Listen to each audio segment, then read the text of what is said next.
Uh-oh, fellas. It's time to play Three Houses.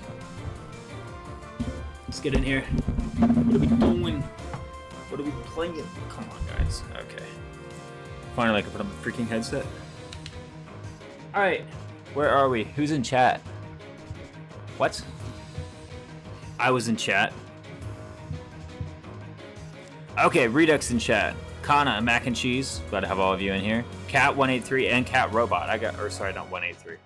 1803. Trust me, I'll get your name right these one day. Reporting for duty streamer. What's up, Matthew Vittorio? I'm a train, 2 cats, a duck, a train, and some raisins. That's right. Hello, my sun-dried friend. Hello. Good to see you, duck.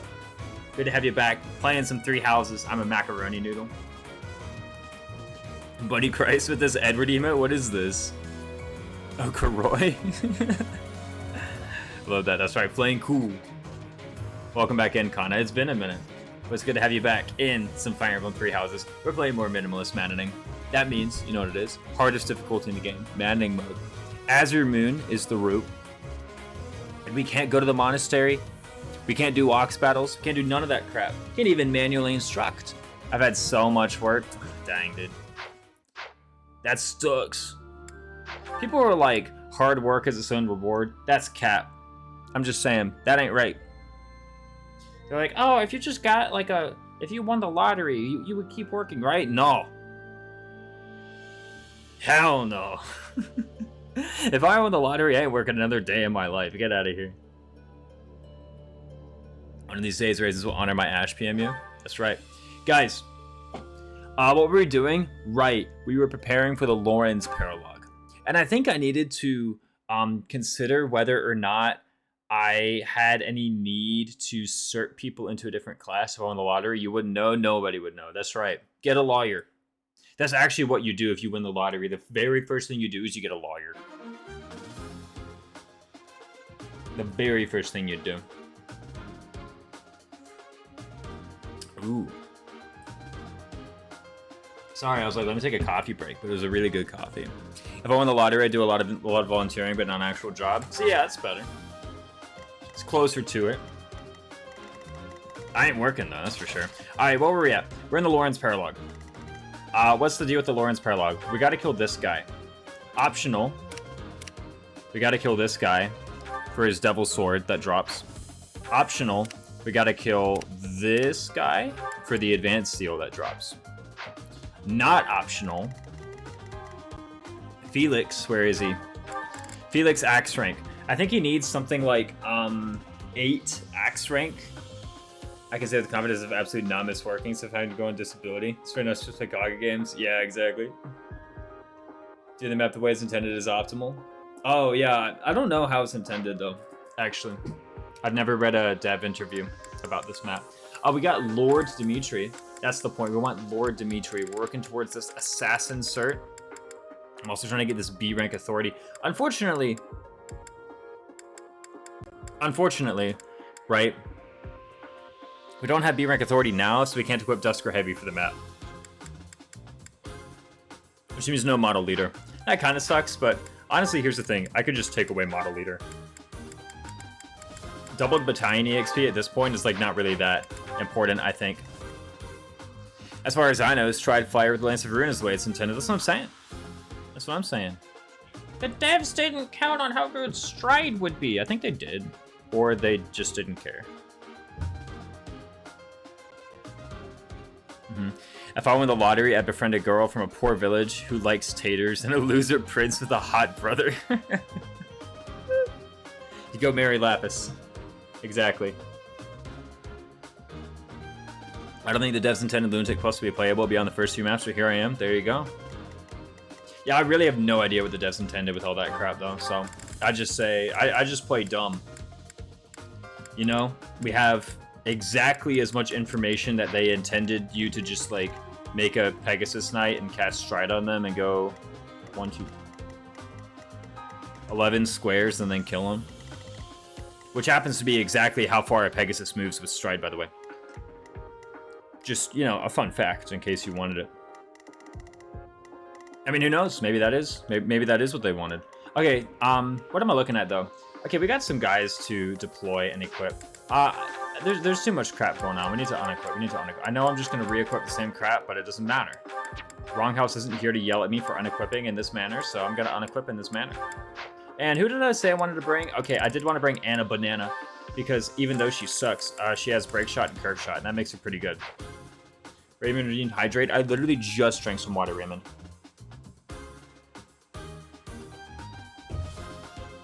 But if you say so.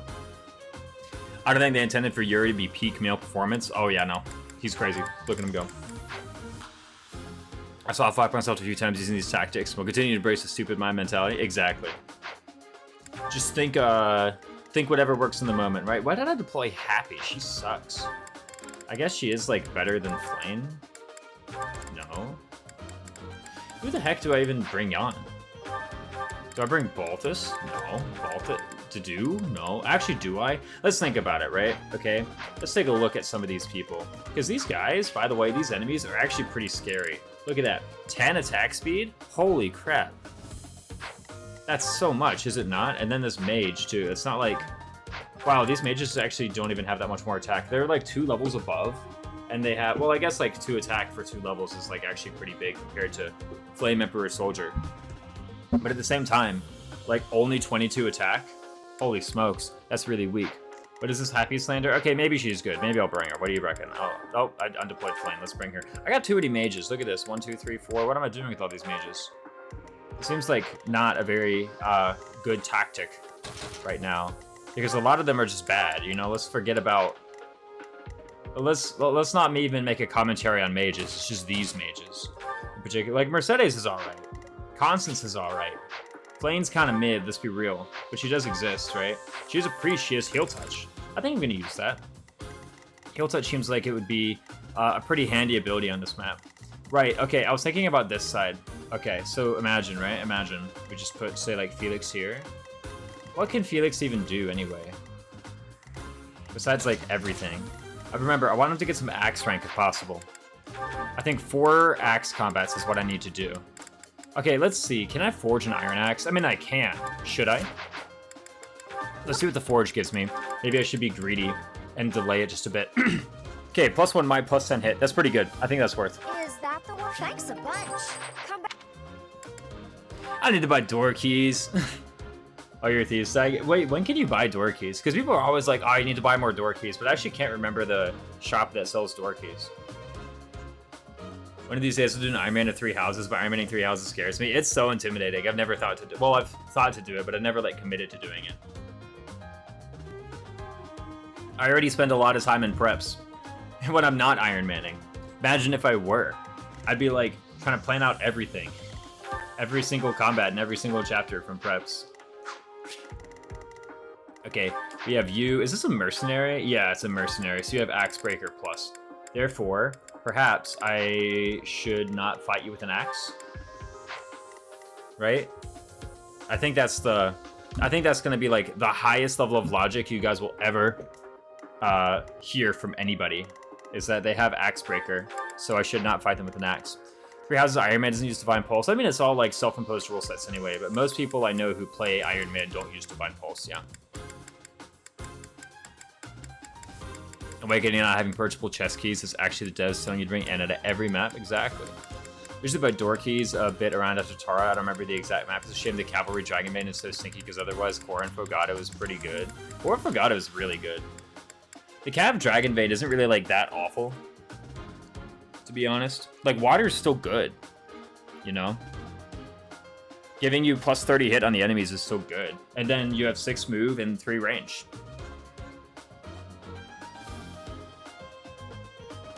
Quite like that. It's better than the Flyer Dragonbane, that's for sure. Flyer Dragonbane really sucks. That one is awful.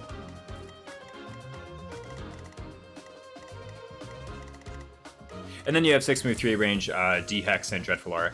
Okay. I can reach him actually. 16 AS, the mage has 17 AS. So I can't double him. Actually, I can if I rally speed. Speaking of rallying speed. Net, get in here. Okay, cool. Now I can rally speed. In fact, if I rally speed, like imagine for a sec that I do rally speed. Gosh, that's so much, man. Gaius Slander, dude, Gaius is so good.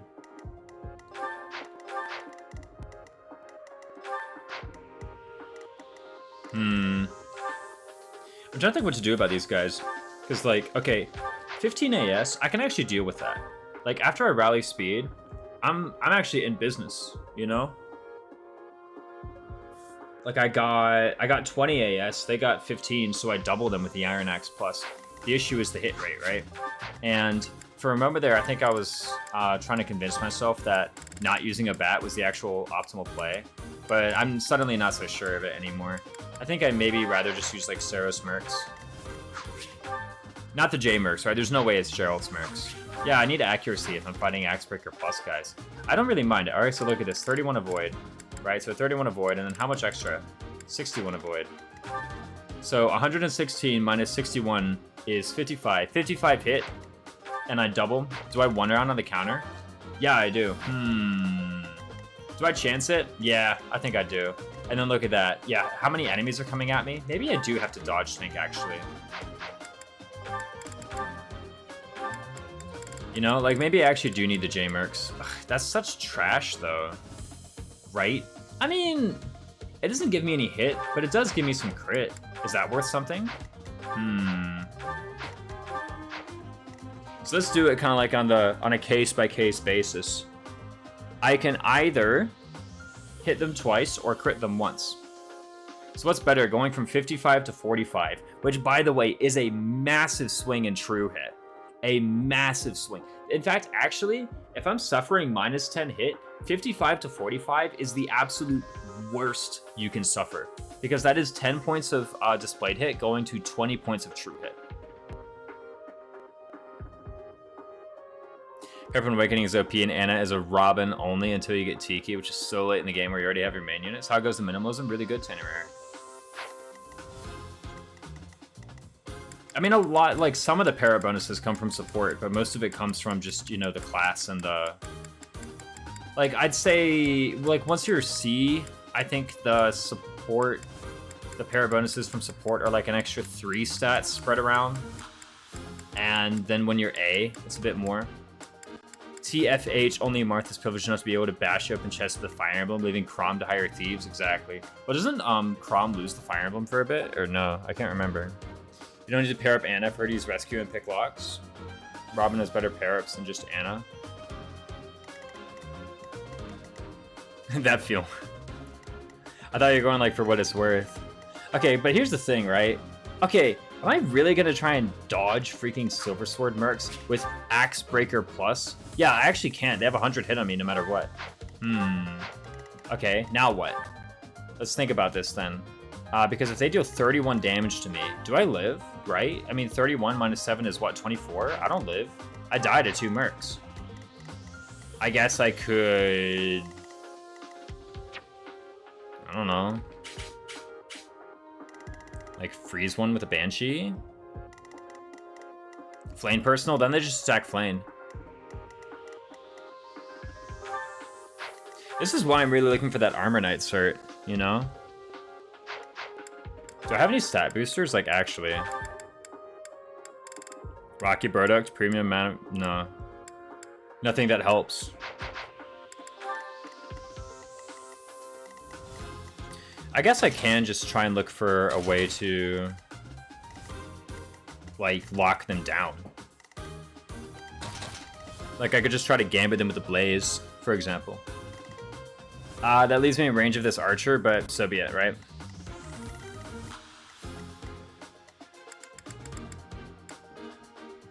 Crom does lose it for a very small amount of time, but the only map with chess where he doesn't have it draws Master Keys. I think he lost it somewhere around the time when I stopped paying attention to the story. So I just assumed he lost it and it stayed lost forever. I can use multiple staff bots along with Anna. Cat's speaking the truth. Cat knows. How does Raisins deploy his units? I literally, every single time, not so much here, but in other Fire Emblem games, literally what I will do is I will sort by the people who can use stabs, and I deploy all of them, and then I deploy the rest of my units. Every time. Like, every time, every game, I always deploy, like, basically every staff unit that I've got.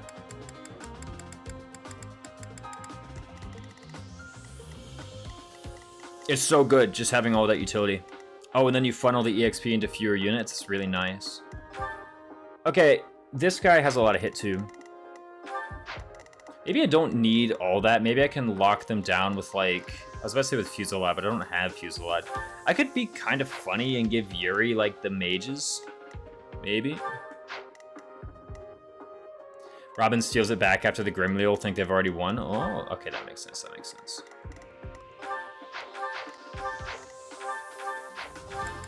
You have the Kingdom Knights. I want you to have the Knights of Saros, Yuri. I think you're going to fire off a blaze. Okay, so here's what's going to happen, right? Knights of Saros, boom. Just like that, right? It's even going to make that noise. What's this Gambit hit rate? 21 minus... Holy smokes. What's this Gambit hit rate, he asks. Yeah. Why even bother asking? You know the hit rate. Is there anybody who supports both Yuri and Felix? I guess Violet does, right?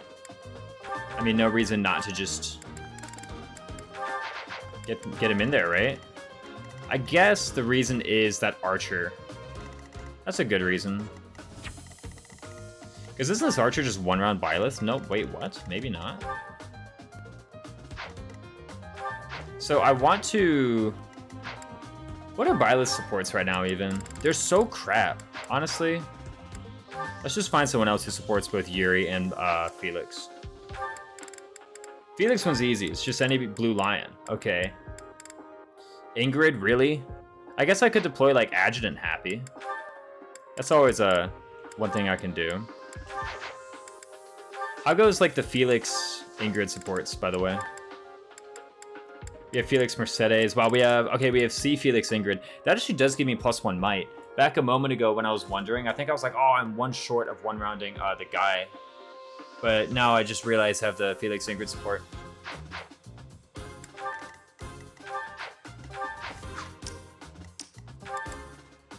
I know it worked really hard to damage the Gerald Smirks.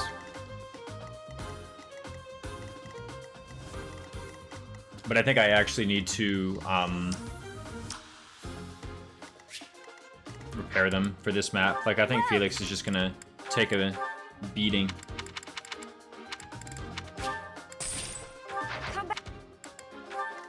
So anyway, turn 1, I rally Felix. Don't ask me how, I just do. Oh, hold on, I gotta move my laundry.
Psych, there's something in the dryer.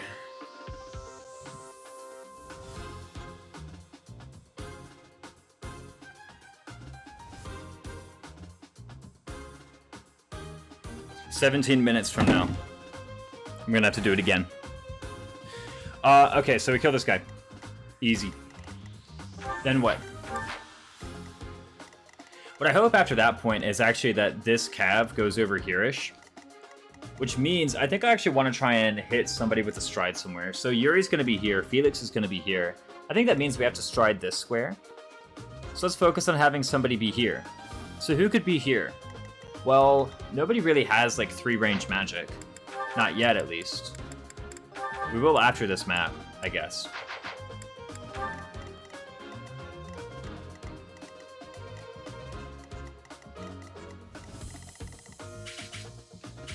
Yeah, it's just right there. Okay.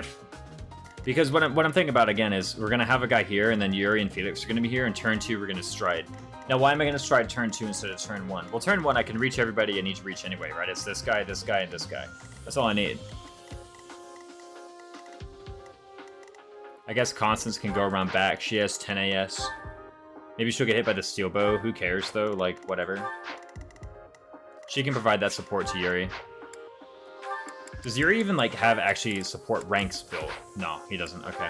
Does Happy have any spells that are 3 range? Not at the moment. I don't know if she ever does. But I like that move out. So then what? I need to deal with this guy, and I need to deal with this guy. Right? Well, I don't need to deal with them, but the point is, like... if I can put someone... like, say, Lorenz in range, and he counterattacks and does a good job, I actually quite like the progress I made in the map so far. He currently has 12 prot, there's 31 attack coming in. What bat can I give him?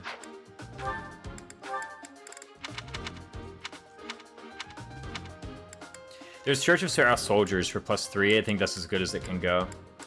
Yeah, I'm pretty sure that's just the case. Oh well. I was kind of hoping for better, but this will have to do. And I do want it repaired. And so, the reason I'm not so keen on it is that it's a 30 endurance battalion. That's why I'm not so excited. No flyers? No, not at the moment.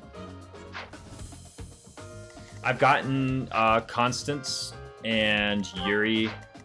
I guess, like, Flayne, I could have technically started to Pegasus Knight straight away.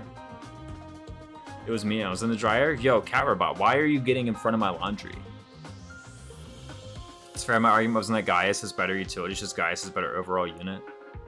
It's pretty true at normal hard, but in Lunatic Plus, he does such little damage and it's really hard to train. Ugh. Hawkeye says hi. Gaius is just good at dodge tanking with the Void Plus from Merman Soul. Is he though? I mean, Avoid Plus is 10. 10 Avoid. How much is that really? Flayne doesn't have the stats to kill Acheron anyways, I don't think. No, I did the math a moment ago, and she just totally doesn't. She's actually like 8 points short. It's kind of crazy. And no way she doubles, right? Yeah, 14 AS, get out of here with that silliness.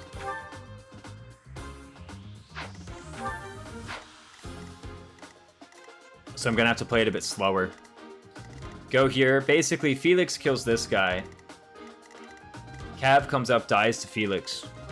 It's pretty simple so far. You do survive this combo, right? 29 and 22, that's 51. Yeah, you do. Okay. But you might even dodge the Cav, who knows? 37 Avoid. That's not magic Avoid, though. Yeah, you might dodge. You might crit. That could save me a counterattack against the mage, and then we just blaze right here. I actually need to boost the hit rate very much because it's literally the first input I do. So actually I can just reset if it doesn't work. Just plain old. He's unfortunately a thief and not an archer, so I can't counterattack the archer. Although I guess like if I could counterattack the archer, then I can't counterattack the thief. Let's give him the Iron Sword plus. Let's give Felix the Rapier plus, just for fun. Actually, should we give that to Dimitri? What's Dimitri's speed? 14? That's pretty good, actually. Let's give him an Iron Lance plus and the Steel Lance plus. That seems like 2 good weapons for him right now, as well as perhaps a Javelin. I don't know. Actually, not a Javelin. Let's do a bow. Because remember, I want a little bit of bow rank on him, and I think the Javelin is better placed on Lorenz anyway. I don't want to spend cash on a second Javelin. That seems really bad. We can do that. We can bring a Steel Lance too. We don't have the Steel Lance plus on Lorenz. But let me take a look at who he could ever possibly need to kill with his weapons. So let's try to prot stack this guy just a smidge. If we're getting doubled, we might as well take as little damage as possible by prot stacking ourselves. Okay, let's see here. So we can do that, and then we can do Flayne Personal. How much prot does this end up being anyway? 20 prot with the Flayne Personal. We don't have rally defense, right? No, that's just Gilbert instead of. Okay, so 20 prots, that's 11-11. That's like a fair bit. I'm kind of fine taking that. When's the Flame solo raisins? Every run. I'm kidding.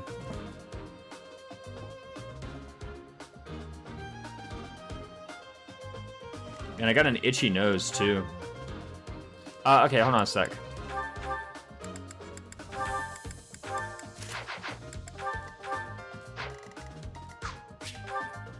$15 prot, so I deal 8. He's at 29. Then what? So +2, so 9 plus 12 is 21.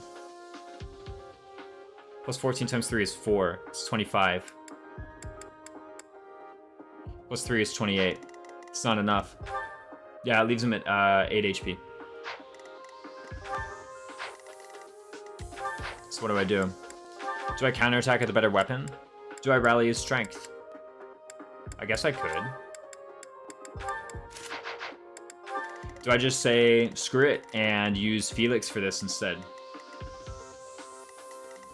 Maybe I could, actually. Think about these guys, too. I think if I have Dimitri and Yuri in the area, then these guys shouldn't be an issue at all.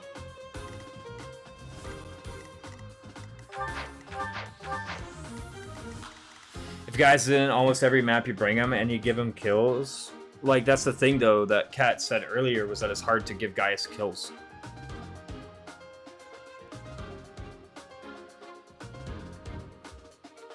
It's kind of the crux of the point.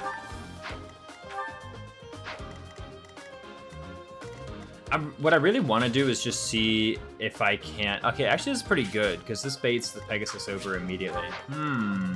Okay, let's take a look at Anna. So good old Anna Banana has this 10 endurance Sarasmerks. Honestly, I feel like... No, I shouldn't repair the Sarasmerks, and here's why I shouldn't repair the Sarasmerks. If she comes under attack, she's dead, right? No, she's not. She doesn't get doubled by a lot of these guys. Well, not yet. We haven't equipped her with a weapon yet. Hold up. What can she do? Like, imagine training gaunts. Yeah, she doesn't die with those. And it looks so ridiculous with the training gaunts, but hey, maybe it's the weapon to use here, right? 12 attack. Yeah, no, that doesn't seem right. What if we put that away and we give her instead a steel bow? And let's just say an iron bow, just for the heck of it, right? So first off, how much steel bow do we have? Because we need to think about how many curve shots that we're going to be able to use this map. So curve shot is 3, break shot is also 3.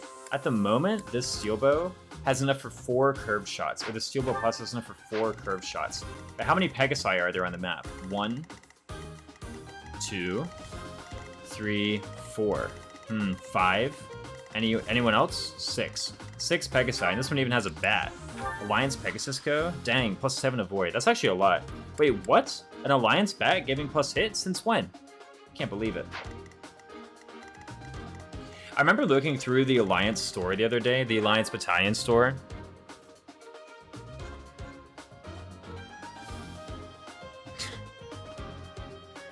What is this? Yeah, no, I remember I was looking through the Alliance Battalion store, like just the Alliance bats you can buy, not the Saros bats you can buy. But I remember looking through them and I'm like, how many of these bats give you plus 0 hit and plus 10 avoid? That stat line. Because I'm so annoyed every time I see that stat line, I'm like, I don't want this. I want hit and no avoid, not no hit and avoid. This is the exact opposite of what I want. I was like, and every single time, because like, and here's the thing too, 10 avoid, what are you gonna do with that? It's 10, who cares? It's only 10 avoid. You can't do anything with only 10 avoid. So I looked through the bats, it's literally more than half of them give you plus 0 hit and plus 10 avoid, that exact stat line. Every single time, I'm like, please tell me this is one of the Alliance bats that gives you plus 0 hit and plus 10 avoid. Every single time it is. Even freaking Alliance Master Archers gives you 0 hit. From a battalion called Master Archers. And that bat gives you 0 hit. I'm telling you, man, the Golden Deer bats are awful. Okay, we got 18 AS on this one. But basically, the point is, do I need to forge another Steel Bow Plus? And I think the answer here is yes. Welcome. In fact, it might actually be the case that not only do I need to forge a new Steel Bow Plus, I may even need to repair the one that I currently have. It's very rare that you end up using the repair command. Okay, so I can't repair and forge, so I may as well just forge. It's pretty rare, I find, to end up using the repair command. Forge is just so much better because it restores all the durability anyway. And it gives you a better weapon. It's just more expensive. But in this case, I think, maybe not now, but I have another group task, and the group task will give me some smithing stones, and then I can use those smithing stones. Alliance Wyvern Co. is unironically one of the best battalions in the game. Let's see Alliance Wyvern Co. GNS 973.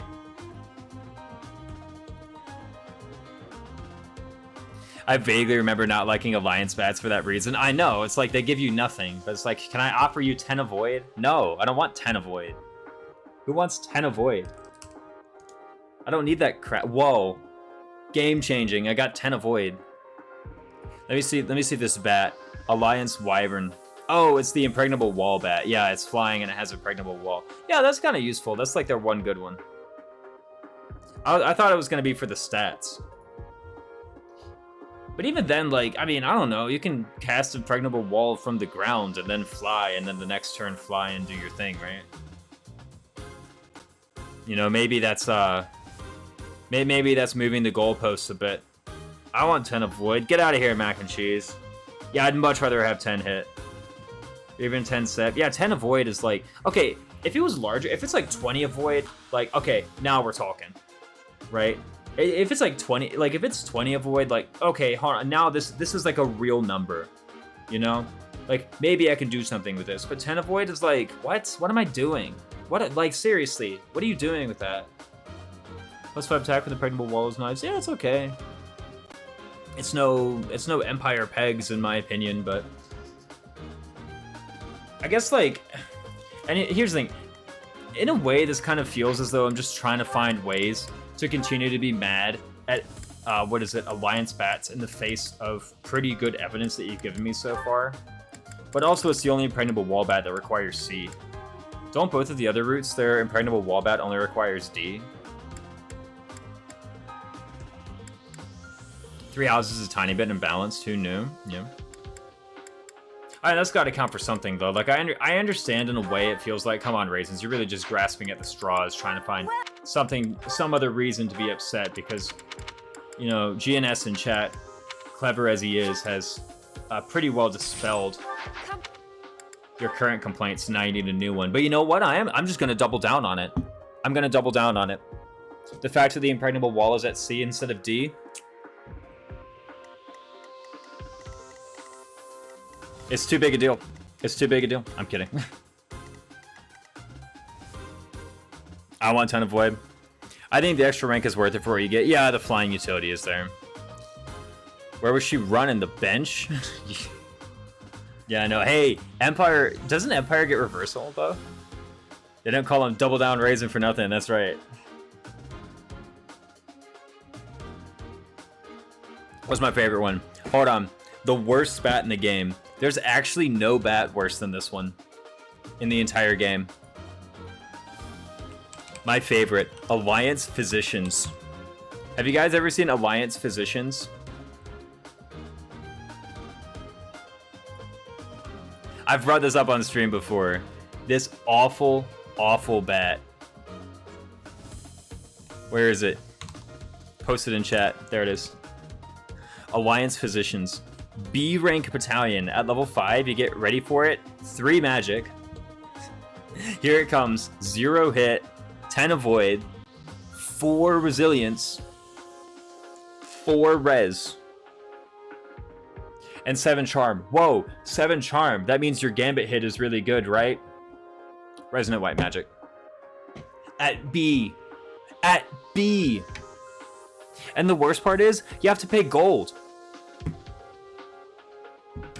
You have to pay for it. You don't just get it for free. You have to spend money to get this bat. I thought of Varley Archers, but Lisa has good hit rate. Sure, I'll deploy Dimitri. Everyone should be upset. The deer are cool and deserve better. That's right. No. Yeah, those physicians need to pay for their med school. Hey, 4 res is huge in FP1, yeah. In the game, yeah. But in the game with Pure Waters, it's like... I'm pretty sure... Hold on a minute. 4 res? 4 res, right?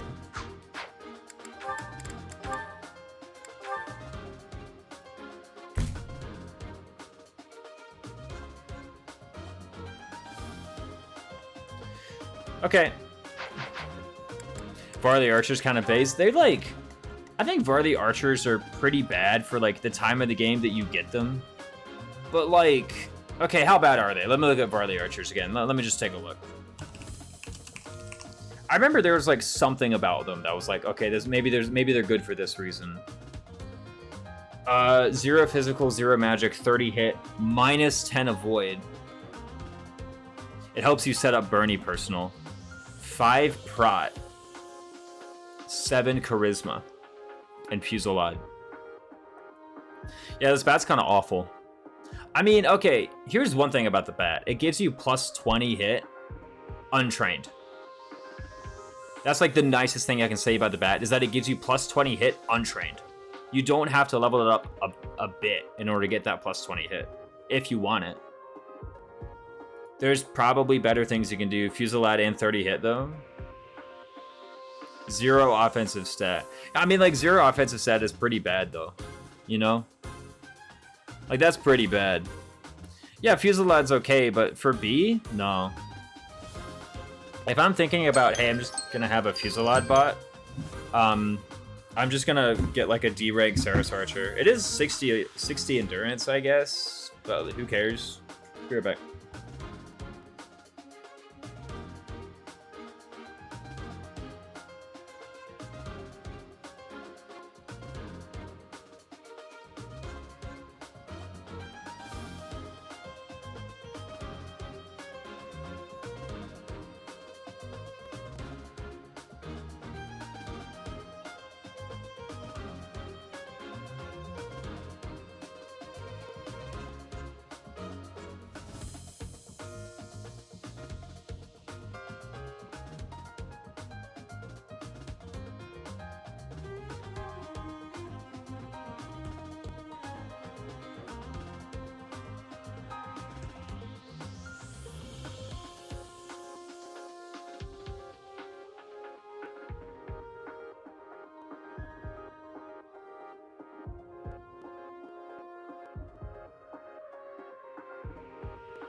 All right, I'm back. Okay, so I think we've dealt with the steel bow problem. That was the main thing I wanted to deal with in preps, was the steel bow problem, right? Because frankly, we're actually kind of running low on steel bow durability. And if we get, like, I think if we get 10 smithing stones from the group task roll, then we can maybe just forge a brand new one for Gronder. And then we have 3 steel bow pluses going into part 2, which I think would be rather nice. That's kind of what I'm thinking about, just the economics of my steel bows right now. Because I need steel bows now, but I'm gonna need steel bow plus now, but I'm gonna need steel bow plus later as well.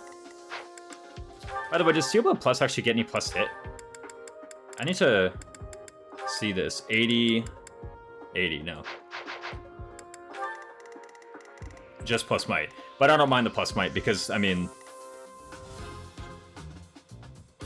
it's like tripled against flyers. Battalion Guild for Verdant Wind sucks. When it comes to their, yeah, like the paralogue battalions are great. Like the Verdant Wind paralogue battalions, what like Victor, okay, let's be real. We say like Verdant Wind paralogue battalions are great, but it's really just, what is it, like Victor Private, Lester Mercs, Squastro Knights, Goneril Valks, that's it. Most of them are amazing, I don't think anything mistaken. Okay, maybe like Edmund troops, maybe Edmund.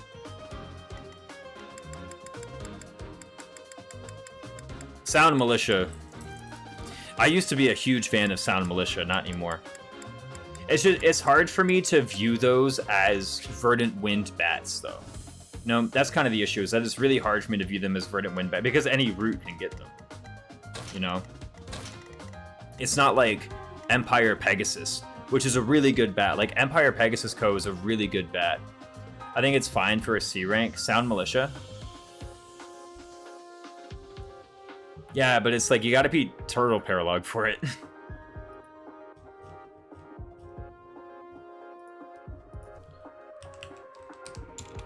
Like, by the time you've beaten Turtle Paralogue, I think you've clearly demonstrated that you have stuff that's sophisticated enough to beat Turtle Paralogue, and then at that point,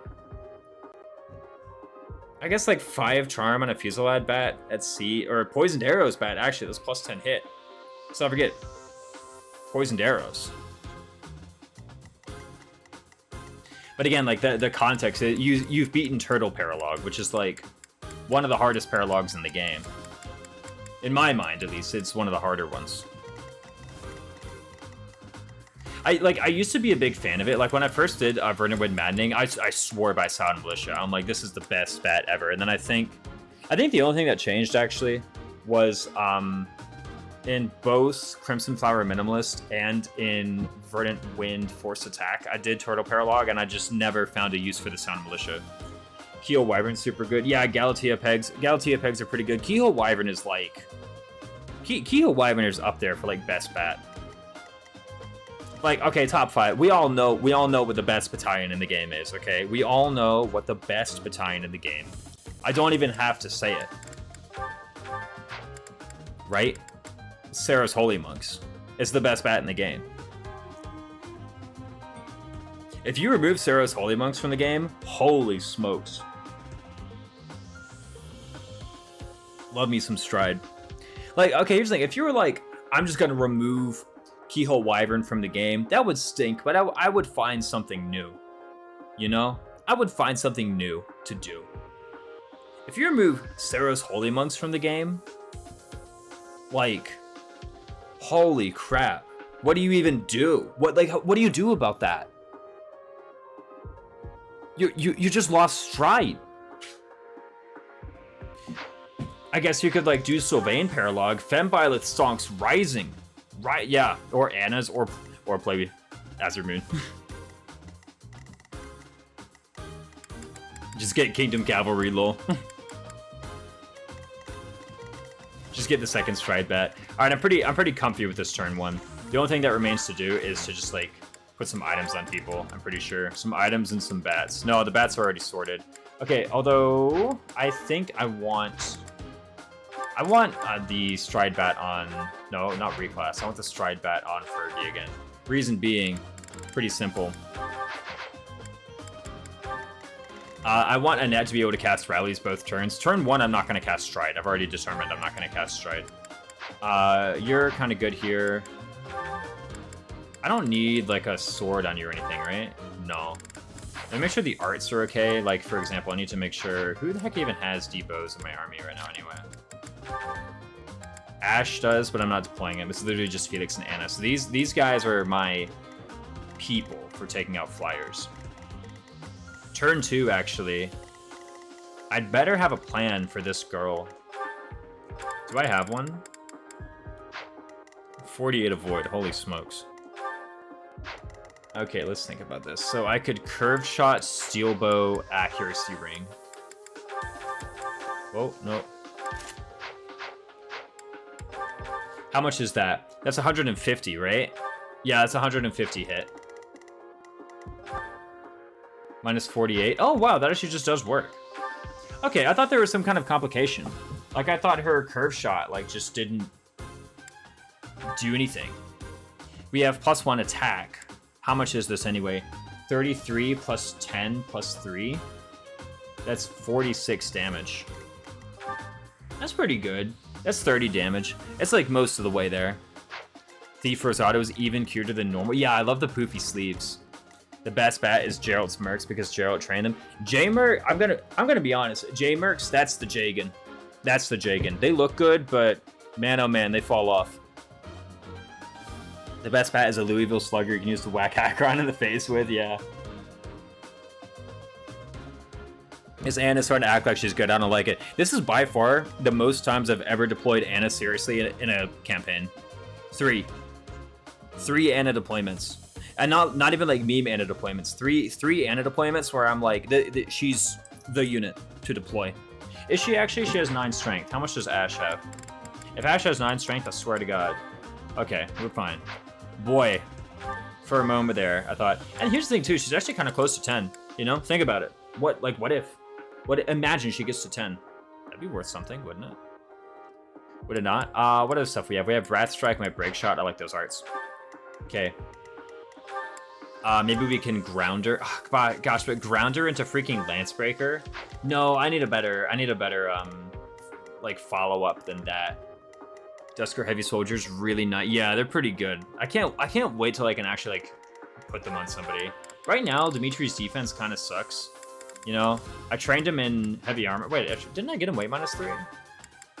Shouldn't he have that by now? No, I took off model leader. I don't know why. Well, the bat I'm giving him today is level 5, so it doesn't matter. Currently doing a Crimson Flower Girls only. Run of my Anna's doing pretty darn good. Yeah, like occasionally Anna does like actually keep going after the first couple maps. Here's the thing about Anna. I always say, like, when you recruit Anna, she's probably worth deploying on the next map. Very rarely, in my opinion, do you recruit Anna and it's like, yeah, she's just never worth deploying ever. Maybe if you do like a chapter 10, 11, 12 recruit for Anna, you don't even have to do that. That's what I always say about Anna. It's like, yeah, pick her up and she's probably worth it for a map, right? She has Wrath Strike and Curve Shot. That's not too bad. And then bench her. Okay, but this looks like good. This looks like a good strat. And again, I don't really know. Oh, Flame needs a bat. Right? It's not like she's Felix. Sarah's Sacred Monks, really? I mean, Sarah's Mercs is -2 magic. Is that really worth it? It kind of stinks, but like, whatever. Like, I know it. Maybe I shouldn't be thinking about it that way. Actually, maybe Church Sarah Soldiers. She gets some good res that way. She also gets some good res with Sarah Sacred Monks though too, doesn't she? Okay, here's what I'm thinking. Yeah, it's like all she can do is heal anyway. I might as well give her like Fortify minus. Seems like a wise way to go about it. What can you equip? Lots of things actually. Sarah's Pegs. Can any of you guys equip something better? No. Right? I guess you theoretically could, but not really. And yeah, this looks good to me. Everybody get a Vuln, and we'll get into the map. Oh, he needs a bow. Good thing I saw that. Get the steel bow plus get an iron bow too, why not? Regular sword? Yeah. A magic staff. We have a march ring actually, hold up. I just saw that. We kind of got this really good item called March Ring. I don't know if you guys have ever heard of it, but it does a lot. I wonder if Felix should have that, like actually. And the reason is like he doesn't need it for turn 1, but turn 2. We might not even need to fire off a stride if we have it for turn 2.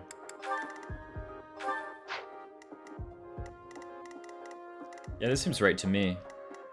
Let's also think about one other thing. Let's think about this Lorenz combat. It is more than the April ring. Ho, ho, ho.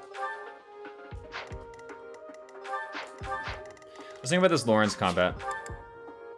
We have Church of Sarah soldiers. Would I rather prot stack, or would I rather do lots more damage on the counterattack with, see, Sarah's Mercs doesn't actually really improve my damage. Because it's +3 physical, and then it's -2 magic. So what's the point? Let's take a look at Steel Lance. 25. Oh, I totally forgot I get the extra +2 from being in formation with the bat. I keep forgetting about his personal. This is the first time I've ever used Lorenz. Again, this is like probably... Okay, it's not the most chapters I've ever deployed Lorenz in a run, because this is still only his 3rd. And I have played Golden Deer before. But this is like the most chapters I've deployed Lorenz in as like a serious combat unit. And I do keep on forgetting about Distinguished House. So let's redo the math on this guy. So currently, I counterattack for 12 damage, right? Because 25 minus 15, but then plus 2. That puts him down to 25. Then what? Okay. Well, after that happens, then I can Frozen Lance, which is 3 plus 12, 15. Plus 2 from the special, 17. Plus 4 from the Dex, 21. Plus 9 is 30. It's still short.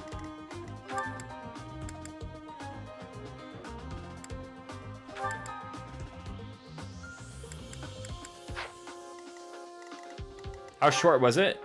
It was 2 points short. If I give him the Steel Lance Plus, he can do it. That means no Steel Lance Plus for Dimitri. But does he really? Does Dimitri really need it, right? I mean, think about it.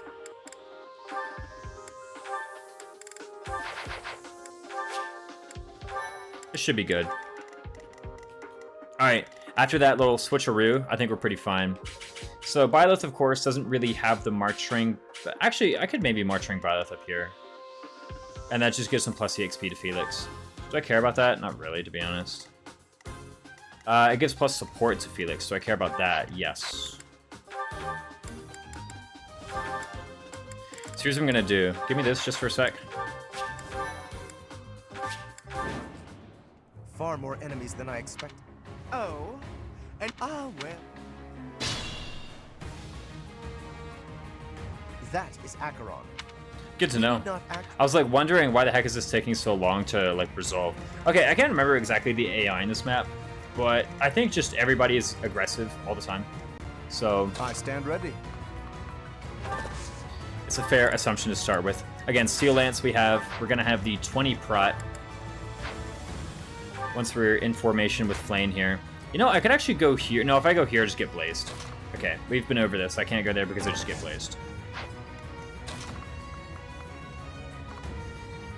This is fine. Would I rather go here or go here? I think I'd rather go here. This position is like slightly more flexible, is it not? I really should have thought about this. Again, I need to cast a stride with somebody. I guess Flame goes here, Lorenz goes here. Lorenz doesn't need to get hit by a stride. He's already got enough move. Sure thing. Okay. I do remember I need to hit this. And if I don't hit... Actually, that's some AoE damage on the mage. It's really nice. Oh, crap. Am I in range of a Pegasus? Oh, I am. Okay, can I live? After a trigger dialogue? That is this map. You're thinking about the right one. 23 AS.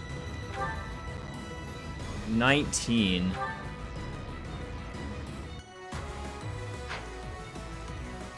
Okay, I'm actually gonna give him the training gaunts.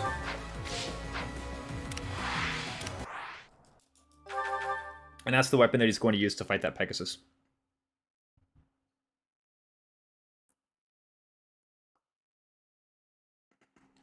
He doesn't have prowess with it, but the Pegasus has Swordbreaker Plus.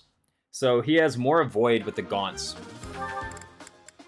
than he does with any weapon. Do I actually need that? Can I use Iron Gaunts? I can use Iron Gaunts, right? Yeah.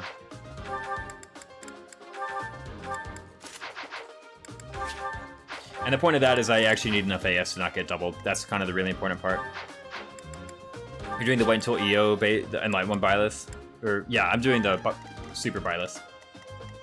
Wait for Enlightened 1. It took me a lot of effort to get that out, but there it is now. Just trust me, alright? I know how to speak this English language. Now, you know what I could do? So I could just move... No, it doesn't work. Okay, I was thinking about ways to maybe get a Byleth linked attack in there, but there doesn't really seem to be much of a point. Stay focused. I stand ready. Sure thing. Instead, let's just hit this, right?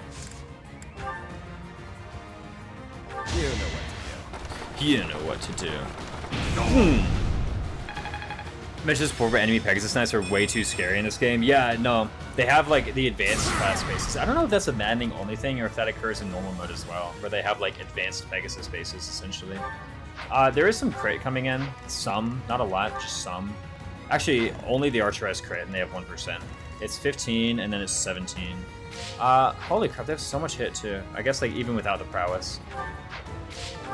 Let me think about, because suddenly I need to know the movement order, because if that Archer moves first, I'm actually kind of screwed. Because the Archer could hit Yuri first and then Poison Strike.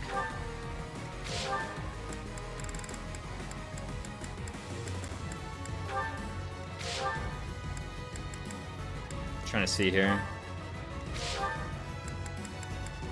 See a bunch of Pegasus Knights down here. It's probably... The archer probably moves first. Maybe I can bait him to attacking someone else.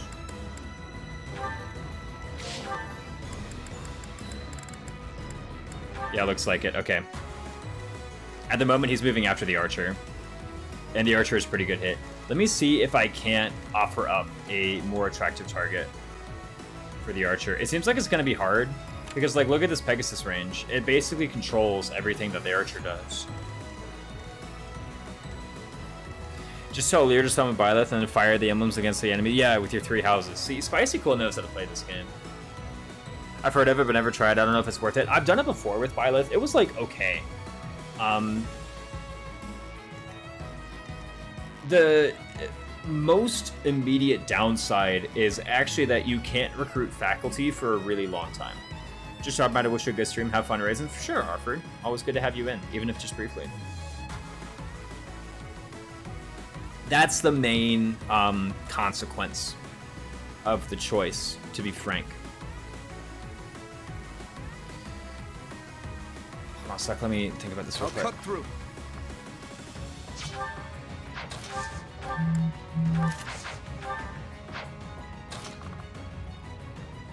I need to get somebody who this archer doubles.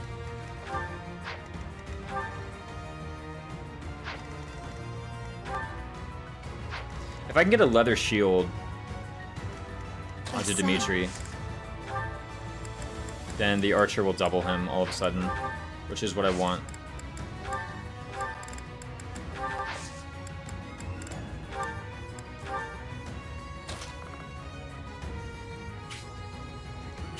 Wait, who's he going for?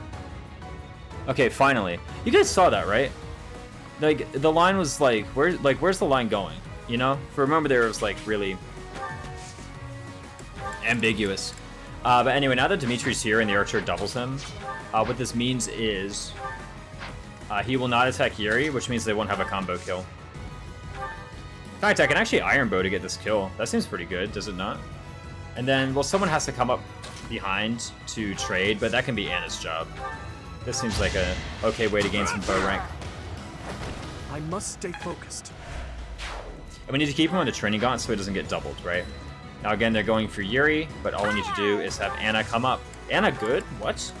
And trade him back over to the Steel Lance, and we are good to go. 13 times 2 and a lot of damage onto Dimitri, but I'm honestly quite fine with that. Now, you, remember, need to go here.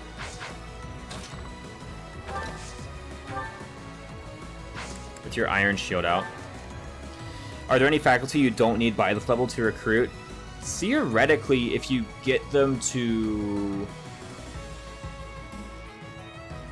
A support, but that's impossible. Most of them are time related. I don't use the faculty units that much. Yeah, they have like a minimum time.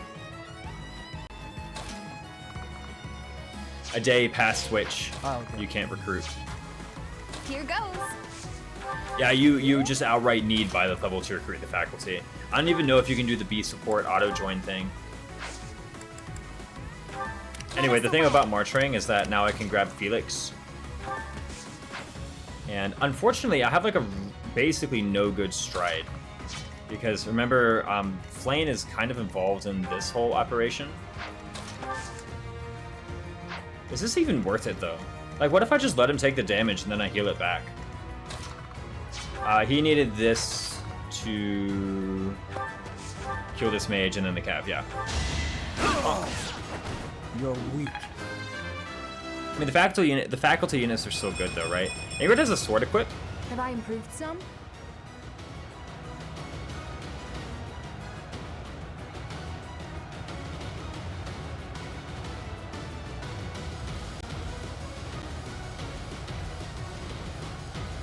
Maybe I need to use her. That was a pretty good level. I also need to make sure, does she actually have a sword equipped? Like, is she actually getting sword rank? Because I totally forgot about that. And I can't remember. I have no reason to think that they would do it that way. By the way, the reason I want to put Flame here is that I have a good stride target. I guess I already do with Yuri. Yeah, I already do with Yuri. I always forget, like with the adjutant, hey, you should probably equip a weapon so they're actually getting rank, right? And sword is like probably not the most useful, frankly. Oh my god, we missed. That's actually awful. Because kind of the entire plan was that I would hit. Really, what I kind of want to do is just restart the map and put the shield on Dimitri to begin with. Holy crap, 10 damage on the counter, Yuri? Golly. He's kind of good. Ah, crap. And then that cab going there is actually, like, quite tragic. Missed that? Okay, if I'm missing all that, no, I'm just resetting. Get out of here. At first, like, when I miss a 78, I'm like, that happens sometimes. Missing a 78 and a 92, nah, get out of here. And making a mistake on turn 1. So, and let me also verify what weapon should Ingrid have equipped. So, for one, I kind of want her to be able to make Armor Knight one day. D+ axes, she's well on the way to that. Then what class? Lance, sure. Yeah, she was just completely unequipped. So it looks like their sprite just like auto-equips an iron sword or something, I don't know. Sprite model, you know what I mean. Anyway, take the leather shield. And then furthermore, switch the positioning of these 2 units. So that way I still have the good stride.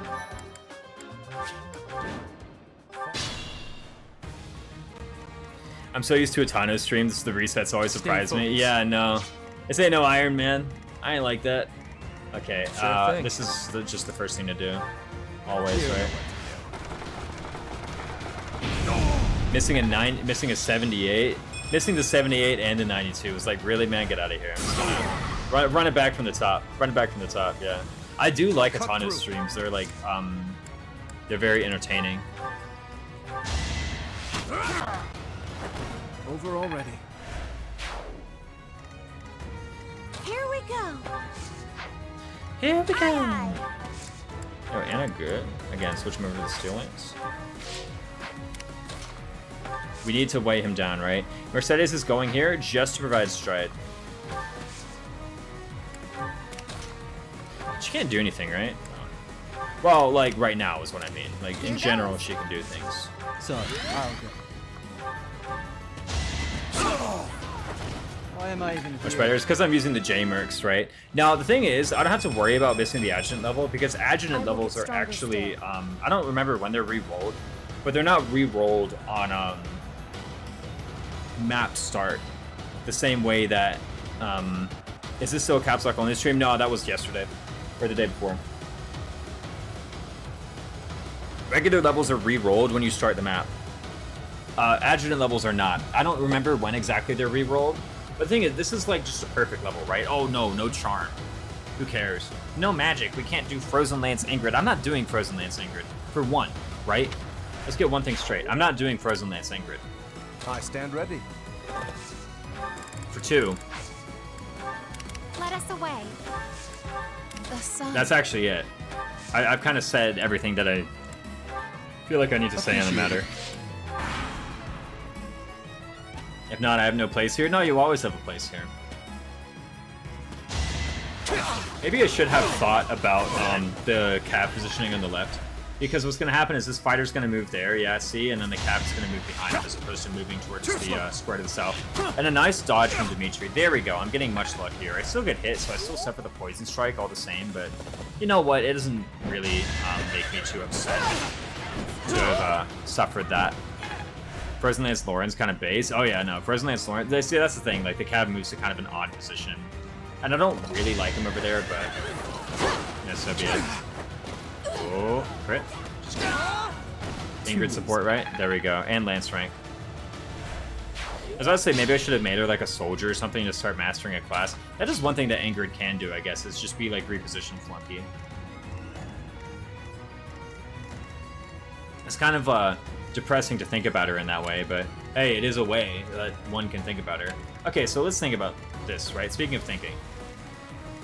So we have you. Now, you actually, this Pegasus Knight has a very special AI parameter called Objective AI. Anyway, how's this paralogue been going so far? Pretty well. We spent a little bit in preps, and here we are now. But I want to talk about objective AI, in case you don't know this. So, objective AI is basically a form of seeking AI.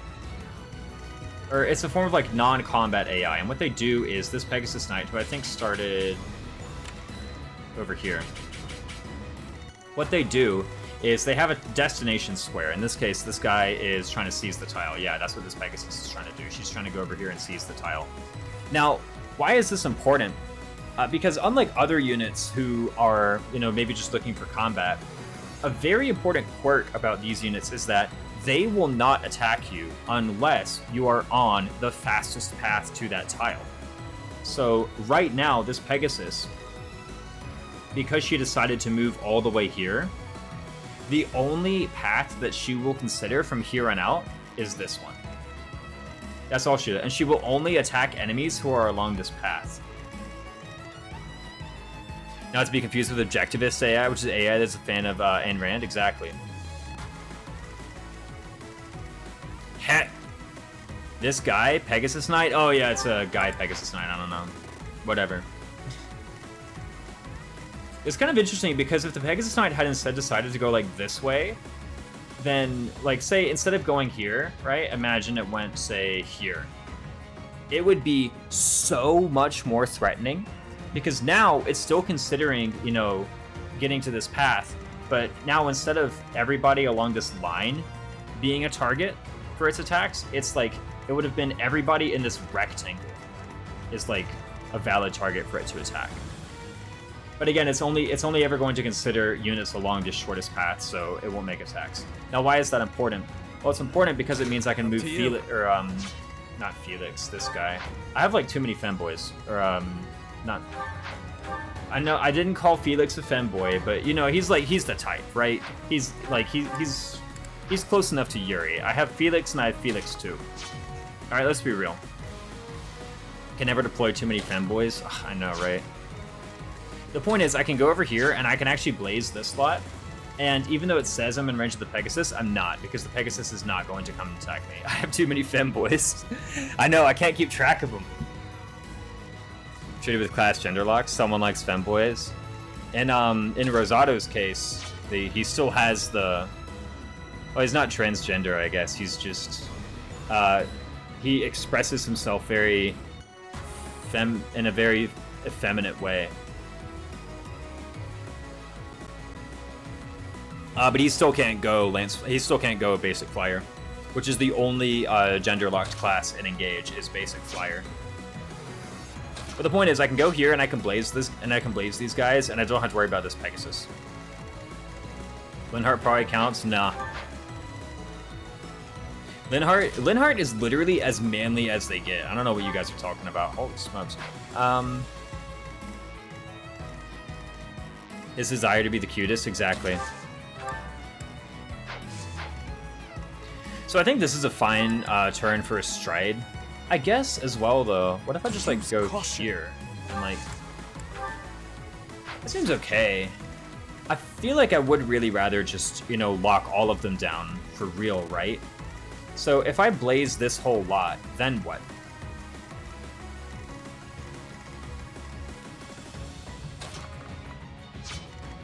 Gosh, see, the reason I wanted her to be here is that, like, and I think this is a lady cav, right?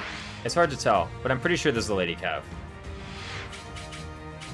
The reason that I wanted her to go to one of these squares is because then I can just walk up and kill her. But now I can't just do that, you know? And it's important because she has a bat, so she's gonna gambit me. Linhardt fights Caspar and wins, exactly. Actually, I have Restore, so Gambit is maybe like not that big a deal. So I just Restore, right? Frozen Lance Steel Lance Plus does do enough damage. Thank you to his personal. Glad you agree. I believe so. Exactly, see? Like I said, as manly as they come. Seems dubious. How much damage does a Blaze do anyway? You have 13 prot, you have 11 prot, so subtract 2. Wait, what? Oh, Blaze is only one charge, right. Okay, so I don't have a Blaze. In that case, I am Assault Trooping. String storing time skip, that's all, thanks for sure. Thank you for this info.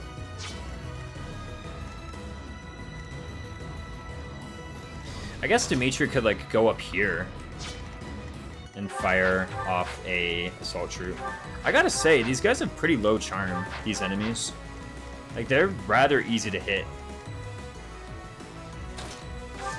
with gambits as far as I can see. I do need to make sure that a unit is like prepared to address this flyer. Right now I'm thinking, you know, just Anna. She can just go here, right? I guess if Anna is on this square, then she can just 1, 2, 3, 4, and then attack the Pegasus here. Does Sylvain personal skill activate next to a female red unit? No. It does specify ally. Another thing I can do is actually, if I can kill this guy, I can cast Group Flames. Now, is that any good?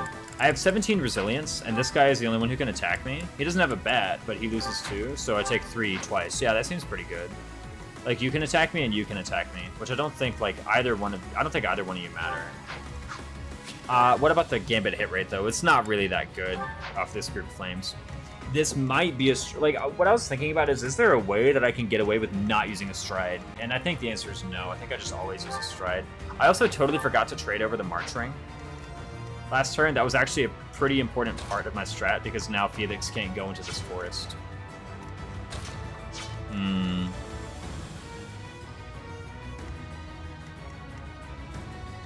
What's up, Legend 12 times 2? Would be cool if there were skills that were affected by red unit gender. Yeah. It's sometimes hard to like tell and engage the enemy gender. Sometimes it's easy. Sometimes it's hard. The reason I wanted her to go to one of these squares is because I could just walk up and kill her. Exactly. Like, just... Seems pretty easy. But anyway, like, okay, like, take a look at this, right? Anna over here with the curve shot steel bow. Easy, right? Just simple. Problem solved, essentially. So all I need to do is find a way to kill this guy. And can I, like, group flames here? Whom do you support? Man, how do I have no supports with anybody? I have a Mercedes C support. Who cares? Like, for one, I can't even activate it. I guess if I stride, I can activate it. Okay, let's think about it. Is now the turn for the stride? It's gotta be, right? I mean, after this, what is there? There's maybe this guy? Like, look at the quandary I find myself in. I feel like this is the turn for the stride, if there ever was one. Now the question is, whom shall I stride? If I stride on a Mercedes, that gives everybody except these guys. That's fine, right? Because you're attacking this guy anyway, so you don't even need movement. We're just gonna rally someone. So again, who cares? You can't really go too far anyway. I could maybe even cast like Resonant White Magic onto Dimitri and Yuri. The thing is, though, is what does the stride actually give me? It gives me some extra 10 gambit hit rate from Constance. Or I could like go here with a bow and do it anyway. Nah, because whomever goes over here to provide the linked attack needs to have pretty good res, right? I guess Yuri, in a way, has pretty good res.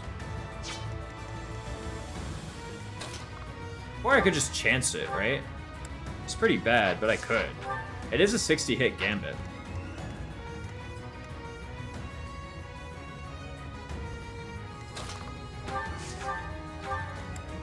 By the way, Mercedes just casually taking 0 from these guys. One thing that Mercedes maybe can do is she can just cast Group Ice. And why can't she just cast Group Ice? Well, the reason she can just cast Group Ice is because I don't really care about her gambit anyway. And it does reduce this charm by 2, I'm pretty sure. Does it reduce this charm by 2? No, I'm pretty sure when you get the whole rattled reduces your stats thing, it's actually only your final stats that get reduced. It's not your, like, it's not your base stats. One thing I could do is I could use Dimitri to trade the accuracy ring over to Mercedes. Or I could have, no, I could have Anna do that. Anna could trade the accuracy ring over to Mercedes.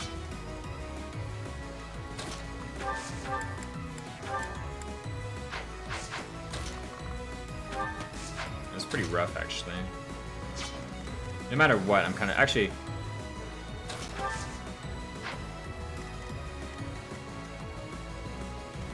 I need to vacate this square first with you. What do I do with Dimitri? Because I want to kill these guys. But the ordering kind of matters here. Because I want to... I can't keep myself safe from this archer unless I kill you first. And I want to kill you with Yuri. But if I kill you with Yuri, then the accuracy ring moves.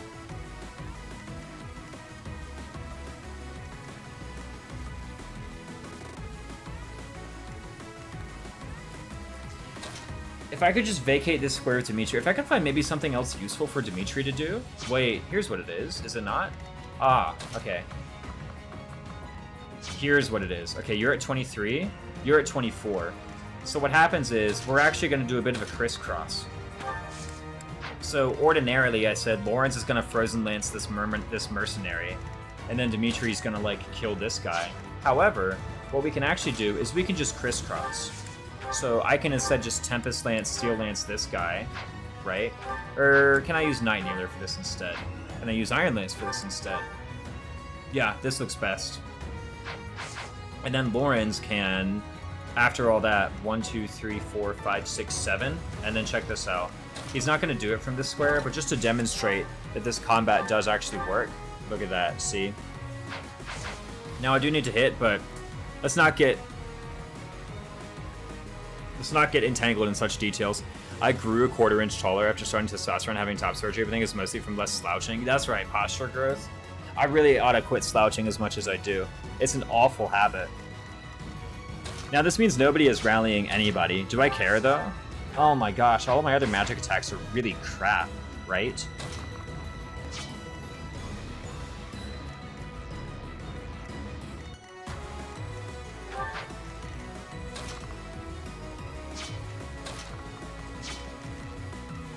Like, think about it, okay? So these 5 units are just totally occupied. And let's not forget, that's if I hit this gambit. What if I don't hit the gambit, you know? Do we need to start thinking about what if I don't hit the gambit? Maybe I do. 12. Can you deal 12? No, wow, you're not even close.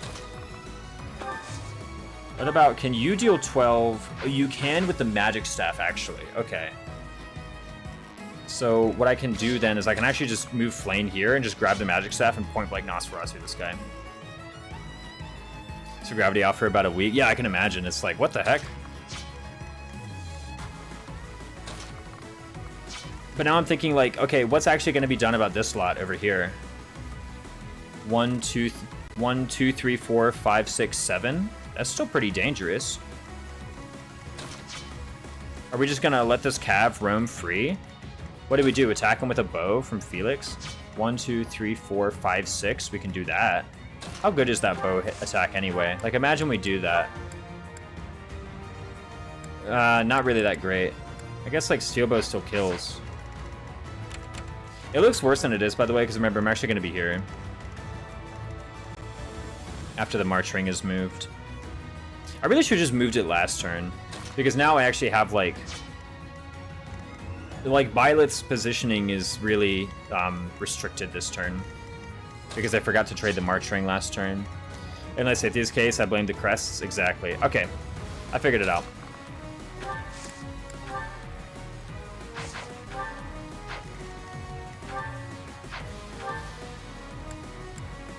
Blaze. Ouch. Hold on. 10, 20, 30, 5, 34.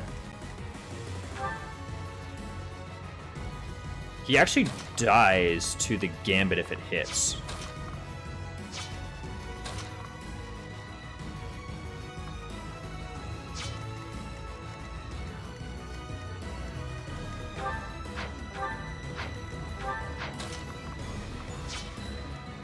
That's another issue, is actually Dimitri is dying to this Gambit. Are you dying to the Axe Fighter? Yes, you're also dying to the Axe Fighter. And there's no way to heal him either. Because my action economy is just all over the place.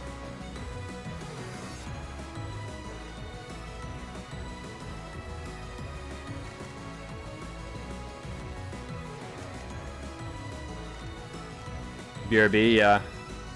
Don't worry, I ain't going anywhere.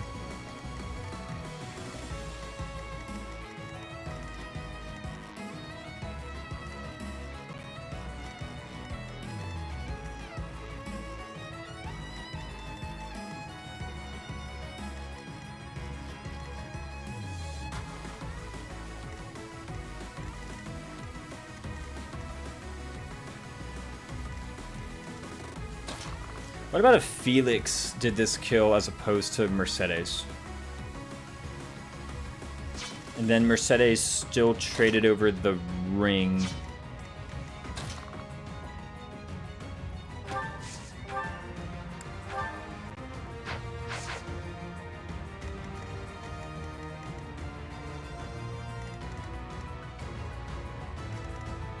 But then cast Physic onto Dimitri.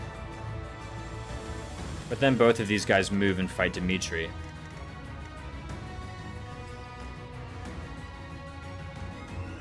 Maybe that's post time skip is also an order of magnitude hotter than on release. I'm not familiar with this change, please enlighten me. I don't think it looks that good post time skip. He still looks kind of dorky.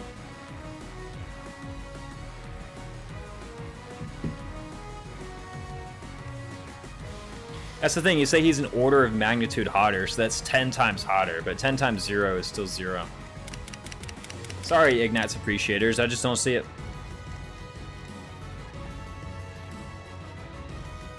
Yeah, I just like don't have the action economy. Well, actually, hold on, that frees up Flame. And then maybe like Flame. Here's the thing, you move after the Axe Fighter. This is already known. We already know that you move after the Axe Fighter. So as long as maybe I can like equip heal on you, for example. Okay, now you have 9 AS. Okay, that's what I'm going to do. Instead of having Flame get involved, because Felix does the job, we have Flame go here and heal Dimitri instead. And then it's Flame and Dimitri, and because they're both like choking the point, they can't both be attacked. There we go, we figured it out. But I do still need to hit this gambit.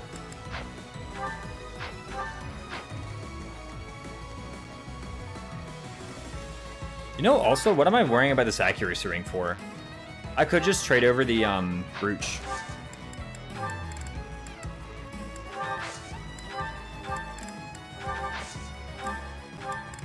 There we go, much simpler.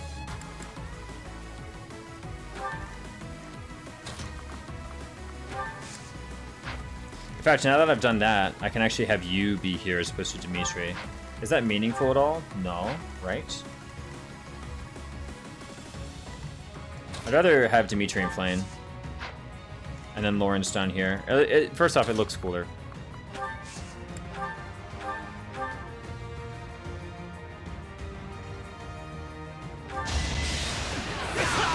I should have had Flame equip Nosferatu before doing that.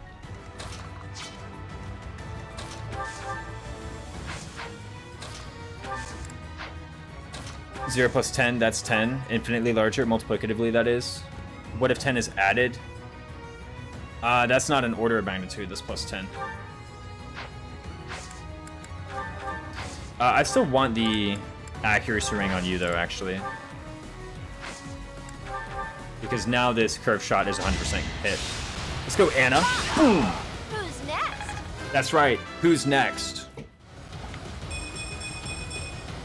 I know a good deal when I see it. Is this the Anna run? But it's infinitely larger now? That is true.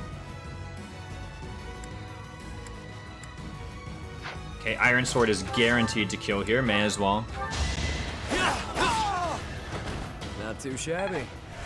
It's even more than an order of magnitude larger. It's true. It is.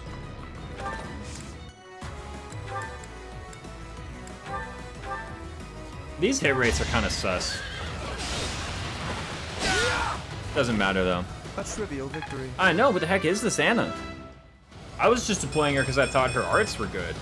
But now, like, everybody's out here getting strength defense. And we're avoiding the army split, and that's what I'm saying, right? I mean, man, oh man. Okay. So what happens now? So you want heal equipped. You move first. Do you actually one-shot flame? No way, right? I think you one-shot flame with Blaze. I think you one-shot Constance with Blaze. Uh-oh, SpaghettiOs. And Annette doesn't have a healing spell, right?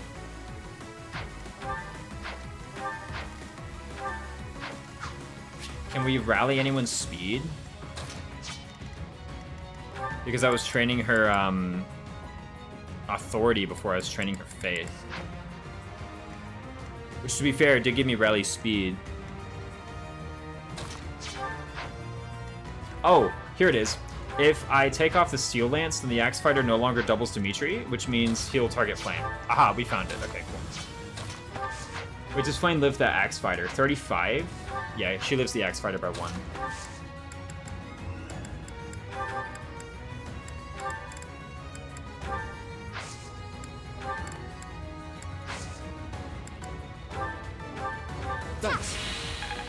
Please tell me casting heal doesn't auto-equip Nosferatu. There we go, just like that. And it says he's gonna cast Blaze on Flame, but he won't because the Axe Fighter will be occupying the square.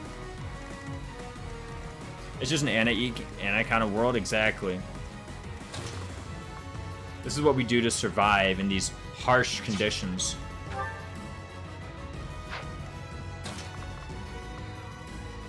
And let's not forget, I can still cast a Physic here, right? Yeah.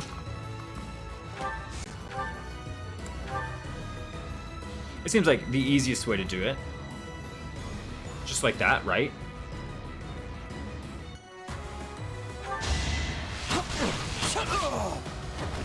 Next time, bring your How do you know the enemy unit's attack order? So there's 2 ways to tell the enemy unit's attack order. Actually, there's 3 ways to tell enemy unit's attack order. For one, you can remember what it was from the prior turn. That's how I did it here. I just kind of remembered that this Cav could move either here or here, and then he didn't because he moved out to the fighter. The second way is actually you can use the Divine Pulse window, and the Divine Pulse window actually shows you the movement order. So usually the fighter moved first, and then sometime later the Cav moved. The third way to see it is the unit list. You hit R, and then it shows you the move order here. As long as you don't sort by anything, there's the default sort will actually have the movement order.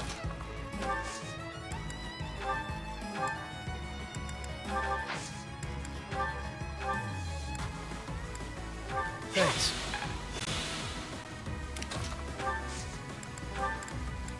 Alright, here goes nothing. We gotta hit this Gambit. Or burn an RN by... probably by not using Physic there for Crescent Lamine. My AS is 15 now, interesting. What spell do I want to equip? Probably Sagittarius. I don't mind getting doubled, right? Yeah, I don't mind getting doubled. If it means dealing an extra 4 damage.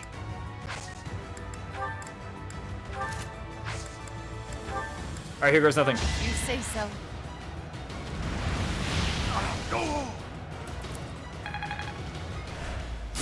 Cool, never knew. Wish it was baked in a more friendly way. I mean, to be honest, like... once you know that the movement order is static, then it's really easy to figure out how to find the movement order. Like, you gotta remember, method 1 was just remembering that the enemies moved. Just noticing that this guy moved first and then this guy did. I think the only other game I can think of... Actually, I was about to say the only other game I can think of was static movement order, but I think a lot of the earlier ones also had static movement order. But New Mystery of the Emblem is one of the ones that comes to mind with static move order, and what you could actually do is you could click on the boss, and then you could just press L. And as you pressed L, it would cycle through the movement order. Yeah, I say like only the games with static movement order. That's actually most Fire Emblem games. Like the tricky thing to overcome with movement order and figuring out movement order is not figuring out how to find the movement order in most games, at least. It's figuring out that the movement order is static to begin with, and that you can learn it. I'm so convinced that was an oversight, the whole new mystery thing. I mean, whether or not it was an oversight, you know, is irrelevant to the fact that you can still use it. There we go. Flame lives. It all comes down They to this. blaze Dimitri. Nice. It missed anyway. And then see, just like that. Now to be fair, that Pegasus had nobody in range, so that was not exactly the best demonstration. But what can happen now is good old Anna Banana can just curve shot steel bow. Do you want a break shot instead? Nah, 77 hit is kind of trash, frankly. How do we deal the remainder of the damage, however? Could we smash Iron Axe, for example? I guess we could. That is 20 hit, and it does give Axe XP. But the main thing is, I mean, look at this huge lot of enemies. Oughtn't we do something about that? I think so. Marchran can just go over here and, like, kill this guy and this guy, maybe, so just maybe focus on that. Fine. Am I not? Sure thing. How do we deal with this person, though? Because you actually have 16 resilience. That's a lot of resilience. Oh, never mind. We'll just kill her with Mercedes. Yeah, wow, okay, that works. Speaking of FP12, do you have any plans to do a Lunatic Iron Man run? No. I have very little experience with FP12. I've actually never beaten FP12.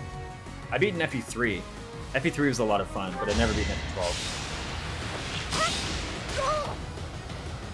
Yo, Anna good? Coward. Anna, say what you will. And you're like, I'm gonna say what I will. That's what I just did. Like, and? You know? Okay, what's going on here? So, we need to get... I want to Gambit over here, okay? Actually, do we want to Gambit over here? Can't we just run? Think about it, right? 1, 2, 3, 4, 5, 6, 7. Yeah, we could just run. Who cares? Let them come, right? Can't we? Because, think about it. And there's a pretty easy way to figure out if you're going to win in a chase. If you start on terrain, you're going to win in a chase. It's pretty simple. Because look, you go here, they can't chase you. 1, 2, 3, 4, 5, and that's one out of range of constants. Now, why is that true? Because moving into terrain is what costs the penalty. So if you start on terrain, you've already paid the penalty, you know? You're like one step ahead insofar as your movement invoices, I guess, are concerned. I think I can just go here and like attack this guy, right? That's not a very good hit rate, but let's just do it like that. That sounds good to me. Nice. Let's keep our guard up. FP12 is not fun on the harder mode, so I don't blame you for not finishing it. I was having fun with it. It's just I suddenly had other things to do with my life. Unless you're in Solm. What? Oh, true, yeah. Yeah, in Solm you pay the movement cost to move out. I did forget that just now. Can we like Night Kneeler? Actually. There's no point. Actually. Don't you have 5 when you go to Steel Lance? Yeah, so if we just unequip the Iron Shield. The Leather Shield, rather. That's not bad, but I'm pretty sure I can do better, right? It's like, what's the point? I guess this guy can now go for Anna. Does that matter? You have 10. You have 10 res? Anna has 10? What? 10 res? Seriously? Not resilience. I'm looking at res. Holy smokes! That's not bad. That's a lot of res. Do I attack here? Followed by... Okay, Felix just kills this cab, right?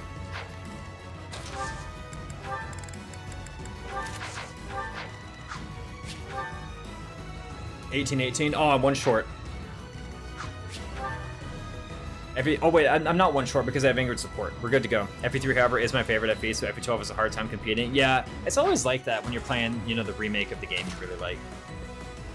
I found that to be true. I was, oh nice, look at that. We even get some bow rank. That's so clean. Look at me go. And a level up too. I love this Lord outfit too. Check it out. Oh my goodness. I must keep aiming higher. Oh my goodness. Do we even... No, just smash, bro. We don't even need to take a counter. Why am I even here? Actually, is this wise? I mean, think about it. Can I deal 12? Oh, yikes, I can't.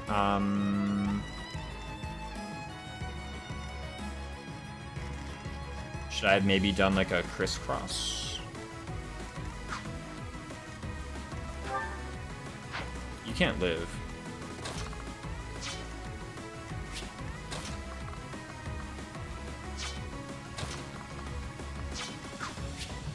Maybe this was unwise. Can you live? Like, imagine I just unequip you. 33? You literally get one shot. Wait, the shield. If I put the shield on you... Wait, you have 21 res. Hurrah, get out of here.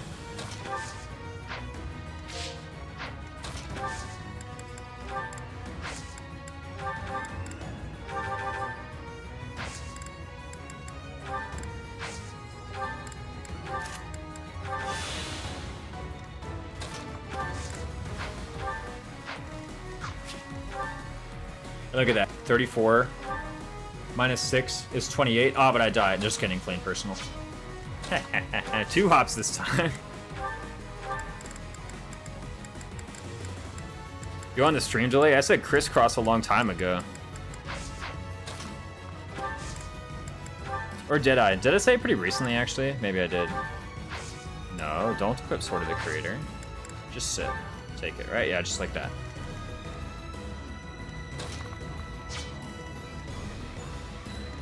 And you might be like, oh, Flane's in danger. Dude, nah, get out of here. This is base Flane. Imagine thinking base Flane is in any danger. Just saying, right? I'm just saying. Let's get some healing XP, because why not? Quite helpful. And, ooh, check this out, check this out. Look at that, 17 speed. Oh no, they're doubling us. JK, lol. Switch you over to the accuracy ring. Or to the iron bow. Rally. Dual rally? No way. She rallied strength, res, and speed? Holy smokes. I mean, I guess she's still getting doubled, but like, I mean, still. Wait, the rally res? Did it matter? Holy crap. Flane is too close to be in danger? Exactly. More like base Flane. Ayo, exactly. See, guys, Cat 1803 just gets it, you know? Just get it. You're like, what is there to understand? And I'm like, whatever's going through Cat's mind right now, I maybe should have actually made some progress towards this. I'm seriously getting to the point where I might just have to like route this map. Thieves. I'm actually rather behind schedule on getting that advanced seal.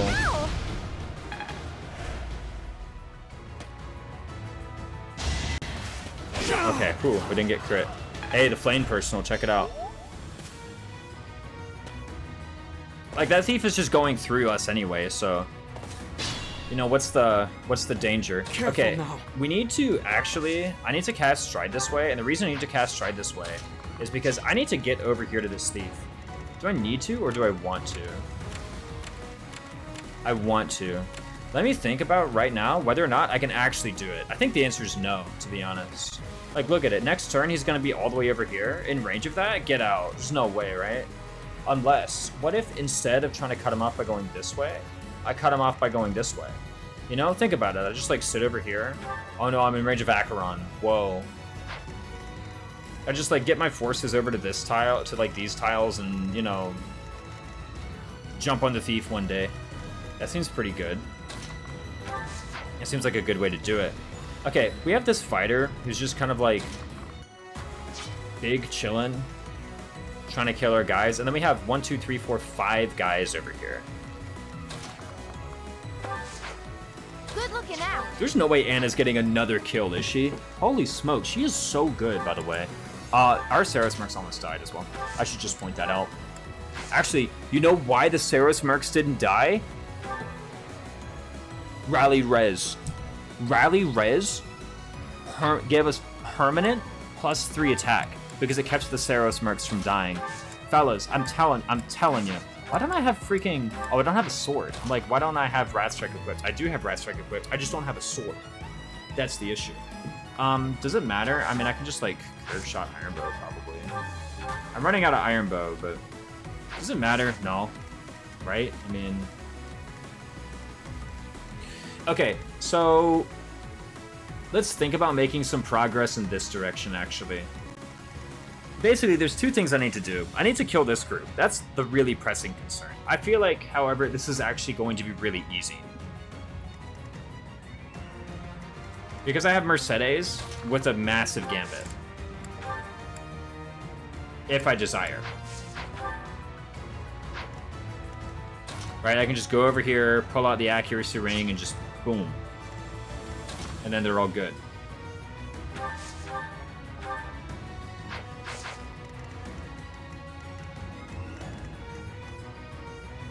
Maybe that's what I should do first.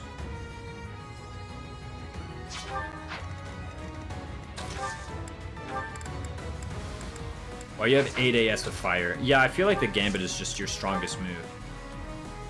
I can get the Charm Ring for an extra 10, that's 70, that's 82 true hit.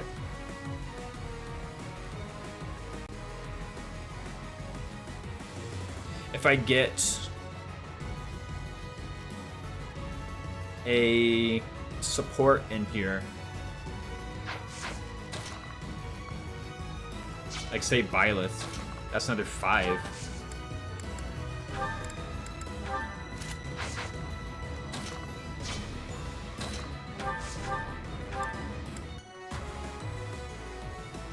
I get Dimitri here, who, by the way, somebody has to kill this guy.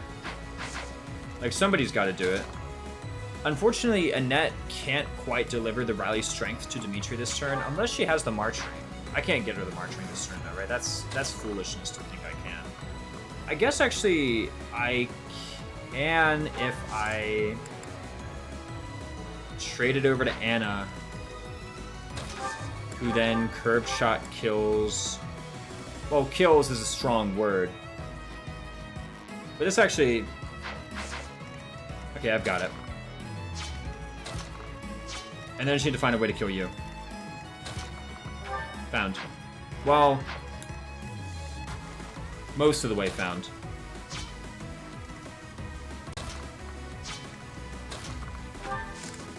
Do I even heal Byleth? No. Right? Do I give anything to Constance?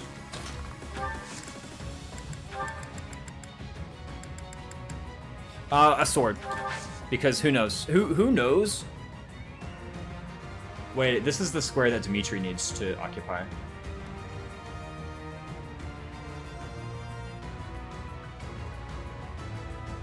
Doesn't matter.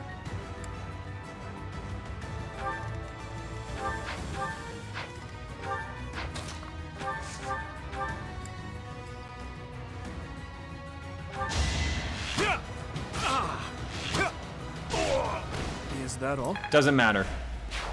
Trust me, fella. It doesn't matter. Stand ready. And here's why. I just hit, right? Or, okay. I'm saying I need some Felix Axe rank. I actually haven't been keeping track. How many Felix Axe combats have I done? I've done the Merc, or the Mage, the Cav. Wasn't there a guy here last time? I definitely fought a guy with an axe, right?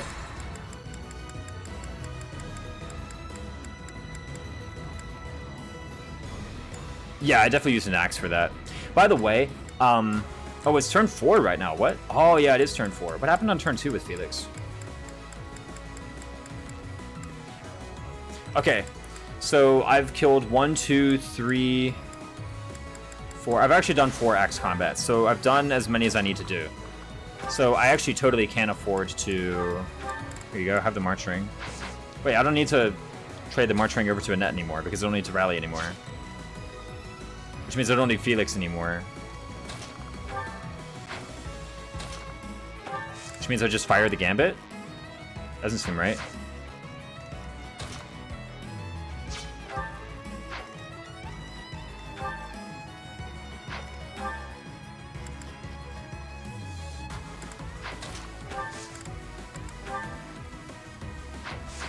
If you had an axe, I might actually just go for the axe hit.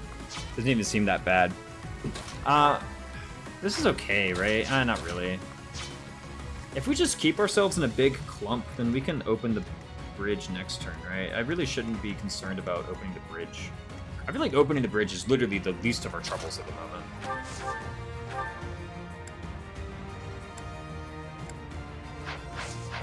I didn't want rally on Yuri. It can't even happen anyway. I will need all my strength.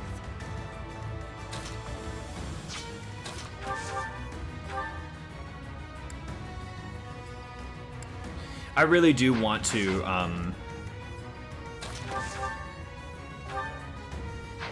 be certain of my axe I can't remember actually. Suddenly, I was saying here, oh, I need 4 axe combats, but now I can't remember if it was 4, 6, or 8 axe combats that I needed to do in order to get him the rank for Armor Knight by chapter 7. Let's just assume the worst. 8, right? By the way, there's no one here who Mercedes is required. Actually, she unequips the magic staff. She doesn't double anyway. Okay, cool. I was about to be like, if you unequip the magic staff and I rally you, then can you do it? But no, and I also still need you to gambit.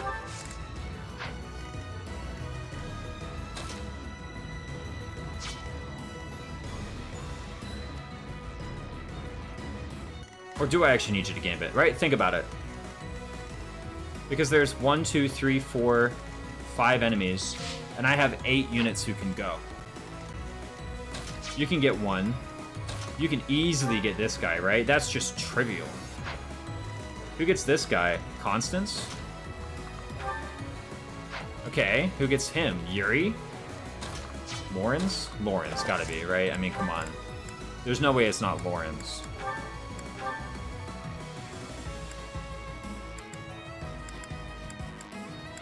Oh my god, freaking... I hate this menu. I'm not gonna lie, I don't like this menu. I learned how to do it when speedrunning. I wasn't a fan of it, though. Look at that, yeah, not too bad. Okay. So, Lorenz does that. In fact, I might as well just do it now. Right? No reason to delay. That said, despite all my personal gripes with FE12, I really like FE11 even if I rarely play it anymore. Yeah, no. I go for the timeline ending in FE3, which requires 4 crewmen and no deaths in both books. I never played FE3 Book 1. But I think the reason I never played FE3 Book 1 is because I actually really like FE1. FE1 is a really fun game to play.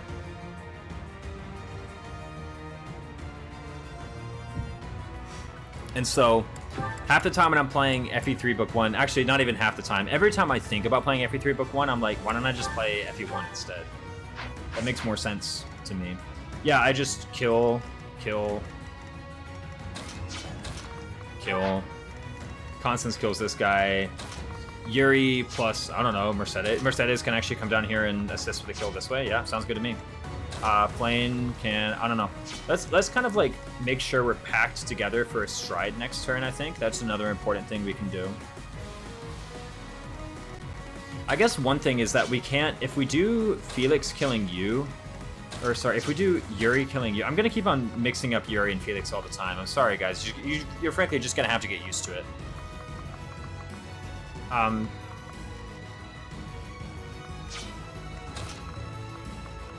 If I do Felix killing you and Yuri killing you, then I actually can't stride both next turn.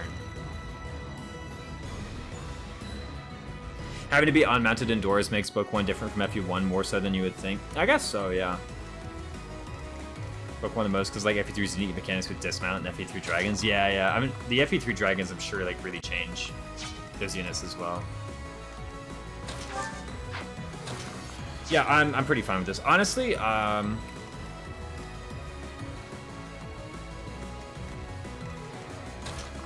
dude, Annette's freaking useless, I'm just saying.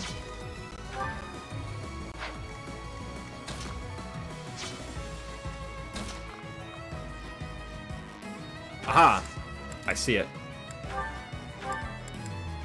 What? I put the Iron Sword in my own inventory? Not Constance's? Bro, are you serious? I literally pulled the Iron Sword out of Convoy, and then I could have swore I gave it to Constance. But it didn't even happen, apparently.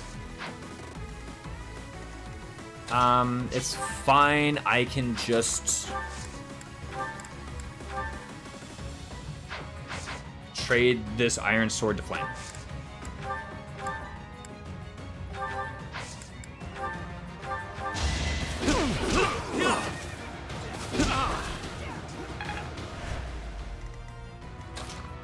And then use Anna to trade the Iron Sword Plus from Flame to... Do I even need to Wrath Strike? Think about it.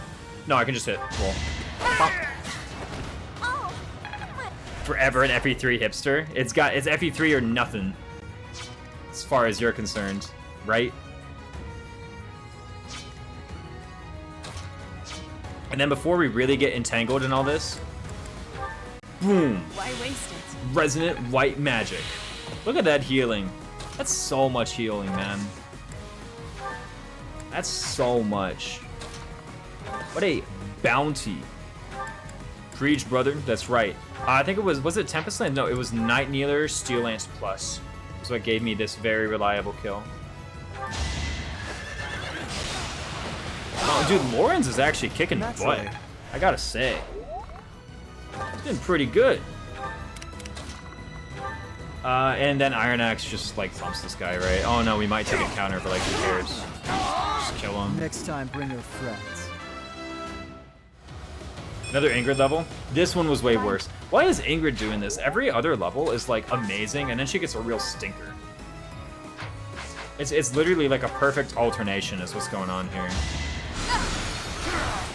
I do really want to make it down there to Acheron's like camp before that thief does. That's a pretty good level for Constance, I gotta say. And maybe this map just has really high level enemies, and I'm kind of reaping the EXP formula. I do know that enemies in intermediate classes actually just give more experience than enemies in beginner classes. And it's not even like, well, duh, they're higher level. No, like literally, in the formula is like a coefficient that increases when they become an intermediate. Ingrid's assign graphs are... She's like, what is it? It's like fixed growth's Garrick, right? In Sacred Stones. Where apparently fixed growth's Garrick, like, basically he gets HP, and then like HP only, and then the next level he gets HP only, and then the third level he gets a perfect level, and it just cycles. Yeah, it's a flat modifier. Boom! It's not over yet. And that be useful challenge, possible. Okay, here come the mages and those guys. Holy crap! Is just everybody coming at me now? Let me think. Can I just get to Acheron? Like, think about it. Because this is like a lot. All of a sudden. The enemy is on the move. It's game. Hold on. It's game over. No, or 12 turns passing. 12 turns is a victory condition. Not everyone. Okay, it's like most people, though, right? I mean, let's be real. It's most people. I'm pretty sure that I can get the March Ring somehow. Cast Stride, like, say, here. Then what happens after I got the March Ring? Don't I have Rescue? No, I don't. I'm not even close to it, actually. Acheron didn't move. Listen here. He moved as far as he could have. This guy didn't, though. This guy was being lazy. The odds that I get the advanced seal are really plummeting right now, I gotta say. Let me think about this. Just approach. Yeah?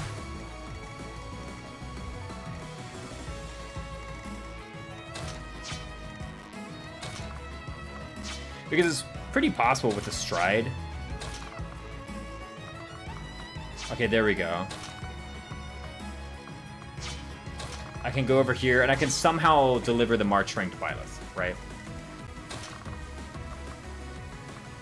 Then say I'm like here, and I have the March Ring, and I get Strode. That's 6 plus 5. That's 11 move. Can that actually make it? Barely. That's such trash, though. Okay, whatever. Do I have an Iron Bow Plus anywhere? Did I not make a single Iron Bow Plus? There's one. Okay, Yuri has it. That does have more hit, right? It's like plus 10 hit. Yeah, it's plus 10 hits. That's pretty good. All right. So let's think about this. Can I make it in 2 strides?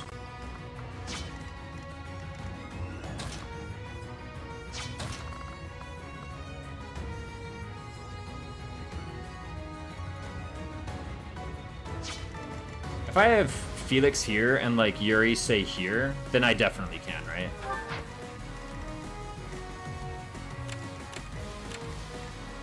By the way, you're not in range of the objective, are you?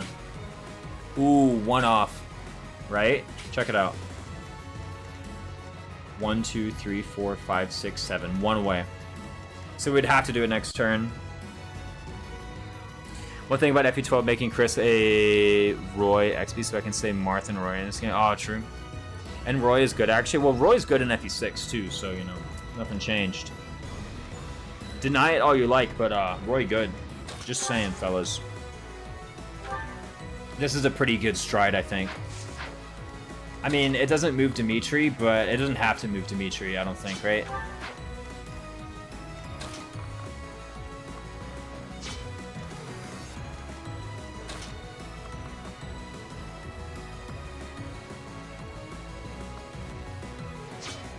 If I stride flame, though... Actually, no. I can stride flame from here. Right? Because Lorenz doesn't need it. Lorenz doesn't need the plus move. Sheesh. Frozen Lance, Steel Lance. But then I gotta do something else first. Roy's my favorite FE protagonist, to be honest. Oh, yeah. Roy's good in Engage. He's good in Engage, yeah. Lately, I've been less and less, like, hot on the Emblem Roy and Engage. It's like okay, but and maybe it's just because I'm somehow more attracted to other stuff because they proc abilities, which I always say you should never do. You should never just be like, oh, well, this is good because it procs an ability, but maybe that's just where my brain is right now. Oh, well, it's gonna stride Anna and not Flame, right?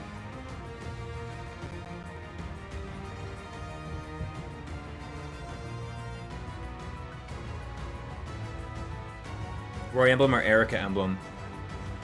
Don't ask why you were forced into this ultimatum.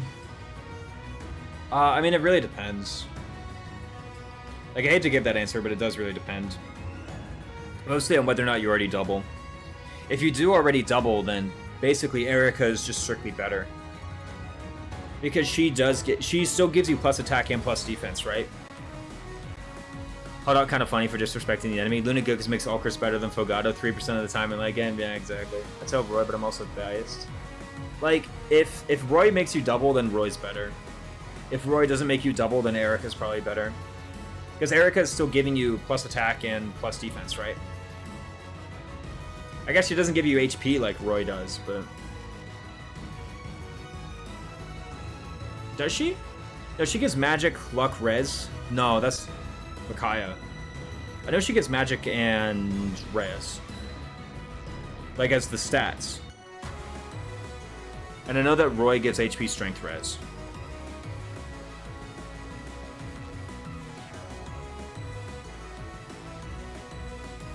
It also depends on the chapter, right? Like, if it's chapter 18, Erica, obviously.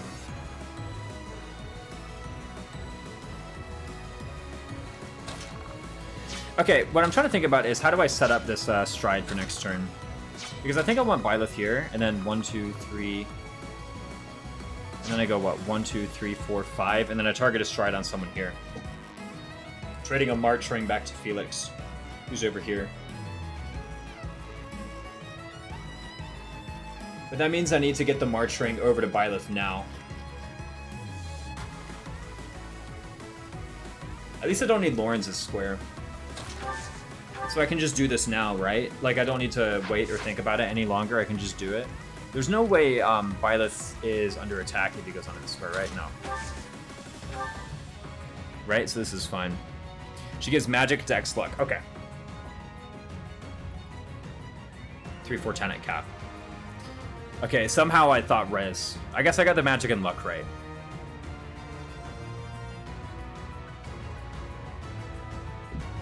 But anyway, I stride here. I move Felix here. I find some way to get the March ring to Byleth at the start of next turn. It's probably going to be some kind of, like, Anna maneuver. I think Anna's... The best thing she can do is take... First off, be hit by the stride. And then the next best thing she can do is either... She can actually take the March Ring from Felix and then also cast, like, Break Shot on this guy. That's not bad. Okay, I like that a lot, actually. Thanks. Battalion level. How much EXP does Violet have, by the way? Thanks. 72 remaining. Okay, that's exactly what I was at a while back. Combat Arts Curve Shot. Apparently I can Curve Shot this guy. Is this worse? It kind of is, actually. No, I think actually better than that is... Vaughn, right? No, Curve Shot's better. Erica also giving that nice hit boost. Sure. She gives Dex. Although I'm sure Roy gets Dex too, right? Roy gives you like 4 less hit, I guess. Maybe 2 less hit. I don't think anybody gets +4 Dex from Roy. Dex and luck? Okay, never mind. Yeah, that's an extra 5. Yeah, I think I just Curve Shot. And then...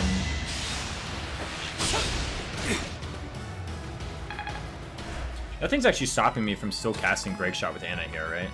Yeah, no.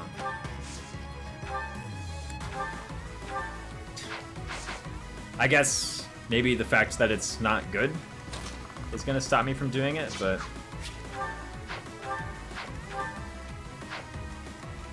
Maybe I should have put a Pure Water on somebody, because I think I might be opening the bridge. Let's take a look here. Okay, 15 AS, 17 AS. Can you live, the 2 of them? First off, I need my sword back. Yeah? I want my Iron Sword Plus back, please. No, I want Yuri here, right? No, Yuri here is fine. As long as... The point is I want someone here, so I can cast the Stride On move by its next turn. 1, 2, 3, 4, 5, yeah. I want someone here. No, it can't be Anna. Mercedes? Question mark? No, I kind of want Mercedes to, like, heal. Let me see right now, okay? Let's start with the conclusion. Let's begin from the end, yeah? How much 2-hit bulk do I have? From 1 physical attack and 1 magical attack. It's pretty simple. It's 31 plus 12 plus 16. That's 31 plus 28. That's 59 2-hit bulk. They only have 53 attack, so Yuri can actually safely go here and open the bridge. The only question is, what weapon shall he have equipped when he does so?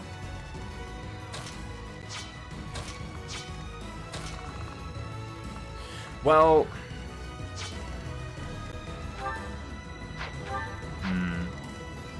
Do I actually want him to do it? Or maybe is it better for someone else? No, it's gotta be Yuri, right? Yuri's just far and away the best guy for the job. I was thinking about, can I find a way to, like, rally him? But that seems extremely suspicious. Wait, he doesn't need to. He just does it. What about with the Iron Sword? With the Iron Sword Plus, rather. 5 weight. So that's -2, so he goes down to 19 speed, which still doubles the guy, actually. So if he manages to get his Iron Sword, then he just doubles the Merc. How much damage does that do? Is his person when he initiates combat? If unit is not near ally, grants attack +3 when in combat with a foe 1 space away. Okay, here's what's gonna happen. I'm gonna put the sword onto Lorenz, and he's gonna trade it over and Kanto back so that we get personal. Is that even necessary? 6. Okay, so 18, right? Plus 6 is 24. And then Knights of Saros gives 4, so that's 28. 28 minus 15 is 13 times 2. 13 times 2 is 26. 16 times 2 is 32. It's like a little bit better.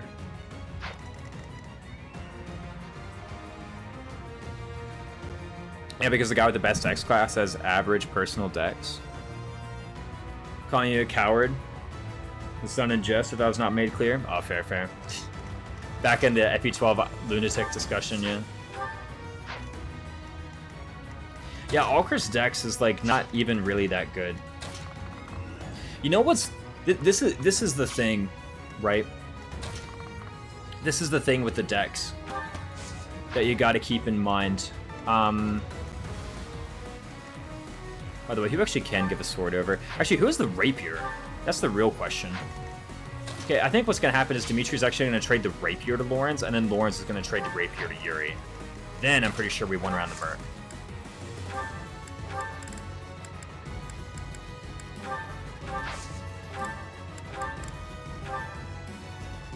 Oh, we also want to get the Iron Bow Plus. How about an Iron Bow Plus to Felix? There we go. Much better. Now he has one for Acheron next turn.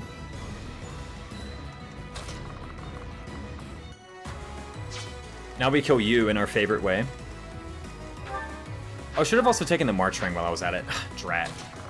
I can't believe I forgot to do that. I guess Constance can do it. Does she not really have anything else like useful to do? I guess Anna really doesn't. Like I was saying, oh, Anna can attack this guy, but so can Constance. And I'm pretty sure Constance is actually better suited to the task. Right, yeah, because she can just Sagitty and we're good to go. Dude, Constance is kind of good. I spent a week. She's got a demise. quite an impressive hit rate, I gotta admit. Oh wow, Yuri doesn't even have to go that way. He can go whichever direction he likes, apparently. Anyway. I have the rapier. Yes, and then what do I do? I guess I could like go here or here with like Flame or you. Actually, I'm gonna do it with Flame and I'm gonna heal Flame with Mercedes. But I do need to... Somebody needs to grab the march. Whatever. First things first. Let's go open the gate, right? You have the rapier. You need to trade it over to Yuri. I'm pretty sure, yeah. And then go here. Now, Yuri is taking 19 and 6. That's fine. That's what, 25? Okay, he's totally fine then. Oh, I almost Kanto bugged. Okay. By the way, so Kanto bug. Maybe it's Kanto feature. No, there's no way I could have Kanto. Kanto trick. There we go. That's what we're gonna call it. Kanto trick. Kanto trick basically is that in every other Fire Emblem game, if you take an inefficient path to your square and then you Kanto, you get the movement as if you had taken the most efficient path. But in Fire Emblem Three Houses, if you take an inefficient path to your square and then you Kanto, it actually doesn't refund you the movement. It's like over here, for example, if I wanted to go to this square and then Kanto, the most efficient path is 1, 2, 3, 4, and then I have 3 squares of Kanto.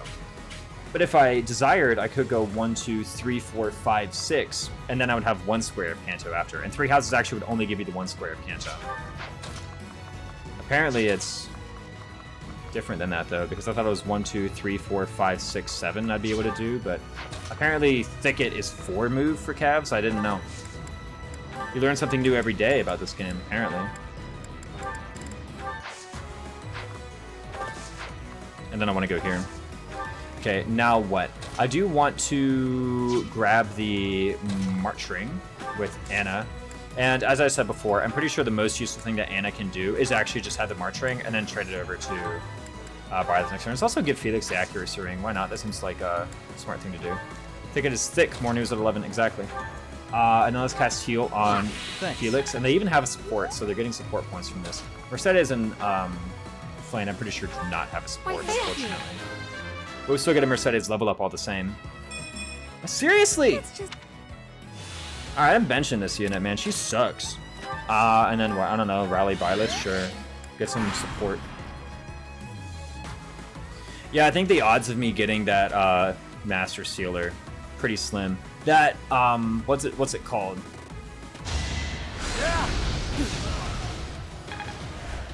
The Devil's Sword, maybe I can buy it, but... Alright, here goes nothing. 19 times 2 from Yuri. Huge hits with the Rapier Plus. This weapon's kinda good, fellas. The Thicket, exactly. He only moved 1 square? What? Oh, wow, this guy's just really making it easy for us. Okay, I thought for a moment that Thief... I sure hope I counted my squares correctly. I'm pretty certain I did. Why did that Thief only move 1 square? I really have no idea. Maybe they have some weird AI parameter where they only move full move like every other turn or something. Anyway, you have the March Ring, right? Yeah, so let's trade the March Ring over to you. Just like that. And remember, guys, by the way, even though it appears as though that Pegasus at the top is going to attack Anna, she actually won't because she has objective AI. Just get some bow rank here. Wow, misses 77. That's fine. I didn't need it. Is she even level 10? Oh, she didn't even get level 10. What trash, man. Okay, and then we need to actually equip the March Ring. And here I am, really pleased that I didn't use Stride at any earlier point in the chapter. Because if I had, boy oh boy, could you imagine? I'm pretty sure I need to trade the March Ring over, don't I? Yeah, I'm almost dead certain I do. Because, think about it, right? You need... Currently, you have 10 move. Yeah, that's not enough. But 11 move, that is in range. It's an advanced seal. How dare you, Mystique streamer? Did I say intermediate seal? You'll really just have to forgive me for this sin. That helps. I guess I could have strode onto Constance as well for some support that way. Actually, no, Stride apparently doesn't give support. This guy's in a thicket though. That's 40 avoid. That's a lot of avoid.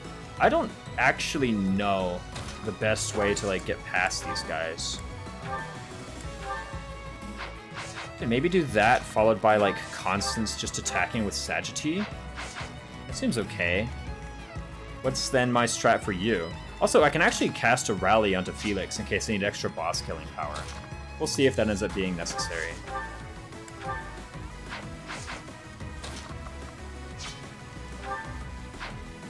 Why don't you have this equipped, your magic staff?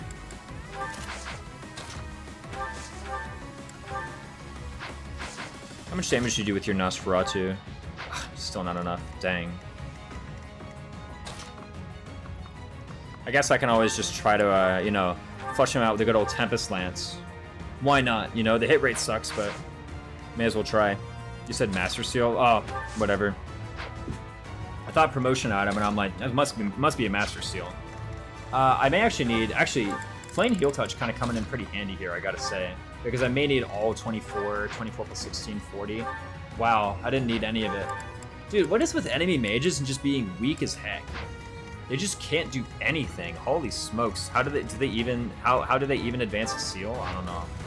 In fact, I'm pretty sure Yuri can just one round him. Right? Is it no other character or no other ally in combat? If unit's not near an ally, does he just one round him? 34? 34 minus 11 is 20. Wow, he just one round him. Okay, so forget about it actually. Felix is free to do whatever he likes. I don't even need to do any of that crap. Yuri good. Yeah, it turns out. This guy's kind of good. You ever thought about that? Do I get extra axe rank? I'm pretty sure I do. There has to be a guy, some bozo, who's just really easy to kill. Let's begin with this guy, actually. Maybe it is this guy whom I need to kill with Felix. And maybe I need to take him seriously after all. There's no way Okay, how about this? Let's just do Lorenz first. Is it you? No, right?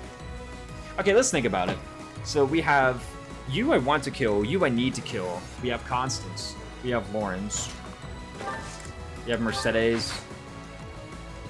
We have 1, 2... Okay, so you I have to kill, you I want to kill. We have 1, 2, 3, 4, 5, 6 units who can do whatever they desire. The enemy mages have been too busy building up their biceps. I know, right? Like, look at this. 15 strength. They literally have 15 strength and 17 magic. Actually, that's 19 magic. No, it's because they have the skill. 15 strength, 17 magic. Even Acheron has like a lot of strength, all things considered. Enemies have a lot of magic too. Wow, look at that. What the heck? This monk actually has more strength than magic. More. In fact, strength. Oh, I was about to say strength is tied for his highest stat, and then I saw speed. I just saw the res was blue, and I'm like, that's got to be his highest stat, right? Anyway, moral of the story: I got this. I could just rally Felix, and I'm pretty sure you won around that mage.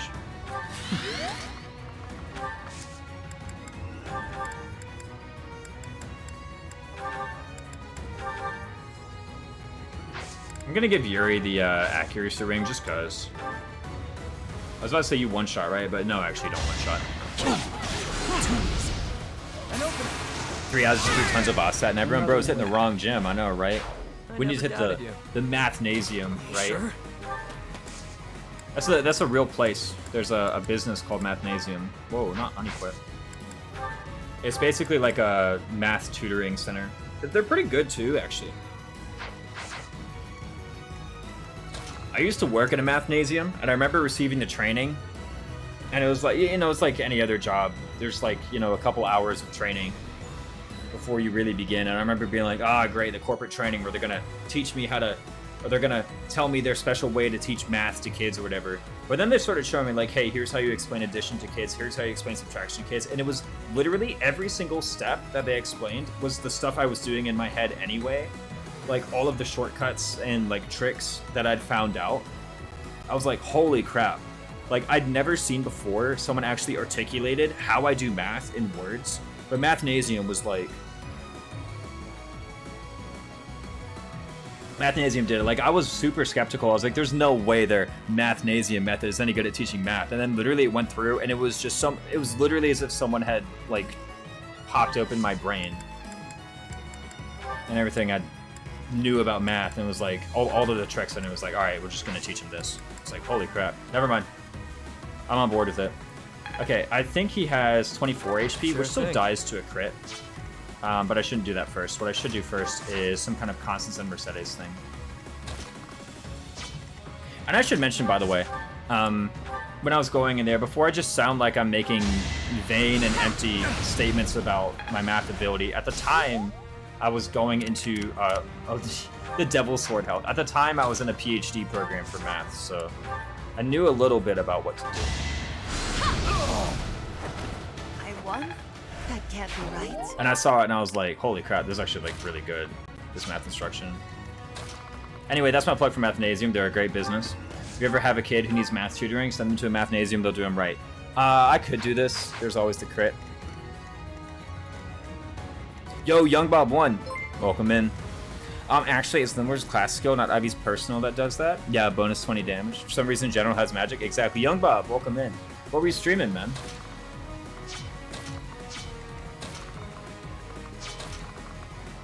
I saw you posted in the self-promo on my Discord. I'm like, oh, I should remember, but I was like really busy. I couldn't see what you were streaming. So what were you streaming?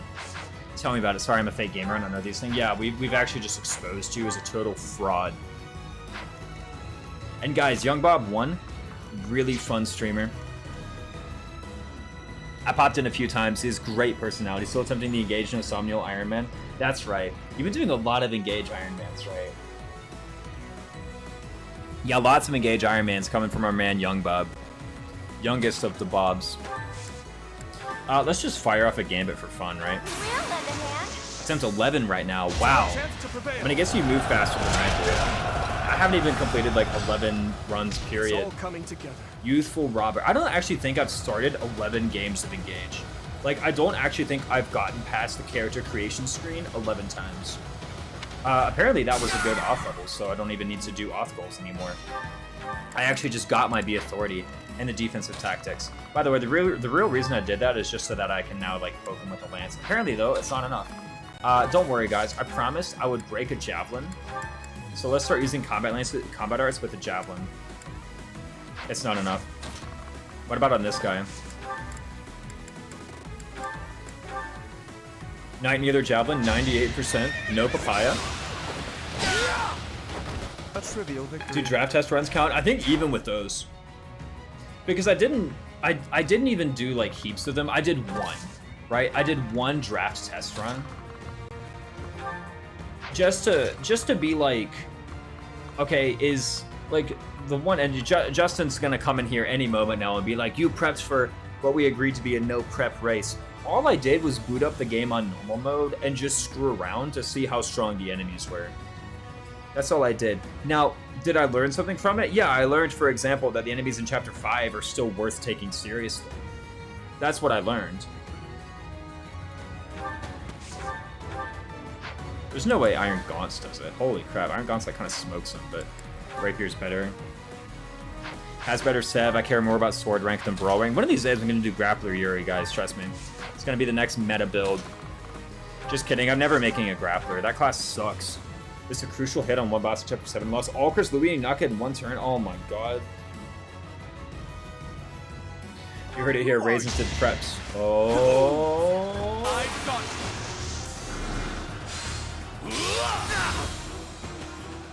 I guess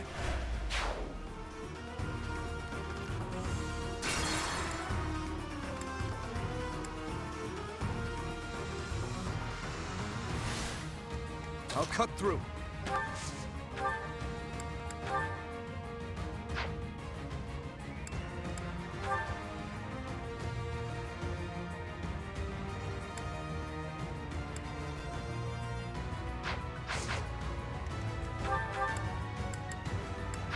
I stand ready.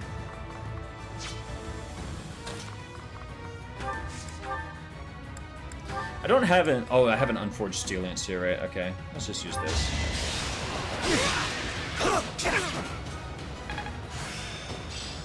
Now we get defensive tactics. I was wondering for a sec, did defensive tactics proc there? Like, did hold on. Did defensive tactics protect against my battalion damage in that combat?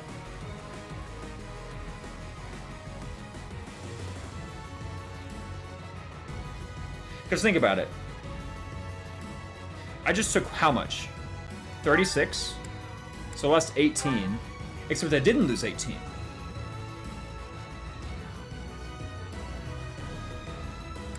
So apparently, if you unlock defensive tactics at the end of a combat, it protects your battalion's endurance for that combat? Hold on, let me show this. I just realized my webcam's in the way. He has 45 out of 60. The skill equipped before the... Apparently the skill equipped before the battalion damage was calculated.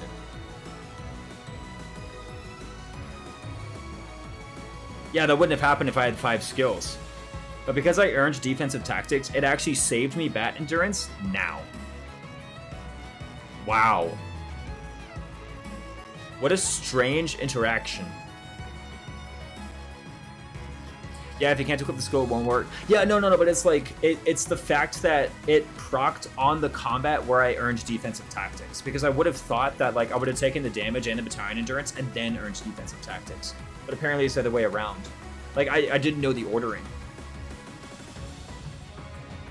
More incredibly niche 3 houses knowledge, yes.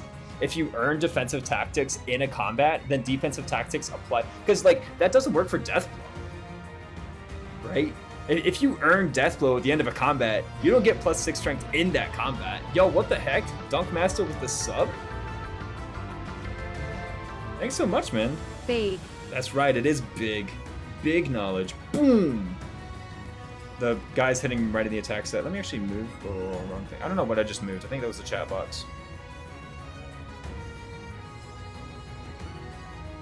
I think this will move the warrior to make it so that if there's a sub, they attack the portrait. I was just trying to warrior crit Dimitri. I just moved the box. It doesn't work for Deathblow because it already did damage. It takes damage after for some reason. Yeah. The battalion endurance updates. Okay, because here's the thing. Am I doing my math wrong? There's no way, right? There's no way that it actually did apply after. Because he took 36 damage in that combat, which means he should have taken 18 battalion endurance. Or battalion endurance damage. But he didn't take 18 battalion endurance damage. He took less than that.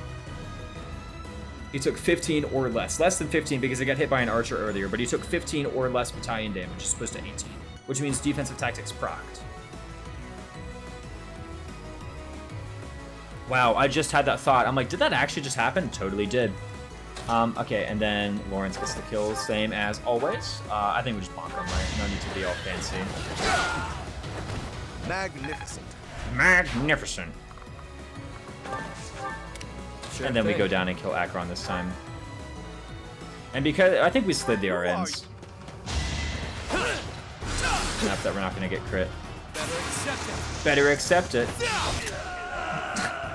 Oh, I missed the 69 in the screenshot, didn't I? Ah, what trash. I missed the 69. Come on. I can't believe I just let that happen. And there's no going back either. I'll never be satisfied.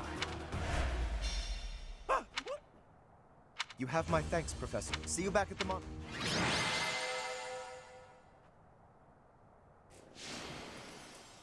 Felix motivation maxed out. Gloucester Knights, got. You just have to go to the VOD and snip it. Exactly.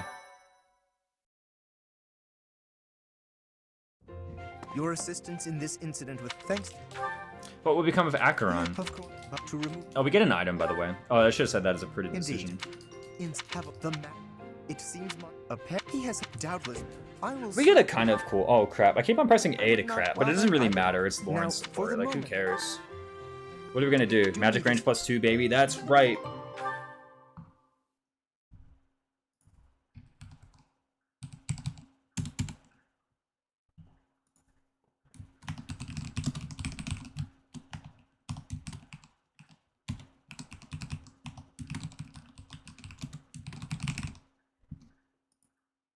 I gotta pee. And refill my water. Tell me in chat which is better. There's a poll. Oh, we got instruct automatically, right? Don't worry, it's gonna hit Felix in the sword rank. Hey, let's go. Using that motive, using that what is it? Thyrsus, right? Now we can use L Surge at 3 range. Yeah, you can just record video when you realize and snip from Switch. I don't know the record video button. All I know is the screenshot. I don't know how to use the Switch. The only thing I use it for is Fire Emblem. What's better, though? It's the poll in chat. You gotta let me know. I got 2 good rewards from this paralogue. Oh, and apparently I got the Devil Sword, too. Maturity is realizing attack range is good. Wisdom is realizing a bat now is good. Hold to record. Or if you hold, then you record it. Ah, then you snip it.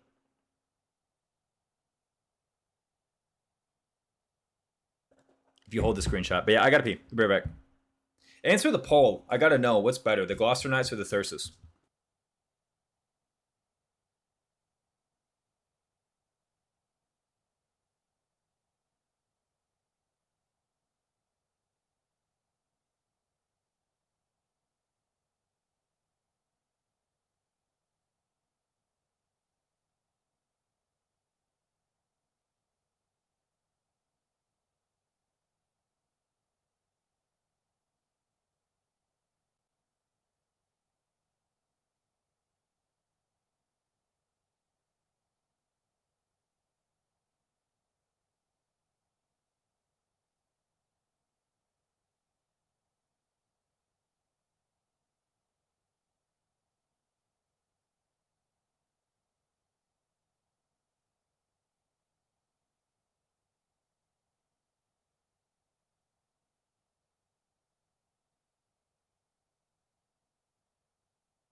How's the poll going? This poll seems accurate. Whoa. It's a dead even fight between Thyrsus and the Gloucester Knights. Nah, trust me, fam. Trust me. I'm a Thyrsus guy because Lester already serves my hit purposes. Gloucester Knights, you're welcome. That's right, Grab on Killer. That's right. Gloucester's good for the mages. Haven't an A yet, I guess. I mean, you know. Here's the thing, Wronghouse. Here's the thing, right? Here's the thing. Don't you just end the run after Chapter 7 anyway? You can't even get Lester Mercs. Wait, can you get Lester Mercs? When does that paralogue open up? I just made some bold claim that might be completely wrong.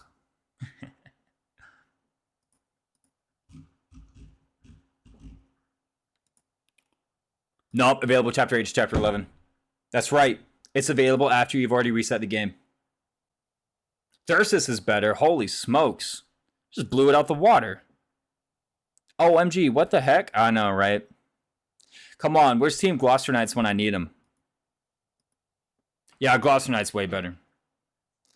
Gloucester Knights you can get for Gronder. Lester Mercs you can't.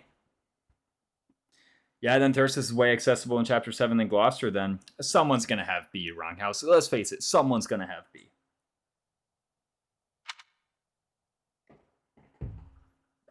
I guess you got to train it. Yo, look at all these C pluses. It's pretty nice. We're making some good progress. I do worry about my ability to get Assassin on some of these guys. Also, why is auto-tutoring going to Balthus and Dedue? I actually should just kill Dedue. Think about it. Because he legitimately, he's eating the auto-tutoring. I think I should just kill Dedue. Like, there's a problem here. Where some auto-tutoring that could be going towards a more useful... Even if it's, like, double towards Dimitri, I'd still rather have that. Than anything towards Dedue. Nah, he can still be adjutant. Sure, you can be a bishop. I regret nothing. That's right. It is Ash's birthday. Anyway, Thirst is better. Y'all won fair and square. Nah. I am sorry. Nah, y'all wildin'. Gloucester Knight's good. Saving my flame tickets to curse your engagement is where Team Gloucester Knights is. There you go. Nice. C-rank axes, fellas. I told you we'd make it on time. What did I tell you? Was there ever any doubt? Also, Lorenz is getting there. Towards, what's it called? Each new experience is an asset. Paladin ranks. Just got C riding, C plus lances. I guess he got C plus lances a while back. Eating weeds increases heavy armor, never knew. That's right. I've deepened my understanding. Huge grounder, huge grounder. That means we get Thief. I agree, Gloucester, good. But you're out of your mind if you convince me it's better than Thyrsus. Nah, it's better than Thyrsus. Get out of here. Gloucester Knight's good. That's a big damage. That's a lot of stats. You ever thought about how many stats that is? It's a very many. Well, that worked out. Assault Troop so OP. That too. That too. It's got Assault Troop. It's all coming together. Yo, finally. There were a couple turns back in that map where I really wanted heal on a I'm map. getting the hang of this. I never wanted this. Dude, Ingrid's first adjutant level? Mwah. The other one, she got like luck res. No, that was Mercedes who got My luck efforts res. have borne fruit. Right? Oh, I can't check stats on this screen. Anyway, moral of the story is Mercedes sucks. Don't know what else to tell you guys. It's just the truth. How much authority? Okay, 43 authority to go. We can actually get that with a split goal. Right? I mean, we can do sword authority. Do we want to do bow authority? Actually think about it, right? We're actually at C plus swords right now.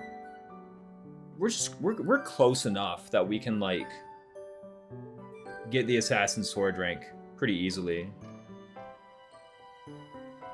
I also don't care about the assault troop like post chapter 7 because you get access to busted stuff anyway. Why stick when kill? That's right. No, the assault troop is like I think the assault troop is pretty good coming up in this map, and then after that it's like it's okay. It's a gambit. Like it's a gambit. It's up there with the other good gambits, with the other good offensive gambits, but it's still an offensive gambit. For Mercy, she's trying her best. She needs to do better than that. This is not good. 21 res is cool, I guess. Or says this is my Azure bias I support in the army split. I'm legally obligated to be offended. She is pretty cool. But she sucks, so. Which is a shame. Her first few levels were like so promising. Every now and then she gets a really good one, and then the rest of them just like that luck res. I'm like, seriously? Blaze is better, I guess. I mean, there's some like ups and downs to Assault Troop, I think, you know? There's some reason to believe in it. Felix Ingrid B.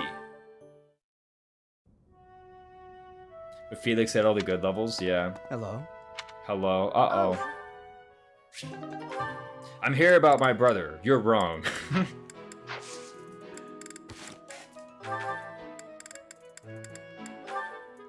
Alright, what now? Oh, we got some smithing stones, didn't we? Go find a oh, was that the go find a husband? Boy, oh boy. The classic. Go find a husband. What are we doing? I think these goals are still good.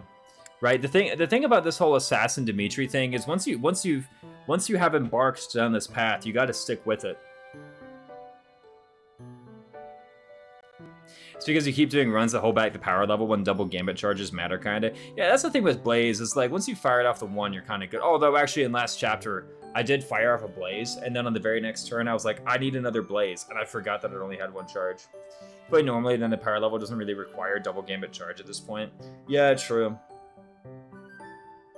Isn't Go Find a Husband Manuela's paralogue? True. No, Manuela's paralogue is she's trying to get revenge on the Death Knight gang. The Death God gang. Right? Mercedes needs Mercy benching before she drops another dubious level up. No, I'm gonna keep believing. I'm gonna keep believing in it. I was just trolling Manuela. Nah, she'll never find love. Sorry, it's just not happening. Where she is, at least a healer. Yeah, I mean, like, she casts Physic. That's okay, right? I mean, how bad can it be? There's no way I do Fortress Knight Annette, right? No, I get out of here. For one, I'm not giving her another level up anyway. What? She has Heavy Armor Bane? I didn't realize that. I didn't realize she had Heavy Armor Bane. For some reason in my mind, I thought she was either neutral or boon. No, seriously. Marry anyone with Physic and Warp? It's kind of a strange thing to be into. I want my woman to have Warp. Why? No, really. This is better than Rescue, you know? Like, imagine you marry some woman and she turns out to be crazy, so you try to run away, but she just casts Rescue. Ugh. Wrong house of Physic doubter. I mean, like, Physic's okay in the early game. The thing is that she just doesn't get it early game. Under normal circumstances, I'd always S-support Bernadette as part of a long-running personal meme, but I can't do that in the narrative split. Yeah, exactly. She can warp me to get the milk and the smokes, that's right.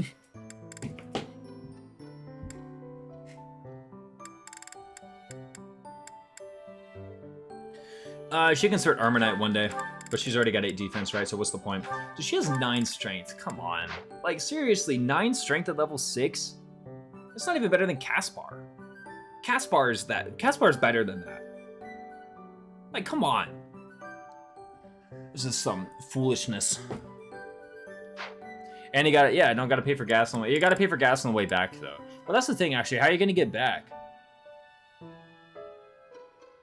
This run is so good. It's like if your dad came back with the milk. I know, right? Like, look at this Felix. Holy smell! Like, it blows me away every time. Oh, speaking of which, hold on.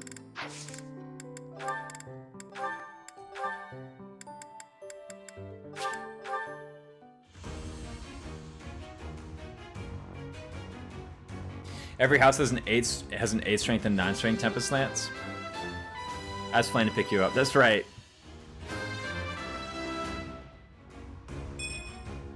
Easy.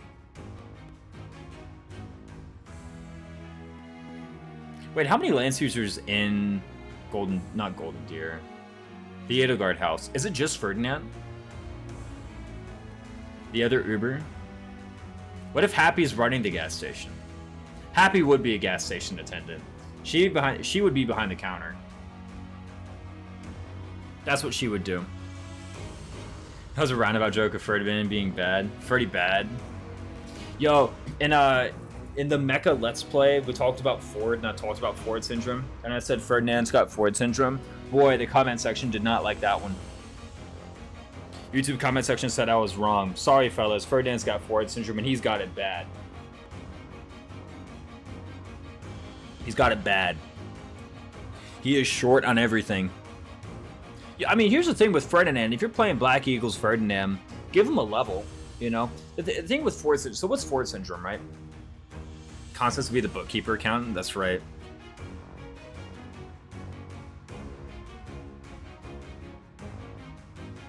Baldus would be the maintenance guy. Yuri would be the owner who just shows up every now and then, just completely unannounced, and is otherwise like completely invisible. Yuri be doing drug deals at night? No, exactly one level, easy. Well, Ford Syndrome's unit being decent, but people think he's bad. Ferdinand is the opposite. No, I thought Ford Syndrome is a thing where you're one short on like all your stats. All your stats are like one short of the benchmark. Because here's the thing, I actually did the math a moment ago. What's up, best of RuneScape? While this up fighting up the coyotes. Hold on a minute, let me pull up the because I actually did this with Ferdinand. Roasting me a mecha for opinions, but I hadn't stayed yet in our Awakening tier list.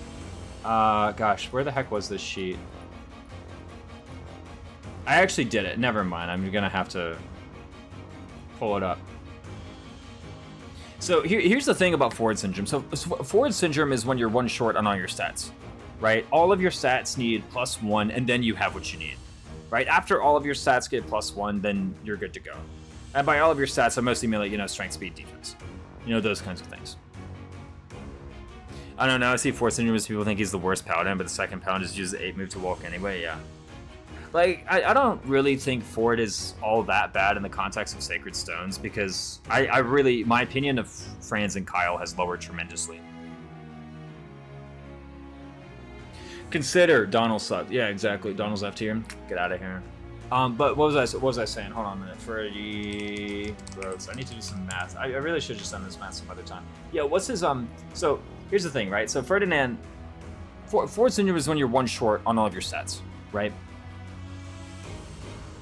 You're one short on your strength, you're one short on your speed, you're one short on your defense, and once you get 1 point in each, then you're good to go. Here's the issue though, right? Here's the issue. The issue with Ford Syndrome is that because you're short on everything, you don't get activated until you've leveled each skill at least once each. Which is way different than just being able to get stat ups wherever, and all of them are helpful to you. Like, for example, right? Let's take Ferdinand. Right? What are his growths in let's do strength, speed, and defense. What are his growths? In decimal form, please.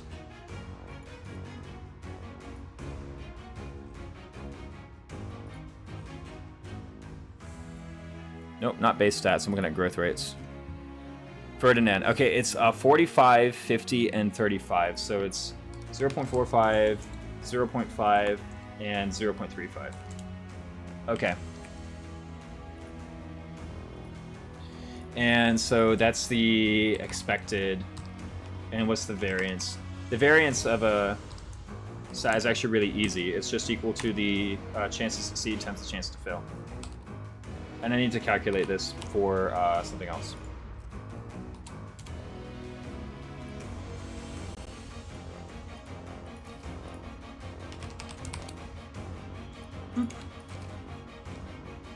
Okay, so there's a difference between needing one energy ring to get going and needing the energy ring, speed ring, and Draco show to get going. Absolutely. Most annoying thing to get working was to run Cyril. Cyril's like okay. Cyril's definitely the kind of unit like Anna, where when you recruit Cyril, he's gonna be a really strong unit for the map you recruit him in. However, unlike Anna, he's also just good otherwise. Awakening gets remastered, remade, and Lunatic Plus is scrapped. Gotta punch everyone in charge. That's right. Get out of here. I want Lunatic Plus. He has a level 8 and he gets to level 10 via the 2x. Exactly. He also just has good ranks and good arts. And good boons. Good everything, really. Basically, only Oth sucks. But here's the thing, right? So Ferdinand has Ford Syndrome. What this means is that his strength is short, his speed is short, and his defense is short. So until he gets a point in strength, and a point in speed, and a point in defense, he's not going to be activated. What does this mean? Okay, so suppose for a moment, right, you say, I'm going to fix Ferdinand, and the way I'm going to fix Ferdinand is I'm going to give him 3 levels. 3 levels is how you're going to fix Ferdinand, right? Good everything but his stats until it's advanced, exactly. You're going to give him 3 levels. If it didn't matter, like if you didn't have Ford syndrome, then I could just say, well, if he gets 3 points spread across these stats in 3 levels, then I'm happy with him. But because he has Ford syndrome, he needs a point in strength and a point in speed and a point in defense in 3 levels. So here's the thing. What's the probability? Say he was a better unit and all you cared about is just getting 3 points in those spread across that, right? All you cared about that. What is actually, it's equals norm dot dist 3 times 1.3, which is his growth total. Oh no, I just calculated it at 3, and then the mean is 3.9. And the variance is 3 times... Oh, the standard deviation. Why do they have you put in the standard deviation? Don't you know when you do a normal distribution, it's the variance? Come on. Freaking computer scientists. Probability, true. I need the cumulative. Okay, so if all you want... Right? Ready, meek for right now? Yeah, exactly. So here's the thing, right? If Ferdinand was a better unit and you didn't need strength and speed and defense, you just needed some of them, right? And your strat was, I'm going to give him 3 level ups. That was your strat. That was the way you're going to do it. Then the odds of getting at least 3 points of strength, speed, defense, just spread around strength, speed, defense in 3 levels is 73%. You have a 73% chance to get the 3 points of strength, speed, defense just over the course of your levels. Roughly, it's like, that's kind of an approximation. But if you need a point of strength and a point of speed and a point of defense,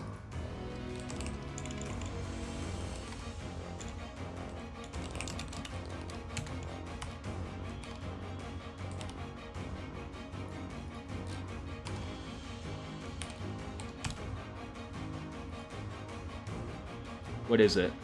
I need to make sure I'm doing this math right, actually. Okay, what's the chance that you never get strength? It's that, it's that, it's that. The chance that you never get strength is 0.16. The chance that you never get speed is 0.12. The chance that you never get defense is that. And I need 1 minus that. And I need equals product that. So again, if Ferdinand was a better unit and he didn't have Ford syndrome, if you just had the stats that he needed, right? If you just didn't care about getting exactly strength and exactly speed and exactly defense, if you're just like, I'll just take 3 points and I'll just take 3 points of it, you know, spread out however you want, you know, 2 strength, 1 speed, that's fine. All you want is 3, 73% to get that in 3 level ups. But if you need 1 of each, 53%. There is a 53% chance that you get 1 of each. Which is like that's what Ford syndrome is. Ford syndrome is like, you need to level everything. Until you've leveled everything, you're not good. And that's what he's got. Ford is basically the same way. He's like 1 short on speed, he's 1 short on strength, he's 1 short on D, he's just 1 short on everything. Now, what do you do with a unit who has Ford syndrome? I advise give them 1 level up. 1 level up. Because if you give them 1, there is a chance that you get really lucky and just level up everything on that first level up. And then you're good to go. You know, no problem from here on out. If you don't, then just abandon the project, you know. But one level, come on guys, you can afford to give a unit 1 level up, right? Come on, you can afford 1 level. Whereas the unit like, you know, Felix is just stronger. Paying for Nintendo Switch Online isn't worth it just for 1 game, even if it's not broken. Wait, what are we talking about NSO for? He has Lustre Serre? Did that finally come out? High Mind's favoritism Von Eyre. Cyril was also funny in the Split Run. You don't want to put him in the army, it makes the most sense flavor-wise for him. Silver Snow kicks him in the teeth. Ouch. Do Did that finally come out? Oh, what came out? Oh, Nanoso is broken? What are you talking about? Where is my Switch binding blade? Oh, the, yeah, that one. The ports. Nanoso Blazing Blade is literally unplayable? Really? But one level is favoritism? Yeah, according to, Mecha's comment section, I know.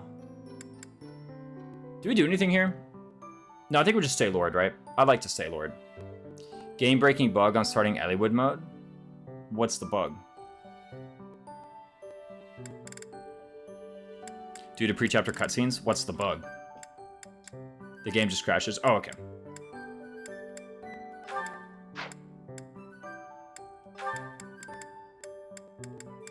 Just skip the map cutscene and you're fine on Elliewood mode. There you go.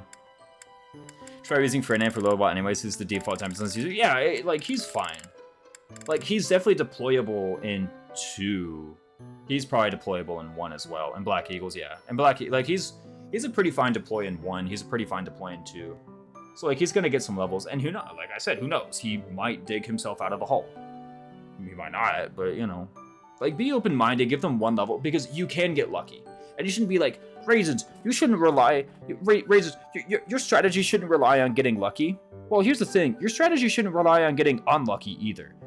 Good strategies in games with randomness, good strategies involve giving yourself opportunities to benefit from good luck. If you're like, when you do your analysis, you never consider the chance to high roll, your strategy is actually incomplete. That's a good argument. Since Rally Charm Dora is such a good sell, that means Seteth Seminar, which opens up 10% for Caspar, so he deals more damage. Yeah, like, well, you can activate that in Chapter 2. He is a default. Like, you can do that for Chapter 2. Imagine D&D players never getting lucky. Counterpoint would be Ferdinand has a better hit rate because confidence, which you could... Well, yeah, like, I think he's totally deployable in Chapters 1 and 2. Absolutely. In fact, actually, I think you're making a mistake if you undeploy Ferdinand in Chapters 1 or 2. Just outright. You're making a mistake. He's even got pretty decent Gambit hit rate. In-house Ferdinand can't be in, What? No, I said Chapters 1 and 2. I said you're making a mistake if you're not deploying Ferdinand in Chapters 1 and 2. I don't know if I said... Did I say 22?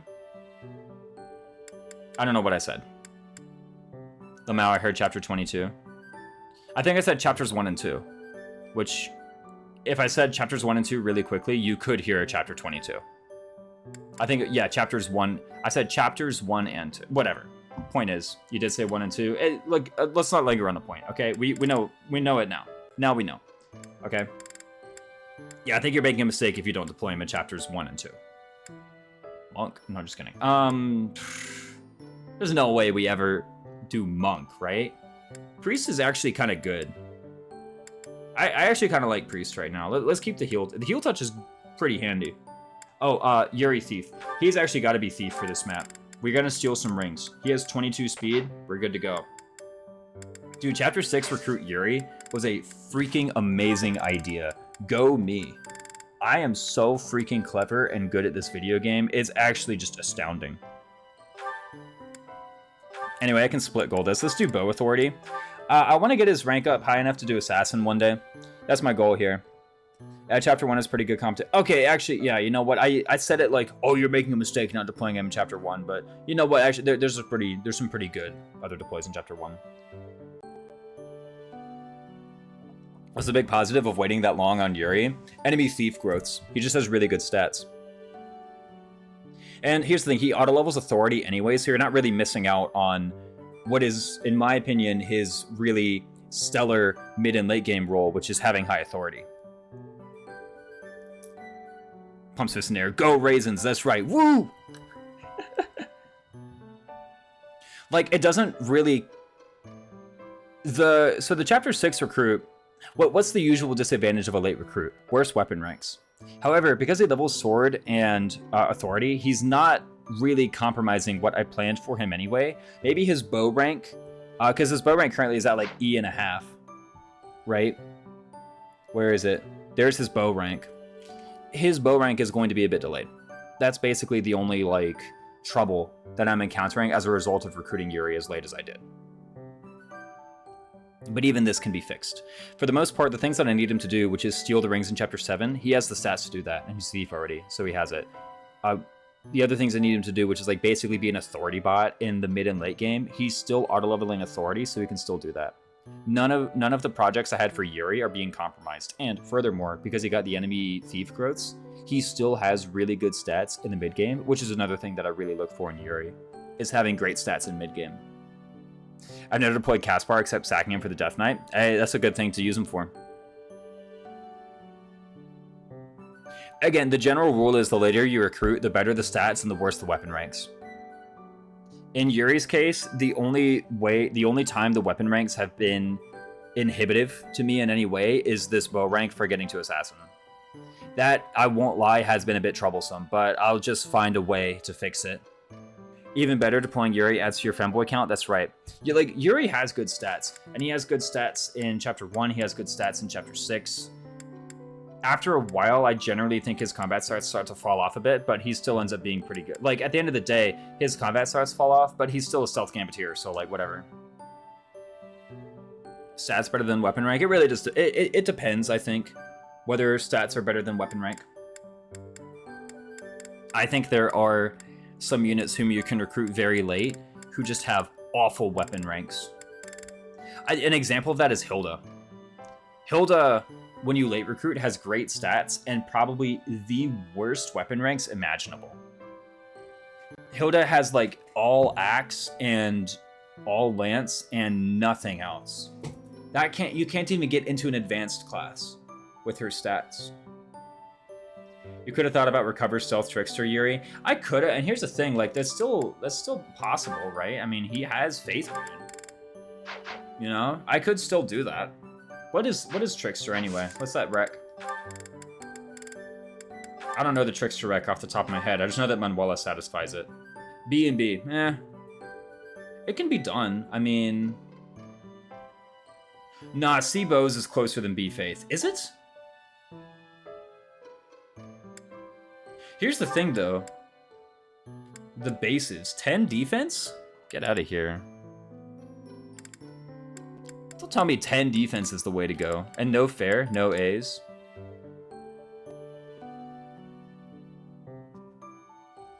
Yuri stats and natural ranks. Yeah, for like the things I want to use him for.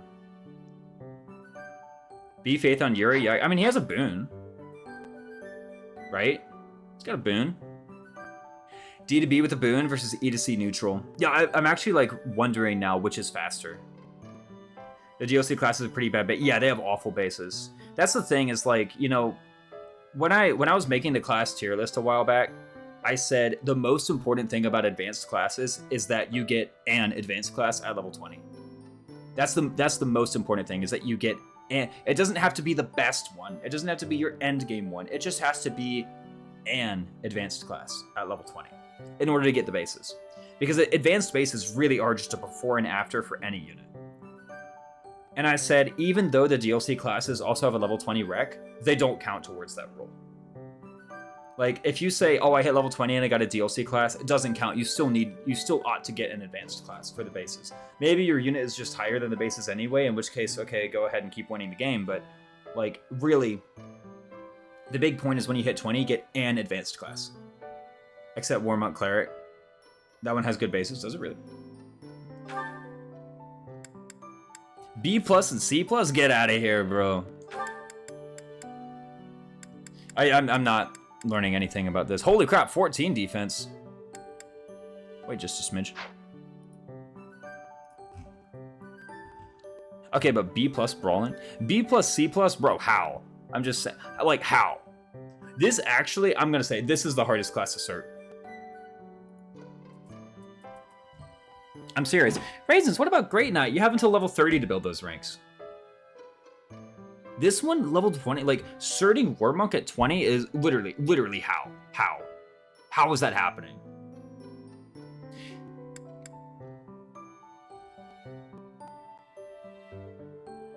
Base stats, duh. I was like, what the heck page should I look for in Serena's Forest? My mouse was literally over the base stats button. Warmonk or Cleric, 17 strength, 10 speed, kind of yucky, but 14 defense. I mean, I gotta admit, 17 strength, 14 defense is pretty good.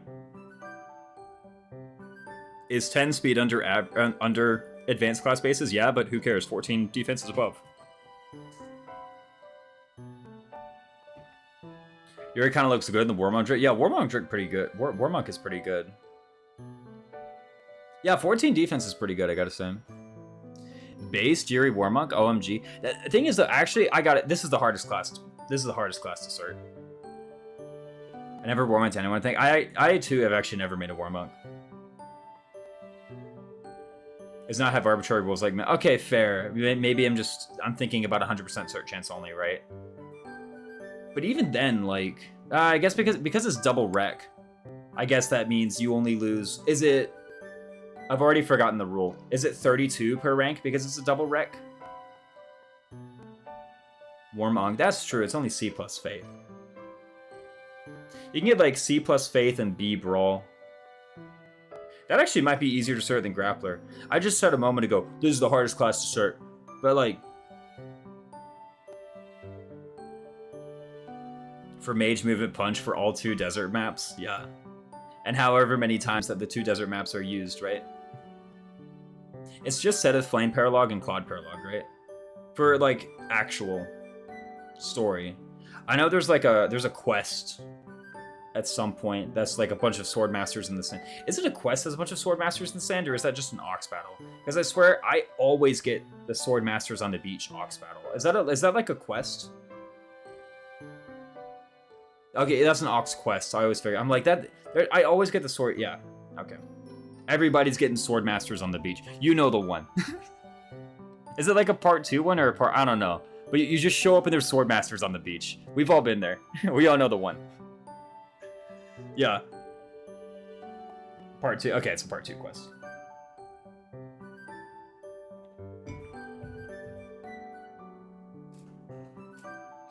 A holy warrior who can use some magic.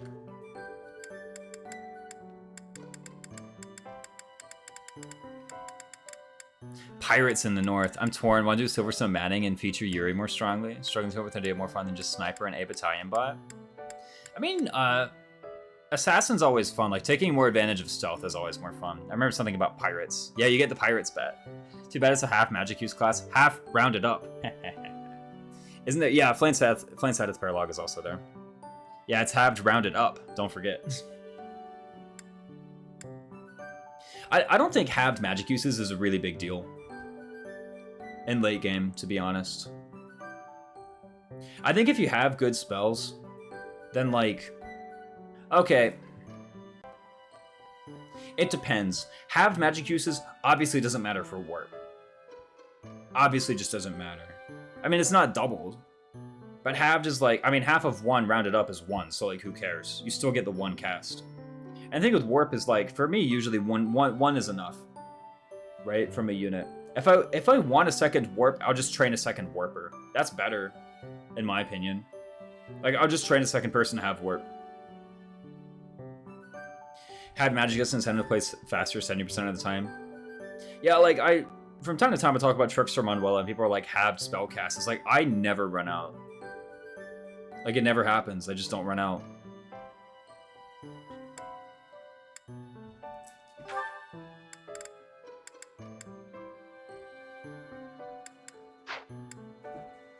The second warp onward is luxury. Yeah. The second warp is so good. You can like warp a unit and then warp a dancer. But again, that's a second warper. That's not a second cast of warp on the same unit. It's way different. And the second warper is better, in my opinion. I don't know, maybe you disagree. Maybe you're like, nah. But I think it's better. You can warp the warper. If you want. What if I warp my warper? Yeah, exactly. You can do that now. It's like, having a second warper, it's kind of like, you know, okay, here's the thing. Like, whenever we brought up second warper, I remember Justin and I, when we made our tier list for characters, we gave a lot of value to the second warper. And we kind of did it on purpose to kind of like be contrarian. Because a lot of the times people, when they talked about units such as Manuela or Happy or even Linhart, they were like, well, Lysithea already has warp, which is true, and she's the best at it. So why do I care about having a second warper? You can warp the dancer until one expect them to do something. Yeah, exactly. And it's like, the analogy I drew was, when you see the Dance of the Goddess Battalion, are you like, it's not good because I already have a dancer?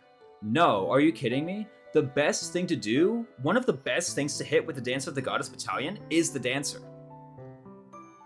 Like, what happens is, you get the Dance of the Goddess Bat and you're like, holy crap, I have a second dancer. And now it's a bit more obvious because people have played Engage more, and it's easier to use Dance of the Goddess and Engage than it is in this. But it's like, you know, when you get Seadoll and Dance of the Goddess, you're not like, this is a non-bow. No, this is a combo. This is a combo. The sum, like when you have Dance of the Goddess and a dancer, the combo is greater than the sum of the parts. Like, it opens up so many more plays. 0 warp to 1 warp is a much bigger difference than 1 to 2 warps or any increase beyond that. I mean, yeah, that's true. But, like, the second warp does open up, like, a lot more strats as well. The same way that having someone who can dance the dancer opens up a lot more strats. Because now you can warp a unit, warp the dancer. You can warp the warper if you want. If you desire, you can warp the warper. You can warp 2 people in the same turn. Kill both bosses. Warp strats just feel wrong now they aren't AoE. Yeah, they're very, like... I mean, to be fair, we don't have AoE warp, but also the bosses only need to die once, so, you know. There's that.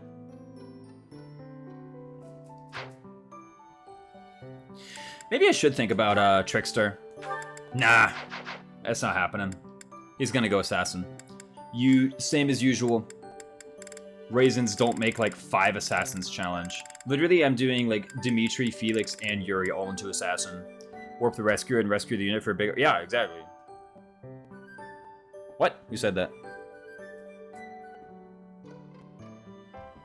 Like, the more warps you have... Like, more warps actually opens up more plays. I think it's actually greater than the sum of the parts.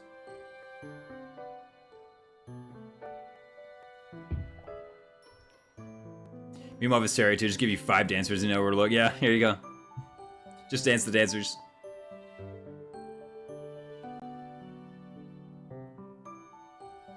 He's already got the Thief cert for Trickster. Yeah, you already got the Thief cert.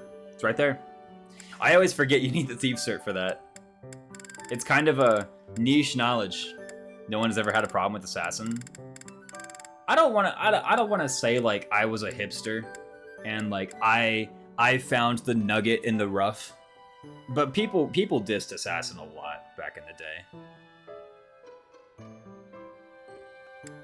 People, I mean, okay, and kind of like rightly so, because objectively speaking, Wyvern Rider is just so good, right? And the reason that I don't use Wyvern Riders is purely out of just pride, and I don't like using Wyvern Rider, because I think the class is just OP. Like, I recognize the class is just OP, so I don't use it. I'll see. Will DSD engage gives you Veronica can dance it? Yeah, exactly. Now you can dance with Veronica even. It's like, it's even better. Adam FED, I think, did. Nah, you're so right. Oh, did he, Adam FED did what? Liked Assassin or didn't like Assassin? Adam FED, so Adam with FED, he made a 3 houses class tier list. He made like 3, I think, right? He made like 1 each year, and he likes doing it as a habit. He and I evaluated the classes very differently, though. Like, I feel like a lot of Adam with FED's discussion was, okay,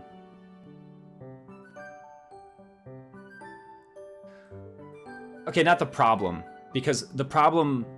I'm not going to say that Adam with FED's tier list had a problem, because that's inappropriate of me to say. He just had a different set of priorities, right? I have a different set of priorities, he has a different set of priorities, whatever. The difference is that Adam with FED had a lot of focus on late game and how much the classes fit into your end game build. So, for example, the intermediate classes were mostly evaluated based off of whether or not they gave you a good mastery, because the idea was, because you're obviously not going to be in say, Armor Knight in the final map, then the only thing to think about for Armor Knight is whether or not the mastery is any good. Not that that was bad, it's just like, I don't need it. Like, I could pull up the list. And the reason that I kind of don't necessarily... and here's the thing, right? I'm about to be negative about his evaluation criteria. But I just want to say that even though I have problems with his evaluation criteria, I think given his evaluation criteria, he evaluated the classes correctly. Let me find him in my subs. Add him with FED.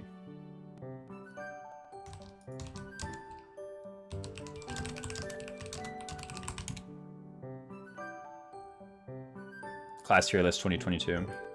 Found it. Okay.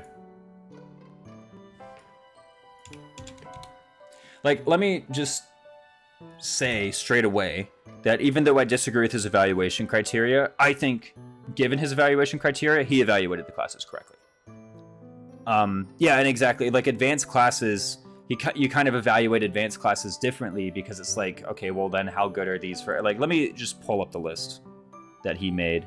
And screw, I'm just gonna skip to the end to have all the class placements in there too. What the heck am I doing? Oh, no, seeing sources. Dude, can I use this freaking... ever since I moved OBS to the other monitor, I just am lost. I have no idea what's going on here. Found it. Okay, cool. There we go. Let's see if we can find it. Let me make this a bit smaller. There's no reason to be so massive. Oh, he's... I was like, who the heck is moving an icon around? It's literally, I have the video still playing. Right? So you don't see my Rex. But, like, take a look at his evaluation criteria, you know? It's obvious, like, endgame plus, endgame minus, stepping stone, must master, can master. Like, it's kind of obvious that he's evaluating these classes with the endgame in mind. Right, sleep. Okay, I should go to bed. It's 9. I feel like an old man. Have a night, y'all. Have a good night. See you around, cat. Yeah, it's getting pretty late, but I can keep going. It's just very important for the way he plays. Yeah, like... And the reason that I kind of... So here's the reason why I don't so much like this evaluation criteria. Like, I'm kind of... I've said the positive things about Adam with FED, and I really do want to make sure it's very clear that I think he made a good list given his evaluation criteria. The reason that I don't much care for this method of evaluating classes is because if you do this, then you just get this. You see what I mean? Like you see what I mean? You just get this. We already have this. Like, we already have your list, basically. It's in the game. Like, you just flipped it upside down. Now it's Claude's tier list, yeah. Like, Claude POV. And the reason why I don't really like this method of evaluation is because when I was making a tier list, I wanted to provide a tier list that I think would give some insight beyond what I consider to be kind of obvious on like a surface level understanding of the mechanics. Right? Actually, I only started playing 3 houses your way from watching you play. That's right, Grab on Killer. And again, like I think Adam with FED reached the correct conclusions with this evaluation criteria.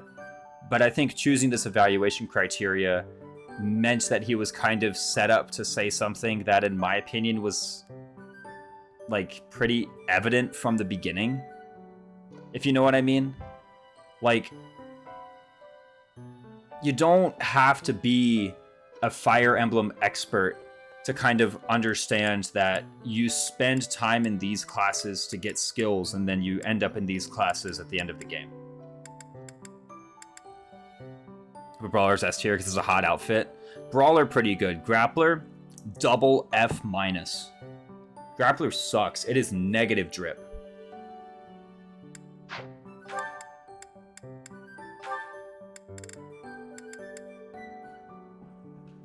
Ew.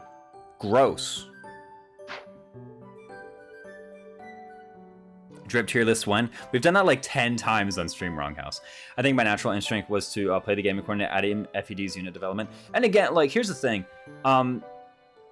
It's extremely common in RPGs to have an endgame focus in mind. It's fun to build up to an end result. Ew, gross. So crazy I really cared about master classes on my last Maddening run.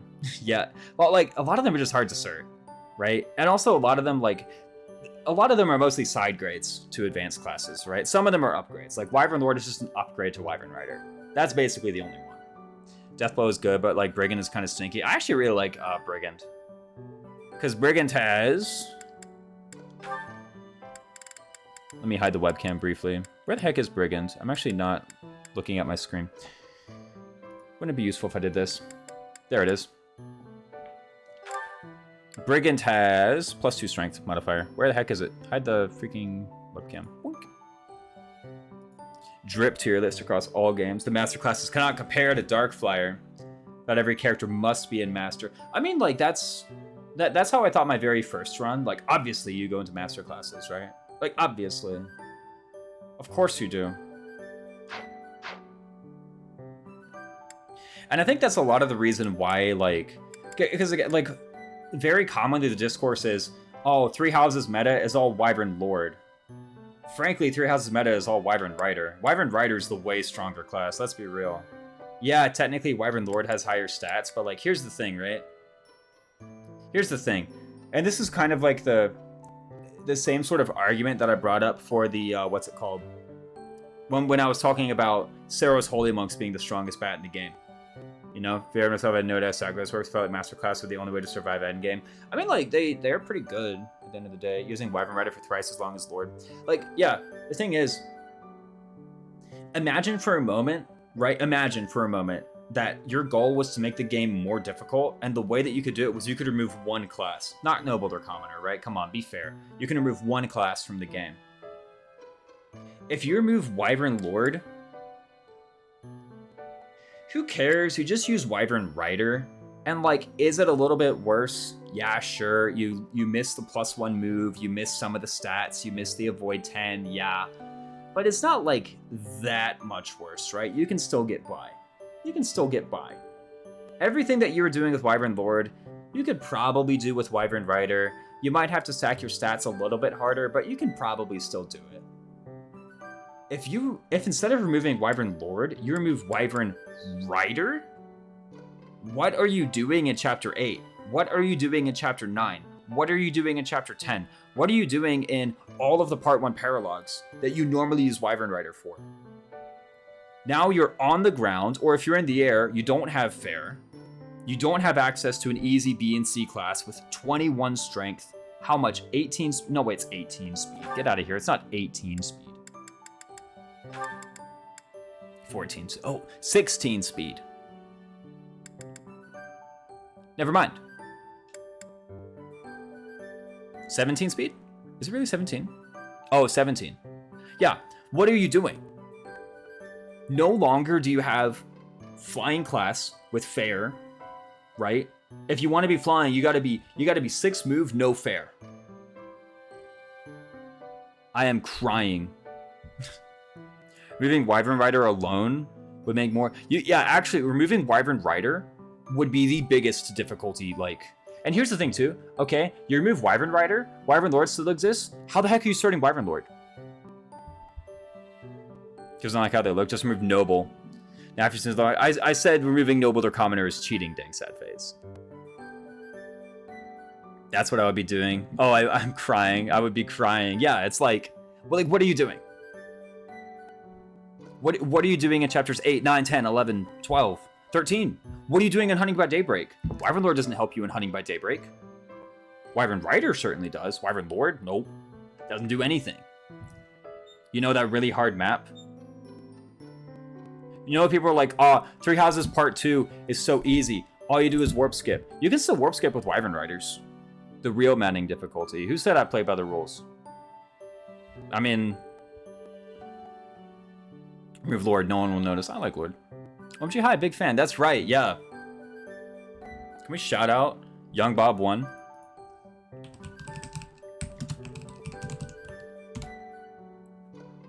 That's the man. Hi, February's. Hi. Don't have to click the Vantage Wrath Retribution anyways. Yeah, exactly. Like, the things you do with Wyvern Lord, you can get by with Wyvern Rider. The things you do with Wyvern Rider, Wyvern Lord's not an option. By far, Wyvern Rider is the best class in the game. By far. Honestly, when I made my class tier list, I made a mistake putting them at top 1 in S tier. What I should have done is made a whole new tier above and put Wyvern Rider there. Because that's literally just how good they are. They are so dominant over everything else. They have the best movement, they have the best weapon type, they have the best fair, they have the best strength, they have like, well, not the best strength, they have really good strength, they have really good speed. It's like the fact that I don't make this class is evidence of just how busted strong it is.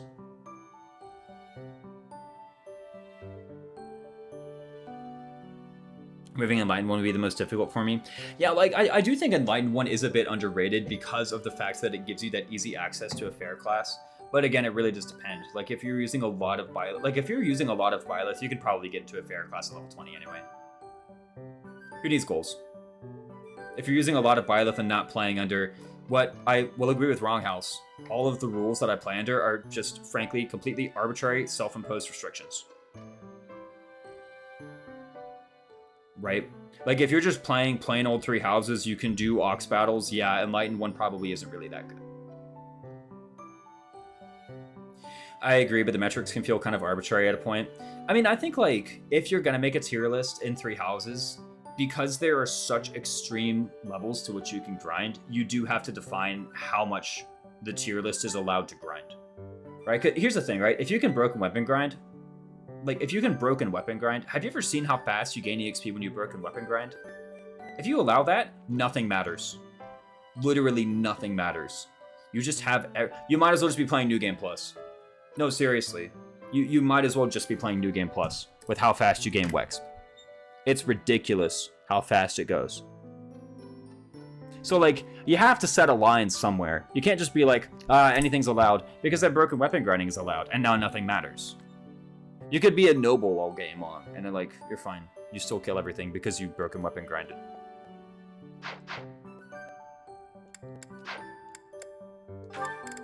So, like, anyway, kind of returning back to the original point, I do like Assassin. It's mostly stealth. Stealth, thief move, 6 move. Kind of like what Wronghouse said. If you can bring your own stats, this class is good.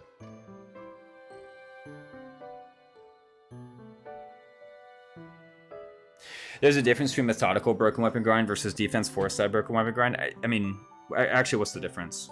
I'm not saying this like to challenge your point. I don't understand the difference between these two things. Warrior is higher base strength, they have the same in-class modifier, beaten only by Wyvern Lord, War Master, and Death Knight. That's right. Yeah, Warrior is higher base strength, to be fair, by 1 point.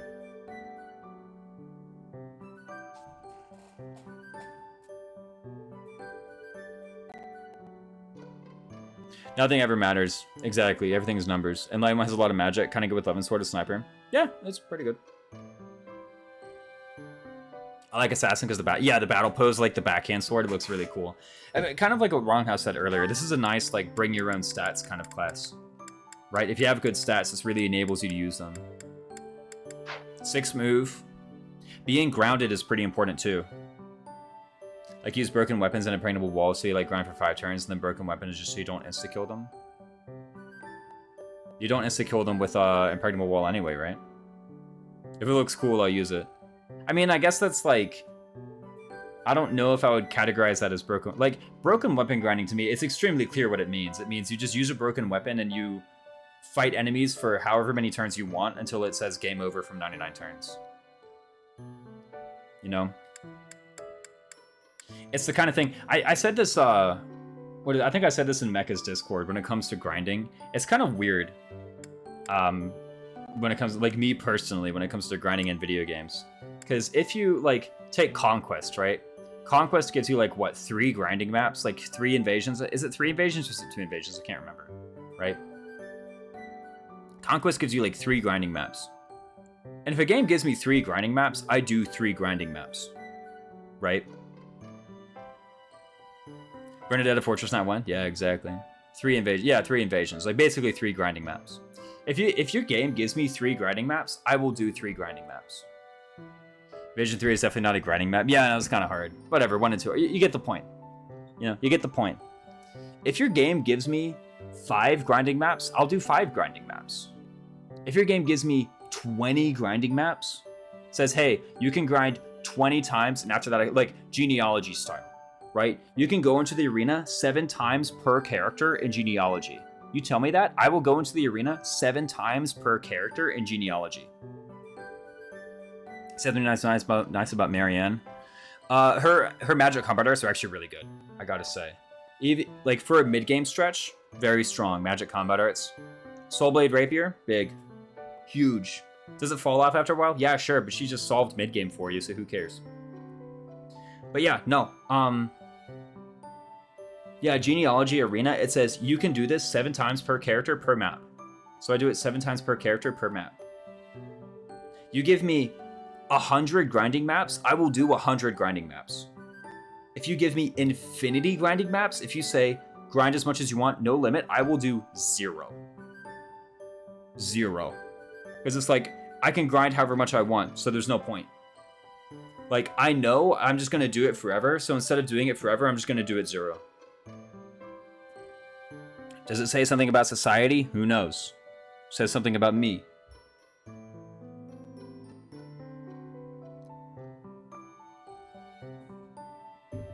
Kind of like Birthright and Awakening. Yeah, it's like, you give me infinity grinding maps, so I do 0. It's like Tower of Volney. It's like FE7 Arena, you know? FE7 Arena, oh, you can do FE7 Arena as much as you want. Oh, great, then I'm going to do it never. Because I can do it as much as I want. Like, if I can justify doing it once, I can justify doing it twice. Which means I can justify doing it 3 times, which means I can, and so on. Like, at no point am I ever going to be like, that's enough.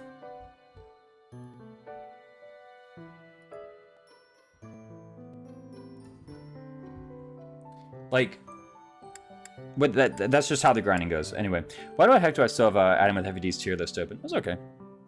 10-3 houses doesn't have infinite grinding maps unless you month loop, right? I mean, that's why that's the thing about 3 houses grinding. And actually, I will bring that. Like, when people evaluate 3 houses being easy, I think it really does come down to the grinding, right? Awakening is best to not let you grind on the Lunatics unless you pay for the DLC grinding map. It does on normal mode. Yeah, and infinite on normal mode. Like, people are like, oh, 3 houses maddening is so easy. But I think it's because, like, 3 houses maddening gives you that kind of, like, that perspective on grinding, where it's like, well, technically it costs a resource to do a grinding map.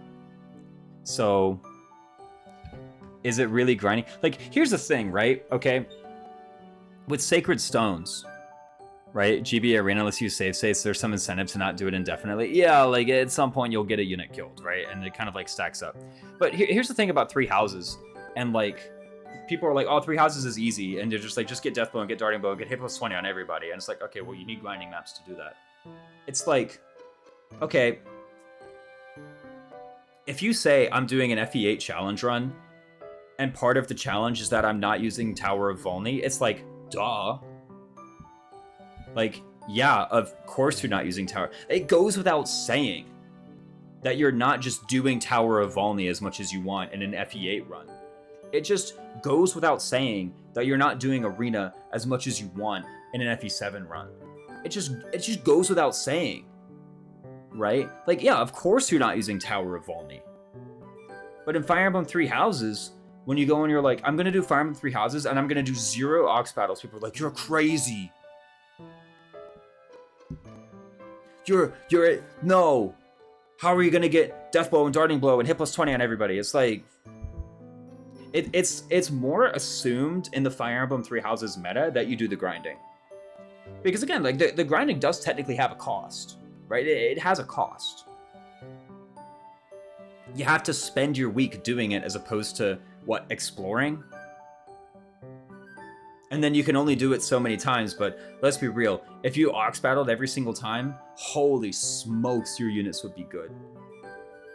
Part of the challenge is I am doing Tower of Volney. Yeah, you can do those. There's like an LTC category of FE8 that does the entire main game and the entire Tower of Volney and the entire Lagdo Ruins.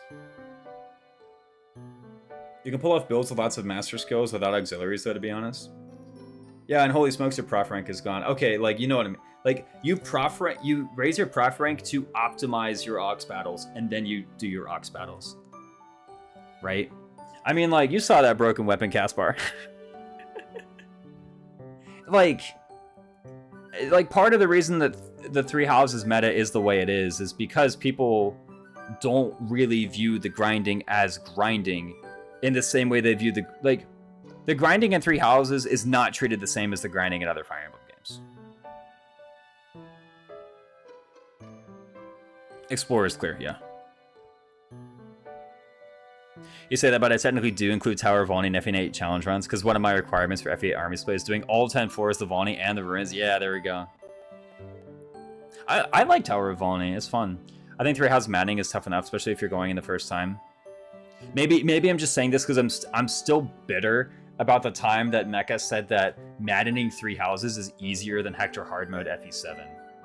I hadn't played Hector Hard Mode FE7 until recently. He is dead wrong. Like, he's dead wrong. Prime mistake is just my first Fire Emblem. I really like Tower of Volney. The difficulty tier list was an abomination. I mean, like, I actually think... So, the rest of the games, I can't really speak, like, too in-depth on. And here's the thing. At the end of the day, with Fire Emblem difficulty, you gotta remember. So, Fire Emblem is a game... It's a turn-based strategy game that, to be frank, does not really have a lot of strategic randomness. Strategic randomness, by the way, is something where there's some random element that affects the big picture, like the playthrough as a whole. And you can say growths is strategic randomness, but even then, like, you get so much of it that either if you need growths, you'll find a way to get enough of it to get by, or you don't even need growths at all, right? I do think Hector Hard Mode Ranked is actually a pretty hard run. Bonnie is technically 8 floors, but not 10. Yeah, get out of here. DLC is pretty significant for Three Houses difficulty. Yeah, if, especially like Chalice of Beginnings. And Manning was definitely tough for me. And so the thing about, like looking up strategies, right? The thing about it is, you know, because it's a strategy game with not very much strategic randomness, then once you know a way to beat the game, you just do it, right? It's not like, say, a roguelike, like Slay the Spire, for example. Where in Slay the Spire, you can't just say, oh, well, I beat the game once by using Burst Catalyst and putting 200 poison on them. Because you can't just do that every run, you know? Whereas in Fire Emblem, you can say, oh, well, you can beat the final map by just, you know, doing these strats, and then you just do it. You know, it's not like you ever get to the final map and, oh, randomly you didn't have the stats to do this thing. Like, no, you do have it, because we've proven before, like, there's not much strategic randomness. You just have the stuff.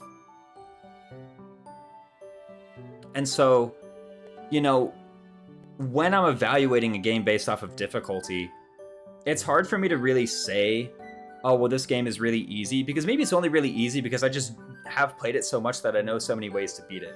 So, obviously, it's straightforward to me how I beat, say, Radiant Dawn Hard Mode, because I've played so much Radiant Dawn Hard Mode that, like, I just get into any chapter and I know what to do, so it's easy. But if you don't have that knowledge, how hard is it to figure out what to do? Or maybe even, like, if you do have that knowledge, say you are capable of, you know, doing math and checking the enemy stats, well, how many steps do you have to go through in order to activate a winning strategy? I agree with your takes. Raisins 3 Houses was a good game, and I have high standards for video game. In fact, I've stopped playing video games for years until I picked up 3 Houses. Wait, what? Come on. I see what you mean. I thought you said like you picked up 3 Houses, then you never played any other video game. I was like, what? No, come on. I have high standards for video. What did you play before playing a lot of 3 Houses then? I play video games a lot. 3 Houses is such a fun game. I love it a lot. I ran into Scroll Bruise on Thracia, but still found the game to be extremely challenging. Yeah. And again, like, you know, so I guess there's like 2 ways to evaluate difficulty, right? How hard is this game if you don't already know any of the winning strats? Like, how hard is it to find one of the winning strats just on your own? And I do think, like, the biggest barrier to that in a lot of games, frankly, is just relying too much on level up mechanic. 3 Houses is tied with Engage for my favorite Switch game. Yeah, I mostly played RTS. Yeah, RTS, let's go. RTS, that's here. Right at the heart is RTS for me. That's my genre. From the beginning until the end. I love turn-based strategy. I only stream turn-based strategy. But RTS is my one true love. Their words game knowledge a lot. So difficulty is relative to what you know. Yeah, I don't get 3 Houses skills and gamut stuff, so it's super hard for me. Like, yeah, 3 Houses bats and gamuts and skills is like you do just kind of have to learn them. Like GNS was talking about when we were talking about the defensive tactics interaction. GNS was talking about more niche 3 Houses info to add. Dude, if you play a lot of 3 Houses, you have a lot of niche 3 Houses info in your mind. I feel the way about Engage a lot. First time I played it was a constant struggle. Second playthrough, I limited myself heavily and went, yeah, it's like your first playthrough, you're kind of struggling, and then the second playthrough of Engage was like, this is just it's like a wow, I'm like hitting all of my peripherals. It's like a straight line. It's just so straightforward. So what's your favorite RTS? Right now, Brood War. Right now it's Brood War. StarCraft Brood War. I played some StarCraft 2 this morning because one of my friends and I are getting just getting back into StarCraft 2 2v2s. And so I just wanted to like be kind of brushed up on my StarCraft 2. But like if I'm like just sat here playing like an RTS game as Brood War, you won't do stuff like inherit Res Plus on 1, 2. Yeah, I inherited Res Plus on Chloe. I was like, maybe this will be useful. No. I am shamed. I failed to clear my one hard run I played, had to downgrade. I mean, like, no, come on, Gilyu. It's never, like, that's never a shameful thing to do in a game. Because here, like, as long as you're having fun, like, having fun is the most important thing. The next most important thing is learning stuff about the game, right? Like, it's never a bad thing to turn the game difficulty down. I really honestly, and I spoke about this some, like, I think 2 streams ago. I was like, I think it's actually really tragic that Fire Emblem never has an option to turn the difficulty up. Because I think it really would just be better if you could turn the difficulty up or down whenever you wanted. That'd be great. I have an unhealthy amount of Sonic 06 playtime. I play a lot of RPGs and platformers. RPGs, I used to be really into. I mean, I guess like Fire Emblem is an RPG in a way, right? So I still play a lot of them. Platformers never really got into.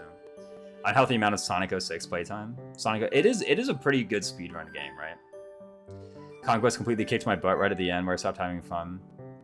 Grab on Killa plays Dune 2000, Command & Conquer Red Alert, Warcraft 3, StarCraft Age of Empires.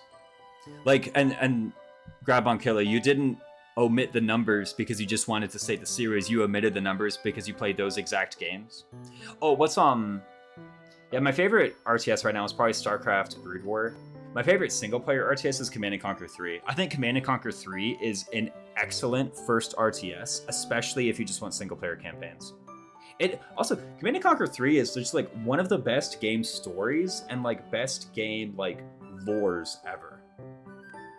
Because like, it's a good story, and I think even at the start, it does a good job of explaining the lore, and then it's still rewarding to go back to Command & Conquer 1 and Tiberian Sun, if you want, and like get more, because like frankly, like Tiberian Dawn and Tiberian Sun lore is crazy, but Command & Conquer 3 does a good enough job of getting you caught up, and then having the story. Like Command & Conquer 3 is actually one of my favorite video game stories ever. I just meant the series, yeah. That's not bad tier list discussions would be though Raisins. No, Anna's amazing. Just start on hard first for a training art. I mean, like, whatever. You know, you could just The same way that when I start a tier list, I make a rule that says no broken weapon grinding. You just make a rule that says play on maddening the whole way through, right? Like, whatever. Conquest Week hit my butt right at the end to where I stopped having fun on the final map. Yeah, fair enough. I say shame because the downgrade was the final map. I was so close. Oh, no. TRPG? TRPG is in, like... Oh, tactical RPG. When people say TRPG, I think, like, tabletop RPG or traditional RPG. I used to be really into traditional RPGs as well, like Dungeons and Dragons and whatnot, those ones. I used to be really into them, now not so much. I don't really play them. Sonic 06 is honestly a fantastic speedrun game, but every other definition is horrible. I mean, like, hey, being a good speed game, that's the point, right? You're supposed to go fast. But yeah, no, RTS is pretty good. I do like that one. But like, with the whole tier list, the difficulty tier list discussion is like, I don't really know exactly what angle Mecha is coming from, because one angle is like, okay, if you don't know the winning strats, how hard is it to find a winning strat? And then the other angle is, if you know the winning strats, how much work do you have to do to like implement the winning strats, right? I love Command & Conquer 3. I played 3 way more than Tiberian Sun. Yeah, same. I think I barely played Tiberian Sun. Tiberian Sun was like peak Command & Conquer lore. Like, it was by far best Command & Conquer lore. It was actually like insane. The setting and the world that they had set up, and like all of the like just crazy things that were happening in that world. Tiberian Sun was peak for that. The story was like okay, the gameplay was like okay. The gameplay was really jank. I mean, it's like an early RTS, right? Of course the gameplay is jank.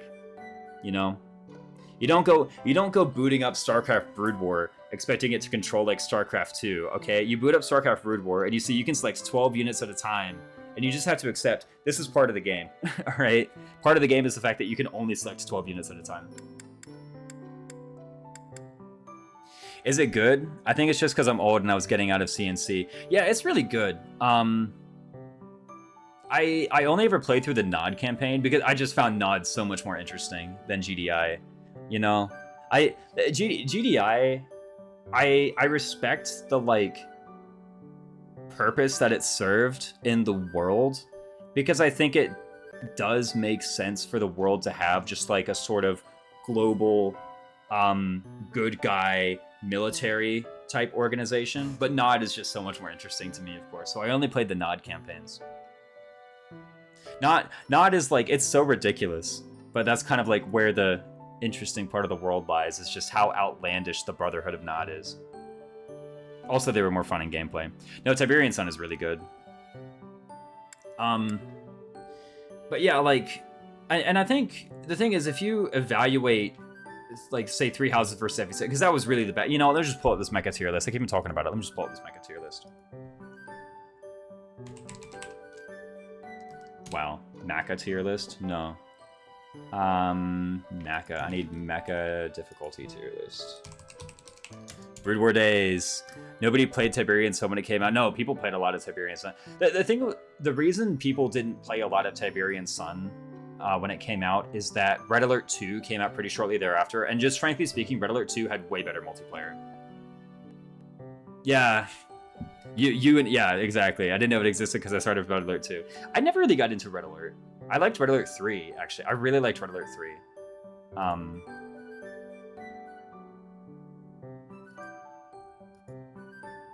And to be fair, like, it did have better multiplayer. Fortnite Dimitri looks so silly. All right, let's pull this up. Where's the, this was Mecha's, oh, it's upside down still, hold on. I think I fixed his difficulty tier list, to be honest. Where the heck is this source anyway? There it is. Yeah, I fixed his tier list. No, I'm just kidding. Let's go back here. Okay. Yeah, where did he put it? Like, okay, so again, if you're talking about, like, how easy are the games if you, like, already know the winning strategies, frankly, most of them just move way down. Maca tier list, we're doing SMT now? Yeah, exactly. Let me, by the way, like... Oh, I was like, why isn't my mouse moving so slowly? It's because it's on the wrong screen. There we go, let's just put that up there. This is Mecha's channel, by the way. You might have heard of him. He's a cool YouTuber. And, like... stuff like Radiant Dawn, for example. Like, I think Radiant Dawn is a game that's really hard if you don't know any of the, like, working strategies. Right? Like, I feel like there's a big stream delay with some people coming in. because people like Mac at tier list and this is like 30 seconds after I said it. I can't remember. Refresh your streams, guys. Nah, but for example, like Radiant Dawn is a game that, depending on how you're evaluating the difficulty, if you're evaluating Radiant Dawn's difficulty based off of how hard is this game, if you don't know any of the winning strat, how hard is it to find a winning strategy from no game knowledge? It can be pretty tricky, right? Awakening very hard. Lunatic Bus is pretty hard. Yeah. This was evaluated on their hardest difficulty, by the way. Right?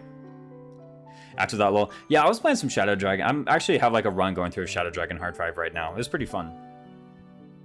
What was I saying? Yeah, if you have no game knowledge, like I think it does take a fair amount of work to build a working strategy that beats the game on Radiant Dawn if you have very little game knowledge. If you have game knowledge, it's honestly one of the easier ones. Right? Like by a lot. Because you just... Fire Emblem Radiant Dawn, it's one of those games where like it gets way easier if you just ignore the whole level up mechanic. Like if you just forget that units can gain EXP and level up, Radiant Dawn becomes super easy. If on every single map you were like, I'm just going to deploy my strongest units and I'm only going to do a combat if I kill them, the game becomes like easy. Heroes of Light and Shadow was brutal on the hardest difficulty. Or Heroes of Shadows and Light. Which one was that? Just like another game. Oh, that's sorry, Shadow Dragon is in hard. The top one here is New Mystery. Oh, that's the New Mystery remake, yeah. But yeah, like stuff... Like, if you're building up with no game knowledge and you get baited into thinking that the level up mechanic is something that is important at all to winning the game in Radiant Dawn, then yeah, you're gonna have a hard time beating it. It's like, okay, make as many Mammoth tanks as possible. Once you have 15, go full assault. Hey, it's how RTS V sometimes. CNC3, I mean, yeah. CNC3, I tried a very small amount of CNC3 multiplayer. The thing with RTS multiplayer, I've played a lot of RTS multiplayer, just like various games. It's so weird, RTS multiplayer, like, the skills kind of transfer over, but I feel like playing any new RTS, you just have to accept the fact that you're going to lose like 20 games in a row before you win it, before you get any wins. You just have to accept that fact, right? Because there's so much like game knowledge and cheese strats that you need to just build up. And frankly, the only way to build it up is by just getting wrecked. Like even when I started playing Brood War again, like a couple months ago, I know, here's the thing. This wasn't even the first time I got back into Brood War, right? I lost 20 games in a row. I've played StarCraft 2 for like, since it came out. Over 10 years, I've played StarCraft 2. I go to Brood War, I lose like 20 games in a row and go to D. Because it's like, there's just so much stuff that's specific to every game. Just getting wrecked. Just getting wrecked online so many times. Command & Conquer 3 was another one. You just get wrecked in Kane's Wrath. It's fine, difficulty kind of subjective. Like I know FE4 is a very easy game, but I personally will always have a hard time with it. Yeah, again, like FE4, if you just kind of like, here's the thing. In FE4, even if you chance upon the strat where you just run Sigurd at the next castle every single time, right? Even if you just find that strat by chance, you might erroneously think, I can't keep getting away with this, you know? Like, you might just falsely believe at some point this strat of running Sigurd or Seliph to the main castle and just seizing it is going to stop working at some point. You're wrong, because it never stopped. You beat the entire game by doing that, except like the very end. Like the very end. But the very end, you win for other reasons, right? But whatever. Spoilers. The meta, it changes. Yeah, exactly. It's actually crazy how StarCraft Brood War has not received a balance patch since 2001. If you went back to StarCraft Brood War in 2001, it would be the exact same game that people are playing right now, down to the bugs and everything. Right? Down to everything. And the meta is still changing. It's crazy. I don't know where 3 Houses ranks among FE because I don't know much about FE games. However, okay, we'll never know the rest of Grandpa and Killo's statement. Yeah, I'm very bad at FE4 too. 3 Houses is undoubtedly the best Nintendo Switch game. It's my favorite game on Switch. Yeah. I mean, these are my games on Switch. Value-wise, yeah. Oh, yeah. What if I were making this tier list? Evaluating the hardest... Okay, for one, FE7 would go down. I didn't like... Mecha's basic arguments for FE7 is that Hector hard mode changes a lot from Elliewood hard mode. But I don't really think that matters because... Yeah, it's different, but is it harder? No. FE5 is a breeze for me, despite FE5 being much harder to execute the winning strat for. Yeah, no, like FE5, even if you like have game knowledge, there's still like a lot of math and thinking ahead that you have to do, I think. 400 game players for me in 3 hours, more than I ever put in Skyrim. Yeah, I think I have more time in StarCraft 2 than I have in 3 houses for sure. People play Elliewood hard mode. So here's the thing, right? The argument was like, okay, take Cog of Destiny for example. Cog of Destiny in Elliewood hard mode. Sorry, no. I think it was comparing to Hector normal mode. In Hector normal mode, Cog of Destiny is full of generals, myrmidons, and paladins. And in Hector hard mode, it's full of druids, monks, and valkyries. So, and he's like, oh, this is a huge, it completely changes the map. Okay, but is it harder? Because one enemy has a damage type where there's a 900 gold item you can buy to take 7 less damage. Right? And think of it this way, right? The whole crux of your argument is that, like, it made this radical change to the map, and that's what makes it harder. Okay, what if Hector normal mode had the monks, and then Hector hard mode had the myrmidons? Every argument you made would still be true, but is Hector hard mode still then harder as a result of the change? Like which one's harder to deal with, the monks or the myrmidons? One of them is harder to deal with than the other. And if you want to say, yeah, the monks are just harder to deal with, then, you know, go ahead and say that. But that's saying it's harder because the monks are harder to deal with, not it's harder because it's different, which is, in my opinion, not a solid way to write the argument. And here's the thing, I'm nitpicking the argument because I think it was argued poorly. You should know, by the way, just because something is argued poorly does not make it false. Maybe it actually is really hard, right? Like maybe it actually is really hard. And even though I'm nitpicking the argument, that doesn't matter. You know, actually, that's one of the classic logical fallacies, is saying something was wrong because it was argued poorly. That's not how it works. Like, you can argue for something that's true and argue your case poorly. That happens all the time. I'm an Elliewood hard mode guy. Yeah, I actually really like Elliewood hard mode. But Elliewood hard mode, play F7 because I hate Hector. That's right. Tell him, definitely a big jump. Little Pompano. I mean, the jump in difficulty in 3 houses from hard to maddening is massive, but it's lower than FE7. You know, for a long time, the narrative was that there should have been a difficulty between where hard was and where maddening was.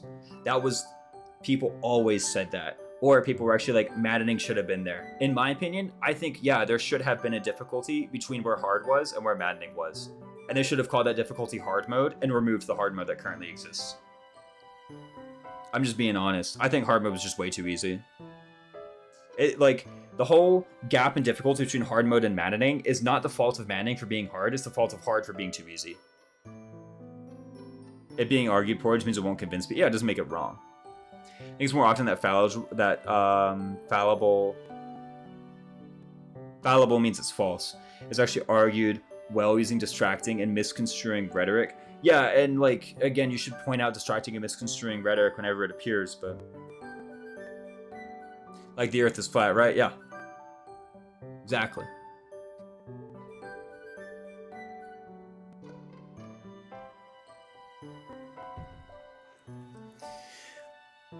You can say I wasn't convinced because it was argued poorly. Yeah. Theorizes hard mode is normal mode and trench coat. That's the problem with Awakening as well, where hard does very little to prepare a player for Lunatic. And here's the thing, right? Like, you know, I'm not knocking the game design, right? Well, that's the thing, is like I very rarely criticize the game design because at the end of the day, I usually don't care about the game design. You know, I think very little about the game design. Gameplay. No. I love that emote. What is this? Triabolical? No, tri-hex. Okay. There's now a discussion stream. No gameplay allowed. You can make a bad argument for there with this round, but yeah, you'd still be correct.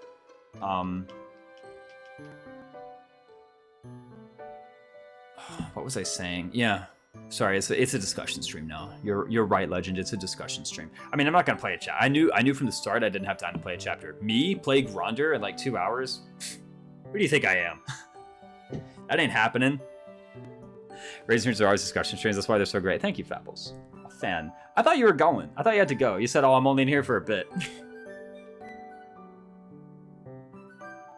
For nearly an hour. Like, Adam with FED talking about 3 Houses Fire Emblem, talking about Fire Emblem 3 Houses Mutants for nearly an hour. I don't know how these guys managed to bang out a tier list in under an hour. Every time Justin and I do a tier list, it takes like 8. At a bare minimum, it takes 8 hours. Wasn't that how long it took us to do the Fire Emblem 3 Houses tier list? Didn't it take... Actually, here's the thing. You guys remember the Hortensia incident? If you guys weren't present, so Justin and I did a Fire Emblem Engage tier list. You guys are present for that. The Engage tier list is even longer. Yeah, I think that was like 10. What I remember about the Fire Emblem 3 Houses tier list is we both drank a lot of coffee beforehand. I think we went to like do a bathroom break like 7 times. Other your final tier, yeah, on the last day of 3 Houses. I've been through enough phrases to know this is all just part of the preps. Hortensia incident and Hortensia incident part 2. Yeah, no, okay. Adam with FED is like talking about Fire Emblem 3 Houses for nearly an hour, making a tier list. I think Justin and I legit spent 2 hours talking about Hortensia alone. Just talking about Hortensia. We got into this massive argument about evaluating it, and then halfway through we were like, maybe our evaluation criteria is broken. And then after debating that for like 30 minutes, we were like, screw it. We think the evaluation criteria is broken, but we're gonna stick to them, and it means Hortensia is not S tier. Yeah, Don came with it. Yeah, Don was really the one who spurred the whole, I think your evaluation criteria is just poor for this game, which, to be fair, it was. What's our... I liked the points that you and Justin disagreed on. Well, that's the thing. Like, I actually really like that about the tier list I do with Justin, is that I end up convincing him of a lot of stuff he didn't think to be true, and vice versa. He is really good at he's really good at convincing. Here's the thing: we're both really good at convincing each other, and we're both really good at being convinced. Like that is, I think, like the strength that he and I have as like hosts doing a tier list together. Is that we very often take stances contrary to each other, but both of us is willing to have an open mind and hear the other one out. I really like that's really my favorite part of those lists. I kind of want to, like, honestly, like January 1st next year, if Justin does a 3 Houses tier list, or not just a 3 Houses tier list, if Justin does a 3 Houses run in 2023, in 2024, I want to do a tier list with him. You're both very flexible and not something contrarian for the sake of ego. Yeah, I agree. Yeah, I don't know. It's nice to be able to be convinced of things. I don't know. But yeah, no, Don was right that our evaluation criteria in the Engage tier list was very poor. Because here's the thing. We kind of copy-pasted the criteria for our 3 Houses tier list. Let me find the 3 Houses tier list. Wait, what? Why is this doing that? Oh, I know why. It's because I focused out the window. Let me find the evaluation criteria for the 3 Houses tier list. You guys get to see more of Armor Knight Dimitri's butt. There you go. Where is it? Oh, it's pinned in the Video Games Not FE channel now. What? Wait, where is it? Where the heck did I pin it? Oh no, I saved it somewhere on my computer. Okay. Let me just find it here. Where the heck is it? Story and gameplay? This has to be pinned somewhere, right? There it is, found it. Okay. Finally. That took me long enough. I had to go into Justin's Discord of all places. I say like of all places as though it's an awful rotten place to be. It's not. It's a great place to be. You guys should join Justin's Discord. Go to Justin James at NDLC. Shout out.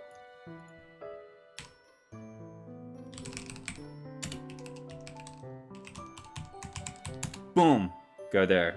Great Twitch streamer, great Fire Emblem streamer, great Discord. I think he's currently playing through the first ever like major Three Houses ROM hack. Yeah, this list. And it's, you can tell Justin was involved because it's using part 2 portraits. I don't know, I prefer part 1 portraits. But yeah, our evaluation criteria was all about like look at the first word, solves meaningful problems, right? Like it's kind of Three Houses, at least in my play style, and to an extent Justin's play style, is kind of like a very different game from Engage, because you have a lot of choice as to when a unit enters your roster, and usually the strongest that a unit performs is very shortly after joining. Is it ordered within tiers? Yes, this is ordered within tiers. Justin's Discord, you will never find a more wretched hive of scum and villainy. Yeah, we must be cautious. And so, I mean, I'm sure if you guys have seen, you know, some of my other Three Houses playthroughs, you kind of get this idea that I do like to do a rotating roster, and I like to kind of think about my units as like, okay, here are all the chapters. How can I apply my units to the problems posed by these chapters to deal with them on a very like short-term level, right? Even the whole issue now where I'm trying to do like an Armor Knight Felix, I'm literally, the whole reason I was actually rushing out that axe rank in that paralogue to get the Armor Knight Felix was to get an extra 3 points of defense for this chapter alone. That is the only benefit that I earned from doing the Armor Knight Felix. It was for Grandeur alone. I was like, I want +3 defense on Felix for Grandeur alone. Like, that's the kind of short-term thinking I do. I don't think more than like 3 chapters ahead. Basically. 3 chapters, like the furthest that I'll go ahead. Maybe I'll say something like, oh, I'll recruit Happy here because this is when I'm going to do Sothis paralogue. And that's what I'm thinking about, right? Is it just me? Yo, check it out. Check out Edelgard, Lysithea, and Euritza. Their hair forms like a perfect vertical line. I just noticed that. Is this on YouTube anywhere? I would appreciate the way units are grouped instead of just kill things good. Yeah, the whole, I think it's actually saved as like a highlighted VOD on this channel too, the whole thing. And there's also timestamps for each separate unit. I can find the timestamps actually. I think Quentin in my own Discord was the one who went through and kind of got everything.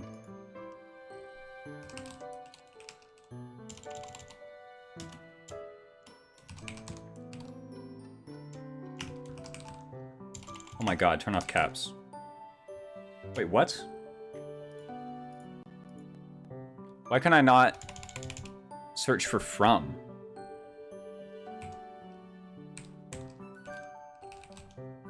Why can I not do a from search in my own Discord? Can I do it in someone else's Discord? Is it a streamer mode thing? No, I can do a from user in someone else's Discord. Why can't I do that on my own? Whatever.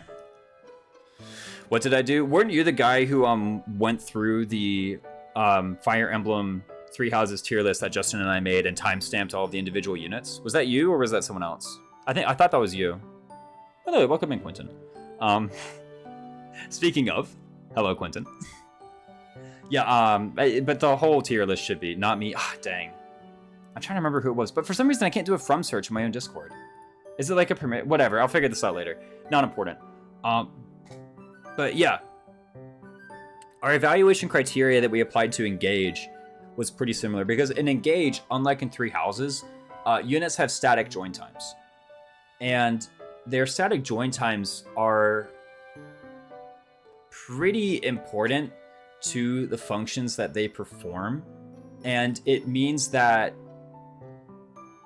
the problems that they solve are more determined by things that are out of your control than things that are in your control, right? So for example, here we can say solves meaningful problems all game long because you can strategically, or solve meaningful problems sometimes because you can strategically choose, you know, when or how to recruit Linhardt or Happy, and then how to set up their goals to make sure they're activated by a certain point. Would Out of House Ingrid be A tier or still B tier? I think still B tier. For one, because Out of House Ingrid is just better than her. Except in res. And frankly, all of the units above her are still like good when recruited out of house. B is not a damning evaluation. You know, it's not like you're bad if you're in D. It's just that, like, there's some more investment or some more risk involved. Even out of house Ingrid, you know, you get her and she has good set. Even out of house Ingrid still has like a couple steps to go and can still get RNG screwed. Right? But like in 3 houses, you can take a unit like Lysithea, for example. You have a lot of control over when her warp gets activated, when her dark spikes get activated. There's so much you can do, and you kind of have to plan like a little bit ahead and think about like on what is the first chapter where I need warp, for example. And then by controlling Lysithea's goals, you can get it at certain points, or you can not get it at certain points if you decide that a different problem, you'd rather solve a different problem, right? Maybe you want an earlier dark spikes to kill a Death Knight for whatever reason. And so that's what you do. Whereas in Engage, you know, it's not like you can make any big strategic decision that impacts when you get warp. You just either have warp because the game gave you warp, or you don't have warp because the game hasn't given you that. How big of a factor was ease of recruitment and availability? It was a bit of a factor. As far as availability goes, if there's a unit who's only available in one route, we are only evaluating them in that one route. So, for example, Gilbert is not getting negative marks for the fact that he only appears in Azure Moon, for example. Like, we're not saying, well, Gilbert is only in Azure Moon, so he's going down a few spots on the tier list. No, where Gilbert is placed on the tier list is where Gilbert deserves to be in Azure Moon. Same with, say, Yuritsa. We're not giving them negative marks for that. Same with all the lords, right? We're not saying, oh, well, you only get Edelgard and Crimson Flower, so she can only be like 1/3. No, like, we didn't do that. As far as ease of recruitment goes, I mean, like, I guess Ferdinand is the one who's like really hurt by that. I don't really remember how much it was, but if I don't remember it, then it must not have been important, which means we must not have cared about it. Right? Like, I can tell you we cared a little bit about a paralogue. If you had a good paralogue, then that would bump you up on the tier list. If you had a bad paralogue, we didn't care. But if you had a good paralogue, it was like, yeah, that bumps you up on the tier list. That's why, like, Lorenz is kind of as high as he is. Although, actually, a lot of the reason why Lorenz is as high as he is because Justin just convinced me about magic arts. I originally was like, magic arts are trash, and then he was like, actually, magic arts are really good. That was one of the main things he convinced me on. Was how good magic arts were and how good vengeance was. I was kind of a doubter. I was like, yeah, I think they're good, but I think they're not great. He was like, no, they're just really good. Here's why. And he was right. I was wrong. So yeah, if units had like a good paralogue, then that was a plus for them. But other than that, no. I'm trying to think what else was there. Frozen Land's strongest spell. Well, I mean, kind of is. If you don't double, definitely is. It's only one range, but hey, you know, just...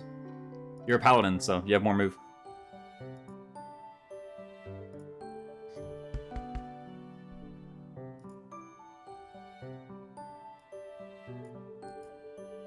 What? Sorry, I just read something really stupid in a Discord somewhere. I ran through Az's units in their best performance, since I think it's really unfair if Lorenz gets penalized because he's got horrible ability in Silver Snow Azure Moon. Even if he's not doing much there, range doesn't matter when they're dead. Yeah, exactly. Range doesn't matter when they're dead and you have Kanto and more move. Does Leonie get the Brave Valier? Yeah, she gets it at A. Sorry, I just read something really silly on a Discord somewhere, and so I got distracted. What I was looking for, actually, was our evaluation criteria that Justin and I agreed upon. It should be somewhere in my Google Drive, which... I need to open and then move the tab away, because you're not seeing my Google Drive.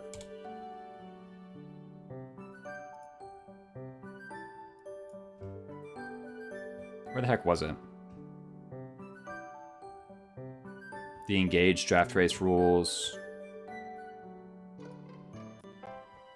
January 3rd, we're going too far back.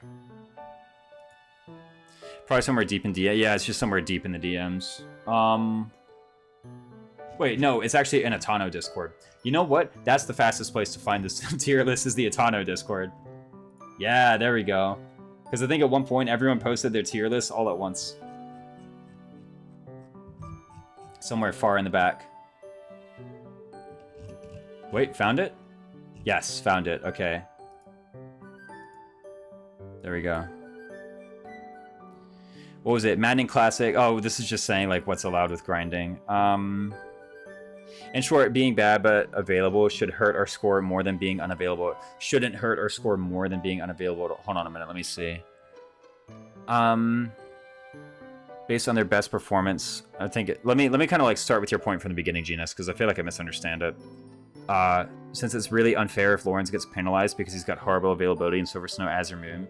If he's not doing much there, he's still doing more than, let's say, Claude can do. Oh, in Silver Snow and Azure Moon. So, in short, being bad but available shouldn't hurt our score more than being unavailable at all. I mean, I feel like... So, because Three Houses is a game where you have to choose a route, and frankly, the routes are, like, relatively similar. I feel like it's a bit unfair to give them... Like, okay, I think it's a bit... The reason that I think it's a bit unfair to give a unit negative marks for, like, not existing in a route, for example, is, like... Because if they're not in the route that the person wants to play, then like obviously you just shouldn't care about them, right? Like if I'm playing Crimson Flower, why do I care about where the list plays to Gilbert and Claude? Like obviously you just skip them. The list is trying to offer some insight to you.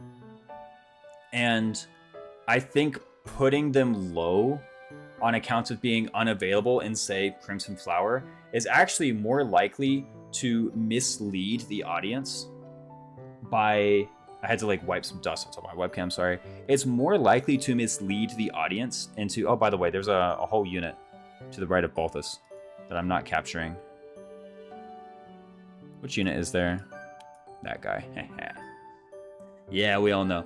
It's more likely to mislead the audience to give them a lower score on account of not being available in a route. Because if someone is playing a route where where their unavailability matters, then they just know to ignore their position. Right? Like, obviously, you just don't care about where I placed Gilbert if you're playing Crimson Flower. Obviously. Like, who cares? So I think you should only really place them there. Like, the whole in-house, out-of-house thing. Who brought up out-of-house Ingrid? Would out-of-house Ingrid be, like, stale moves?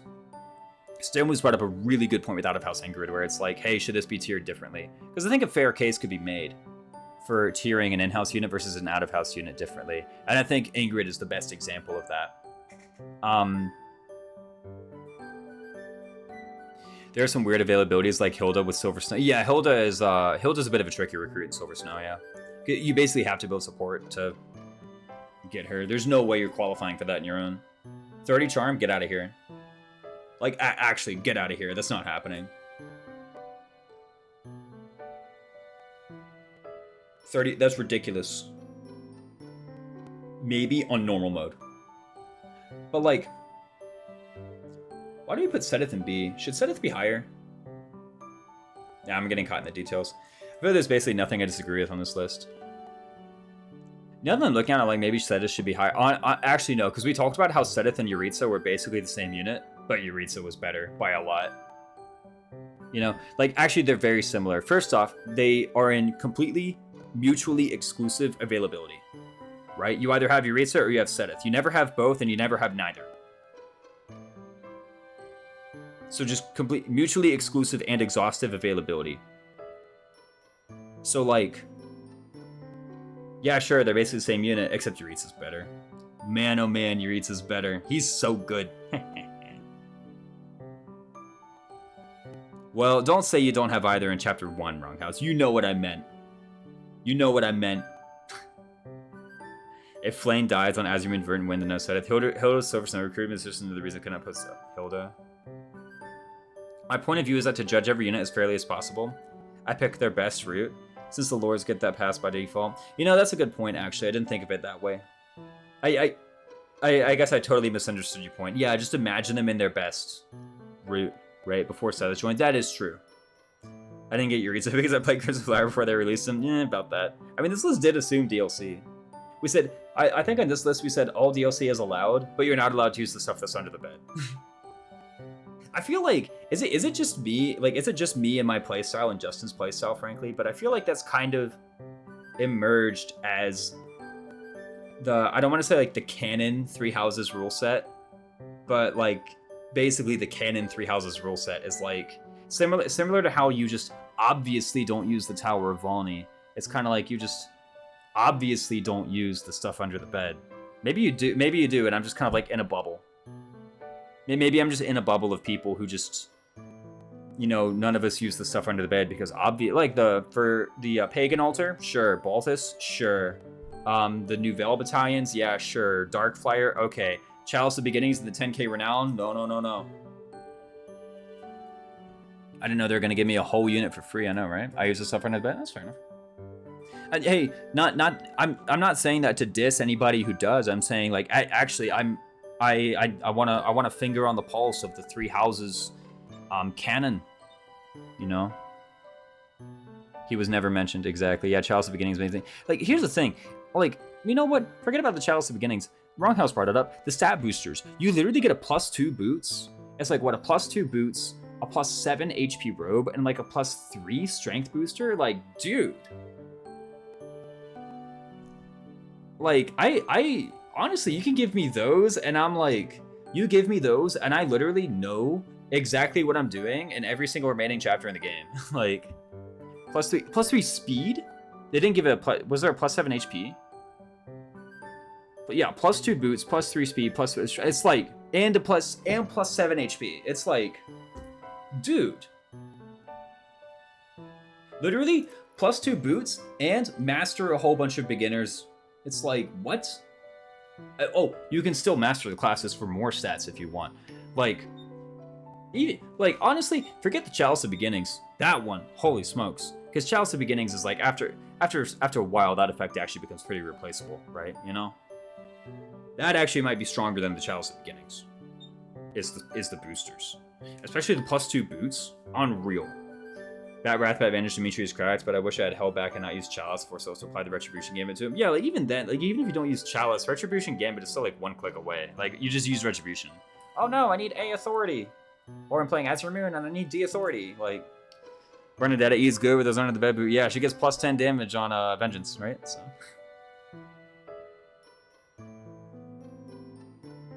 JTD, what constitutes a meaningful problem? Yeah. But kind of when we did the Engage tier list, you know, we got kind of stuck on Hortensia because our evaluation criteria was frankly wrong. Another thing about Engage that makes this criteria kind of like ill-equipped to tier Engage is that, just being frank, Engage is the easier game. And so like the kind of stuff that you need to do and planning that you need to do with your units to beat Engage is frankly way different than in Three Houses. It's just a whole different level of, you know, like thinking about putting skills on your units and setting them up. In Engage, I feel like what happens is you get paralyzed, like, or I think actually what's going to happen is I'm going to speak for myself and maybe you guys aren't sure. I think at Engage, what happens is you have so many malleable and flexible options in preps that you kind of get like paralyzed there, and then you make the decisions, and then the decisions you made in the preps of that map beat that map. Whereas in Three Houses, once you get to battle preps, what you need to do is pretty obvious. But the reason it's pretty obvious is because you spent all of the past however many chapters making sure you had the good skills to equip for the map. Who would be the best dancer from this? Who's the best dancer?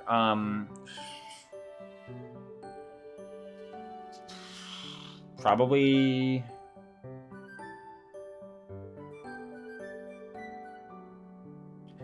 Ingrid, Dorothea, or Marianne. I can't give you a best, but I would say Ingrid, Dorothea, or Marianne. In Engage, I do the thing where I assign rings to people before I do the run and deal with the issues later. Oh, Hilda too, yeah. Hilda's a good dancer. Ew, wrong house. Ew. Don't assign the rings to units. You can trade them at the start of map.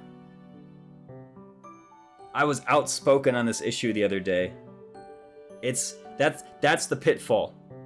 That's the engaged pitfall, is assuming that the unit and the ring gotta go together and stay together. It ain't true.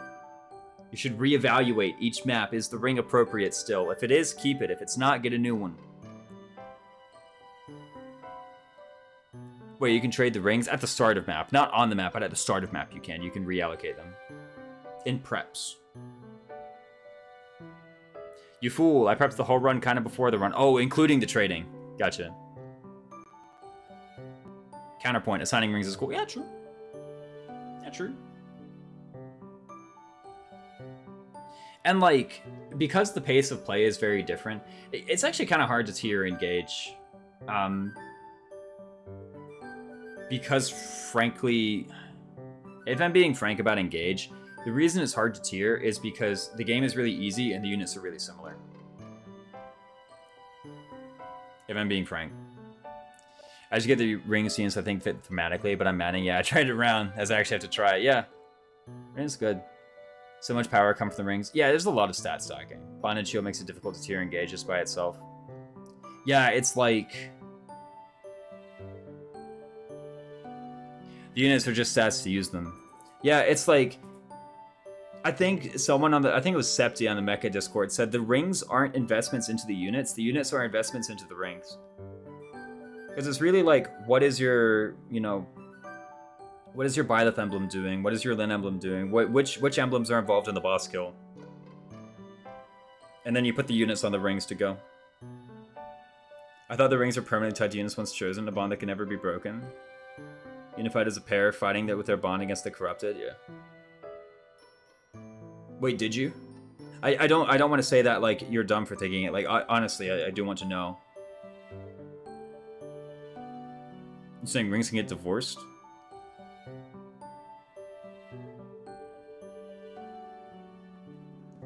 And like, also, the other thing with engage is that the reclassing is a lot easier.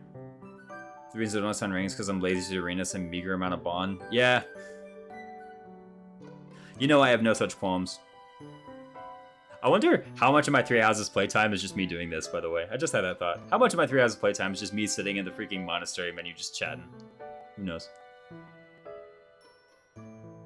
But yeah, no, it's like the reclassing is easier.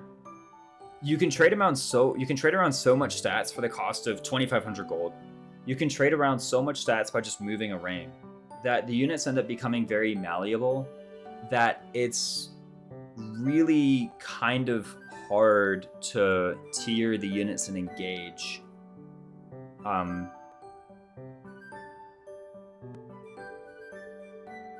Like maybe you could pretty easily sort them into like top half and bottom half, but really articulating what sets, for example, an S tier unit apart from an A tier unit and engage is like... I'm playing up a joke. I did understand chapter based. Okay, oh boy. I thought for a moment, it's like, Cat Robot, please, don't tell me. When I discovered the power of Lin on a high attack unit like Panetta, it's like, oh, yeah, exactly. This is what it's like. Now you're supposed to put Lin on Ulcris for Astral Storm. And like, again, there's so many abilities. And even if you only understand or use a subset of the things in Engage, especially now that the fact that DLC is out, you can still end up beating the game pretty handily, I feel like. You know? You never need to really take everything into account and like use up all your deployment slots. Ah, shucks. I knew I was doing something wrong. I understand the Bernadette hype and tried using Vengeance and one-shot to death on every chapter. Yeah, Vengeance is really good. It's really good. Then goes Nivy. Don't you understand the game's message? That's right. Exactly. The other thing, too, is Engage DLC. It was kind of hard to tier because when Justin and I did the tier list, we did it without DLC. And Justin was a bit worried about the future-proofing. He said, everyone's just going to play with the DLC in the future. And Engage is like... that's a Fire Emblem game where, man, the DLC just makes you OP. Like, I understand the DLC makes you stronger in 3 houses, but it doesn't feel unfair to use the DLC in 3 houses, right? Like, Never in 3 houses does the game give you like 99 smithing stones and like 1 of each silver weapon. You know? Says the guy that bought this chapter 2. Like, okay, Balthus chapter 2 is strong. It's not as strong as all the stuff in Engage. Engage DLC. I put Ryan earlier just been playing FE6 sequel. There you go. Like, Engage DLC is like, you get all the resources, right? You just literally get a heap of every single resource. And it's not like, here's the thing. Gold, like, I can't even draw an analogy to 3 houses like with gold, because there's not even like that much good stuff to spend gold on. Like, what, intermediate seals and battalions, and maybe you run out of gold in chapter 3, but like, come on. Whereas in Engage, it's like you can pretty easily zero out your gold every single time. Oh, here's 30k, you know? Oh, here's, what is it? 7 maps to grind on. Not to grind on. Like, here's 7 maps. Here's 7 DLC paralogs. Oh, and they scale to your level, which means they always give you good EXP. That's actually, and also, here's 7 rings. Here's plus 7 rings when, for a large portion of the game, you're actually have like lost a lot of rings and you can't use them. The DLC units are very strangely balanced. Yeah, even that, it's like, oh yeah, you can just run through the Felzina log on normal mode and here's level 20 units. Here's 4 level 20 units whenever you want them. You know?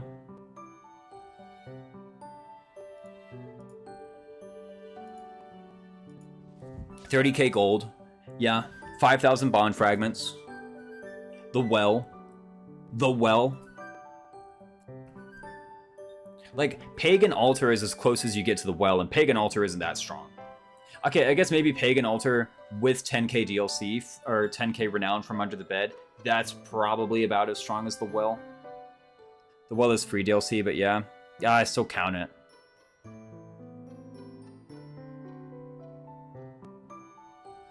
You can try to cheese the Divine Paralogs of them, but the scaling is not hacked because, oops, 5 level 20. You know, I'm gonna be honest, that's one argument I don't buy. You know? People are like, oh, watch out for the Divine Paralogs, they scale to your level. You have 5 level 20 units, that makes it harder. Okay, yes, you have 5 level 20 units, so it scales to 5 level 20 units. But you have 5 level 20 units. So use them. You know? Like, people are like, oh, this Ox battle is so hard because I have my level 20 Kagetsu, and he's raising the level of the grinding map. Okay, but you have a level 20 Kagetsu, so use them. You know, like I won't lie. Like I do hear the argument a lot. Like, I do hear it a lot, like, oh, watch out because it scales to your level. But, like, do you really have to watch out? Because if it scales to the level of your units, you have the units that it scaled to. In fact, now I understand getting your Fram a kill might be a little bit more difficult, but she earns, like, 4 times as much experience as she did before. You say that about the Maddening Divine Paras go extremely out of hand with only the Hounds. Do they really? I mean, like, to be fair, I haven't played a Divine Paralogue on Maddening with the Hounds in early game. I haven't done that yet. So maybe it actually is really difficult, and I just don't know it. Celestia with Elfire doesn't kill a general? Is that Celestia with Elfire, or Celestia with, like, Forged and Engraved Elfire holding an emblem? And I guess, yeah, the enemies are promoted. That makes a pretty big difference. Because that's a lot of plus stats. Is it a lot of plus stats? Actually, Engage promo gains are pretty low.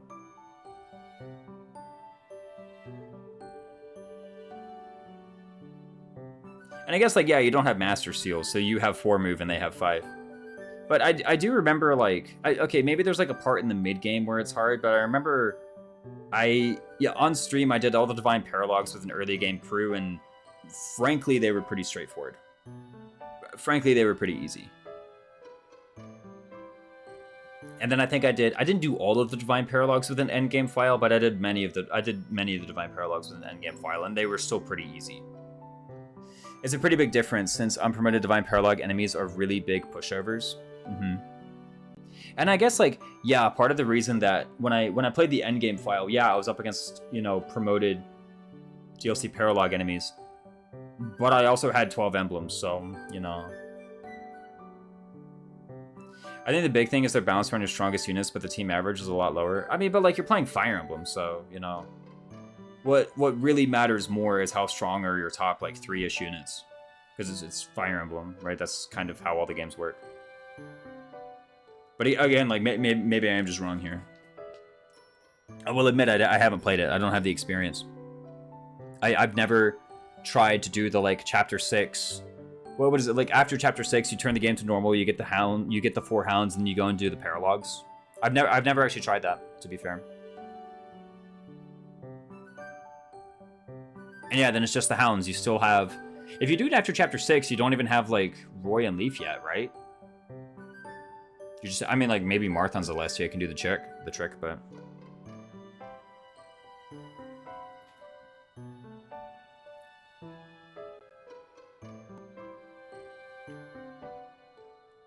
And yeah, like, maybe there is that, like, Goldilocks zone where... Or not Goldilocks zone, maybe there is that, like, dip. Or peak, or whatever. Because again, I played it with a very early team, and I played it with an endgame team, and frankly, they were both pretty easy. I'm too lazy to finish the Xenologue, so I can't speak from experience, but with what I know about map scaling, it looks pretty tough. I might just do that one, just boot it, because I know that if you play Fel Xenologue on normal, you can literally just auto-battle it. Right? Like, literally, you can just auto-battle. And so I kind of want to get the hounds and see, like, exactly what it's like. Because maybe it is like really hard, and I just am being vain, thinking that I wouldn't have a problem with it when I actually would. Well, the last 2 maps are kind of a chore if you do the right away. Oh, if you do them right away. What? I think Greg's the only one worth getting because he's hot. Amen. Gregory.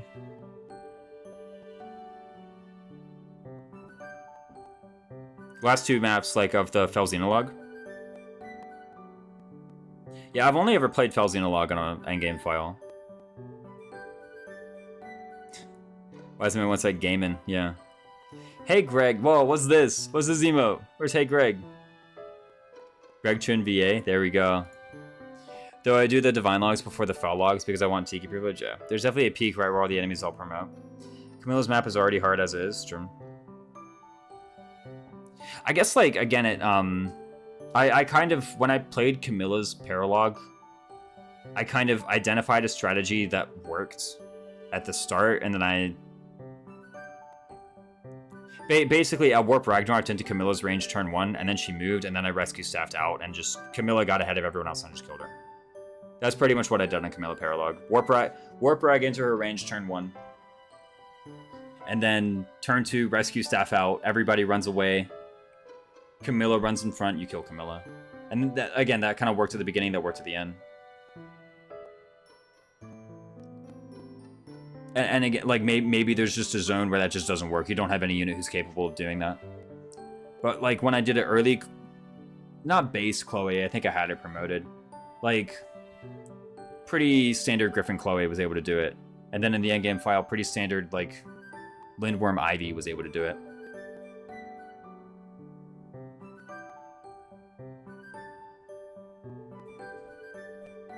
I tried with Covert Astrostorm, but it took too much time to set up and it didn't work. Yeah. I thought about Covert Astrostorm, but Covert Astrostorm is 5 squares of movement plus 20 squares of shooting. Right, the Divine Paralogs are still manageable once you scale them early, but usually turns in whoever is at the lead of a party's level carrying the rest of the team. The thing is like, that's... To me, in my playstyle, that's not any different than, like, every other Fire Emblem game, though, right? A lot of people weren't willing to essentially bench the state. Okay, you suddenly just qualify. I should have read the rest of your statement, Karoy. Yeah. I should recognize that, even though to me it's kind of obvious that some people on your team should be doing more combat and earning more XP than other people on your team, I understand that that's not the popular way to play at all. So it's often worth warning them about, yeah. That's fair, that's fair. Yeah, like, Covert Astrostorm versus Warp Rag is like, so Covert Astrostorm is 5 squares of movement and then 20 squares of shooting. Whereas Flyer Warp Ragnarok to get into Camilla range is 6 squares of movement plus 15 squares of warp, which currently you're at -4. But then all you have to do is get in Camilla's range, and Camilla's range was what, like 9 plus 2, so 11. So it's much more range. I thought about the Lyn Astrostorm too, and I was like, I think just the Warp Ragnarok is better. Like, okay, with the Warp Ragnarok, you do have to live. Right? You do have to figure out how much damage am I going to take and do I live this? And I actually got it wrong the first time I did it with my endgame file, because I forgot Celica has resonance. You know, like, I mathed it out perfectly, like, yes, I've mathed this out perfectly. Ivy lives with 1, and then combat started and she lost 1 HP to resonance. I was like, crap, can't believe it. I was like, I forgot. But I fixed it. I think I like went back and I inherited like defense +2 or something. I was like, not too much.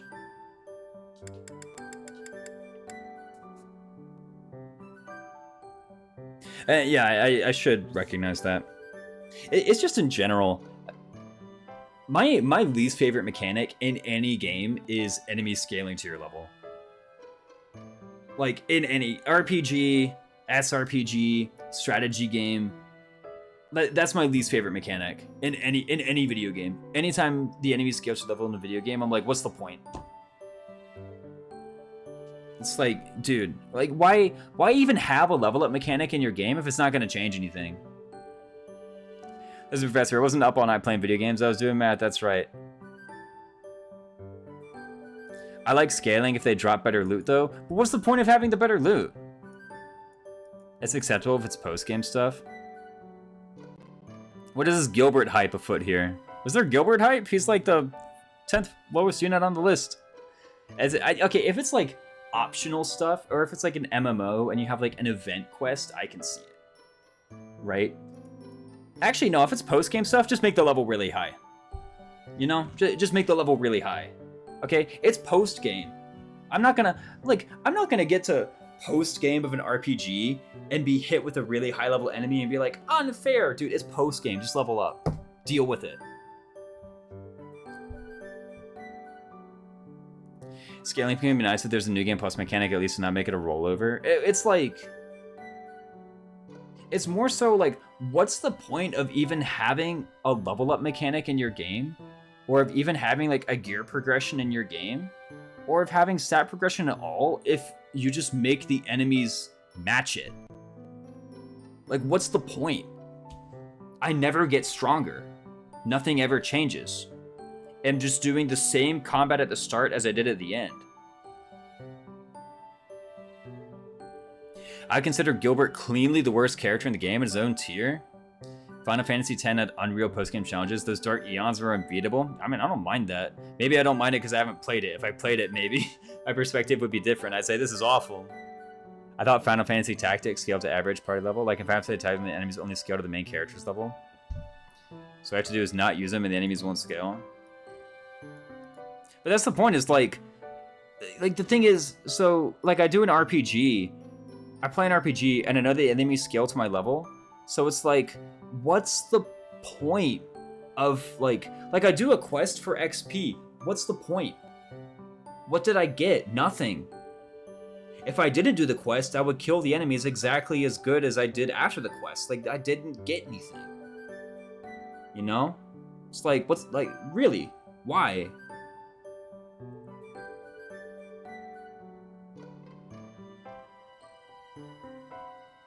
That depends on how damage scaling versus the health scaling goes, though. No, I just think in general. Here's the thing. Okay, in an RPG, I don't mind playing an RPG and these two things happening. I don't mind playing an RPG, playing any game, and having a fight where I just steamroll them, right? I'm a freaking level 100 character walking into the starting town, and I find the rats again, and I just, like, see how big the damage number gets, okay? I don't mind that. I don't. Because if it's boring, at least it's quick, you know? Like, even if it's boring, at least it's over really fast. And then the other thing I don't mind is I don't mind running into an enemy and it just being way outstatting me and just bodying me. Because then when I level up, you know, when I interact with like the primary game mechanic of the game, then I unlock new content. That's why I liked Harvestella. The enemies were level scaled according to area map, not to your level. Exactly. Like, that's how it should be done. I don't mind entering a map and all the enemies are really high level and I can't beat them because I haven't leveled up enough. I don't mind that. Because here's the thing, if I know they scale, then it's like, oh, I just walk there and I can win. What's the point of doing anything in this zone? Why not just walk to the next zone? And once I get to the next zone, what's the point of doing anything here? Why not just walk to the next one? And so on and so forth until the credits roll, you know? And maybe that's the fun of it, is, you know, they want you to be able to go wherever you want, but I don't know, I feel like, oh, I just don't engage with anything in the game. Because when I kill an enemy and get EXP, it doesn't do anything, you know? And maybe there's some part to it, like Wronghouse said again. Maybe it does depend on the scaling. And like, you know, if there's a point where the scaling just gets out of hand and actually you kind of need to beat the game, like it's kicking you out of the game unless you win now, I can maybe see it, but I feel like it doesn't happen very often.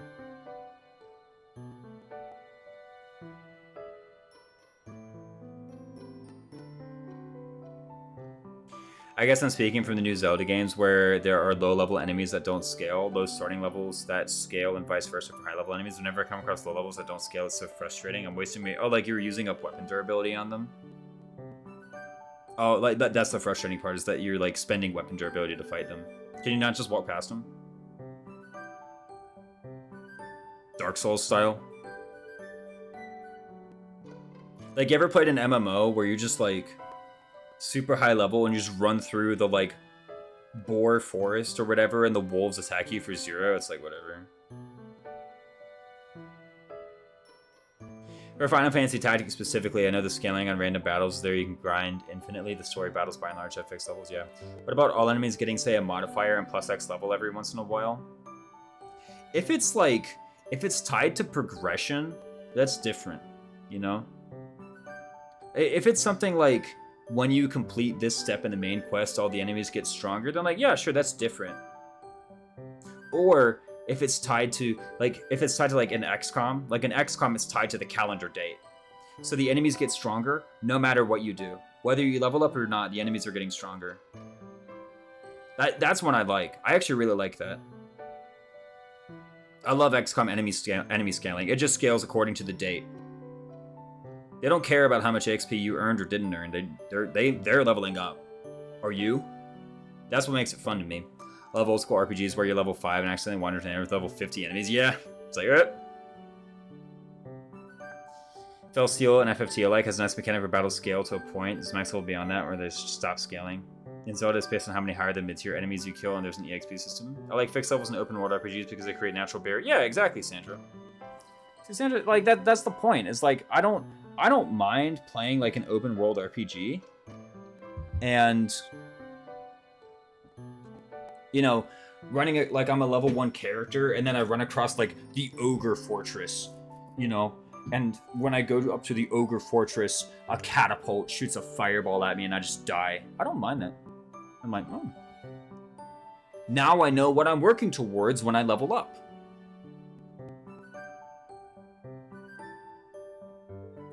I don't like games where all the standard enemies are easy to beat. I want all the enemies to be challenging. That fair?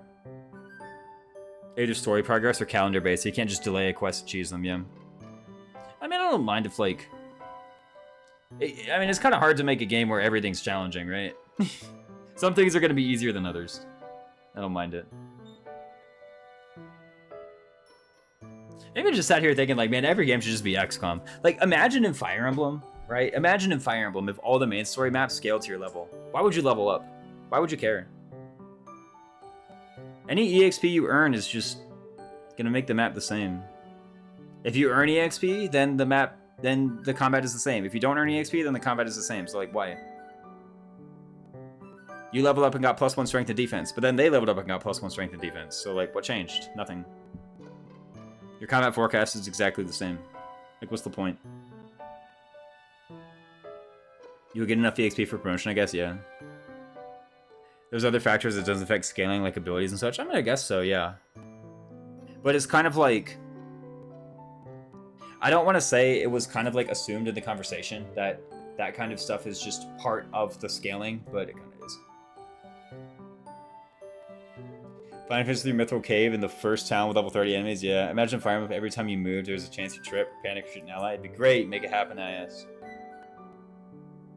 Exactly, we just need more XCOM. Only time I ever came close to dying was boss fights, even though it was just a scare. I mean, I do like XCOM. That's a good game series. If you like Fire Emblem, you should play XCOM. You'd have fun. Well, if you like Fire Emblem gameplay, you should play XCOM. If you like Fire Emblem for the, you know, like waifus and support conversations, you probably won't like XCOM. Doesn't have any of those. XCOM makes freaking Radiant Dawn look like 3 houses. It's like, wow, all of my units are generics. I was thinking to try an XCOM 2, but I didn't see a dating sim. I mean, they do have a pretty good character customizer, so, you know, if you want to play Space Barbies, you can do that. Use Vuln, your character fumbles and drops the Vuln, wasting all 3 charges. Feels amazing, man. Yeah, good old D20 RPGs.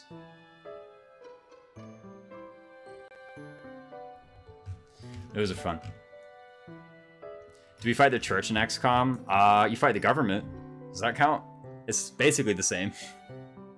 In XCOM 2, you do. In XCOM 1, you're like the secret police. I find XCOM Enemy Unknown, Enemy Within, I find that game's like story and atmosphere to be a lot more compelling.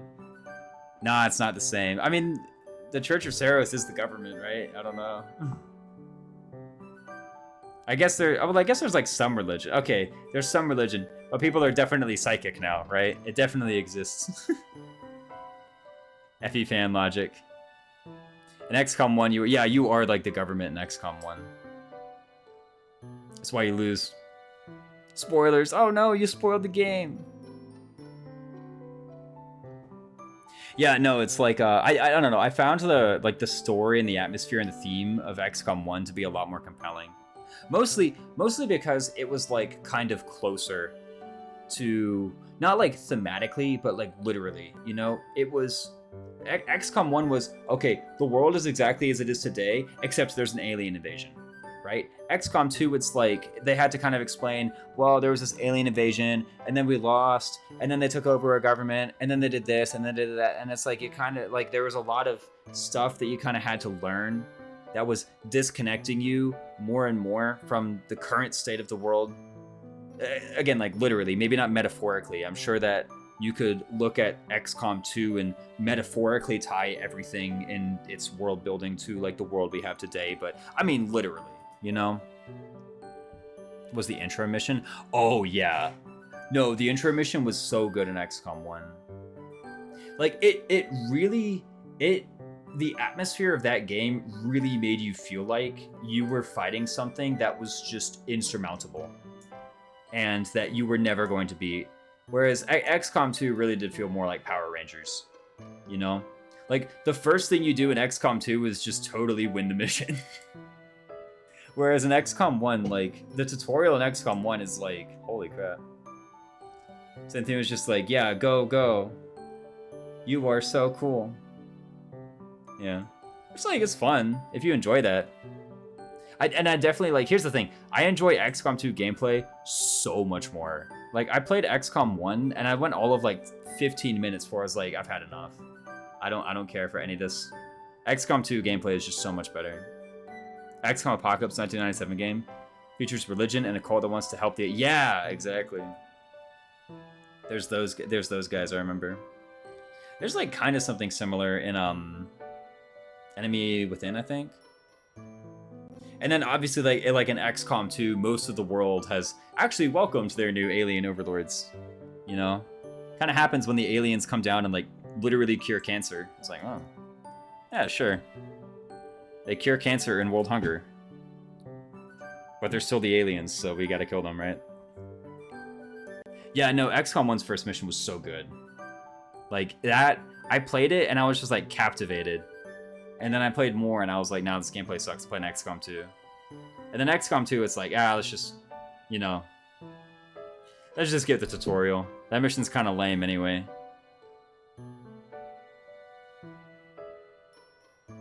Yeah, that's that. I mean, I've sat around talking about Fire Emblem for a long time, and I kind of need to go to bed. I'll find somebody to raid. Whom shall we raid? I bet Karoi's streaming. Watch him. Karoi's gonna come in my chat any minute now, just like, no, I'm not streaming. I'm trying to gas you up, man. Choops is doing just chatting. Ah, but he's followers only. I always forget these followers only. Yo, Tanuki playing FE7? Oh yeah, we're rating Tanuki. Sleep good? Yeah, exactly. We're rating Tanuki, fellas. Tanuki's a cool guy. He streams Fire Emblem. What is this? XCOM Discord, and that's my Discord. Good night. Yeah, see you around, guys. Love you lots. Enjoy Tanuki's stream. I'll see you.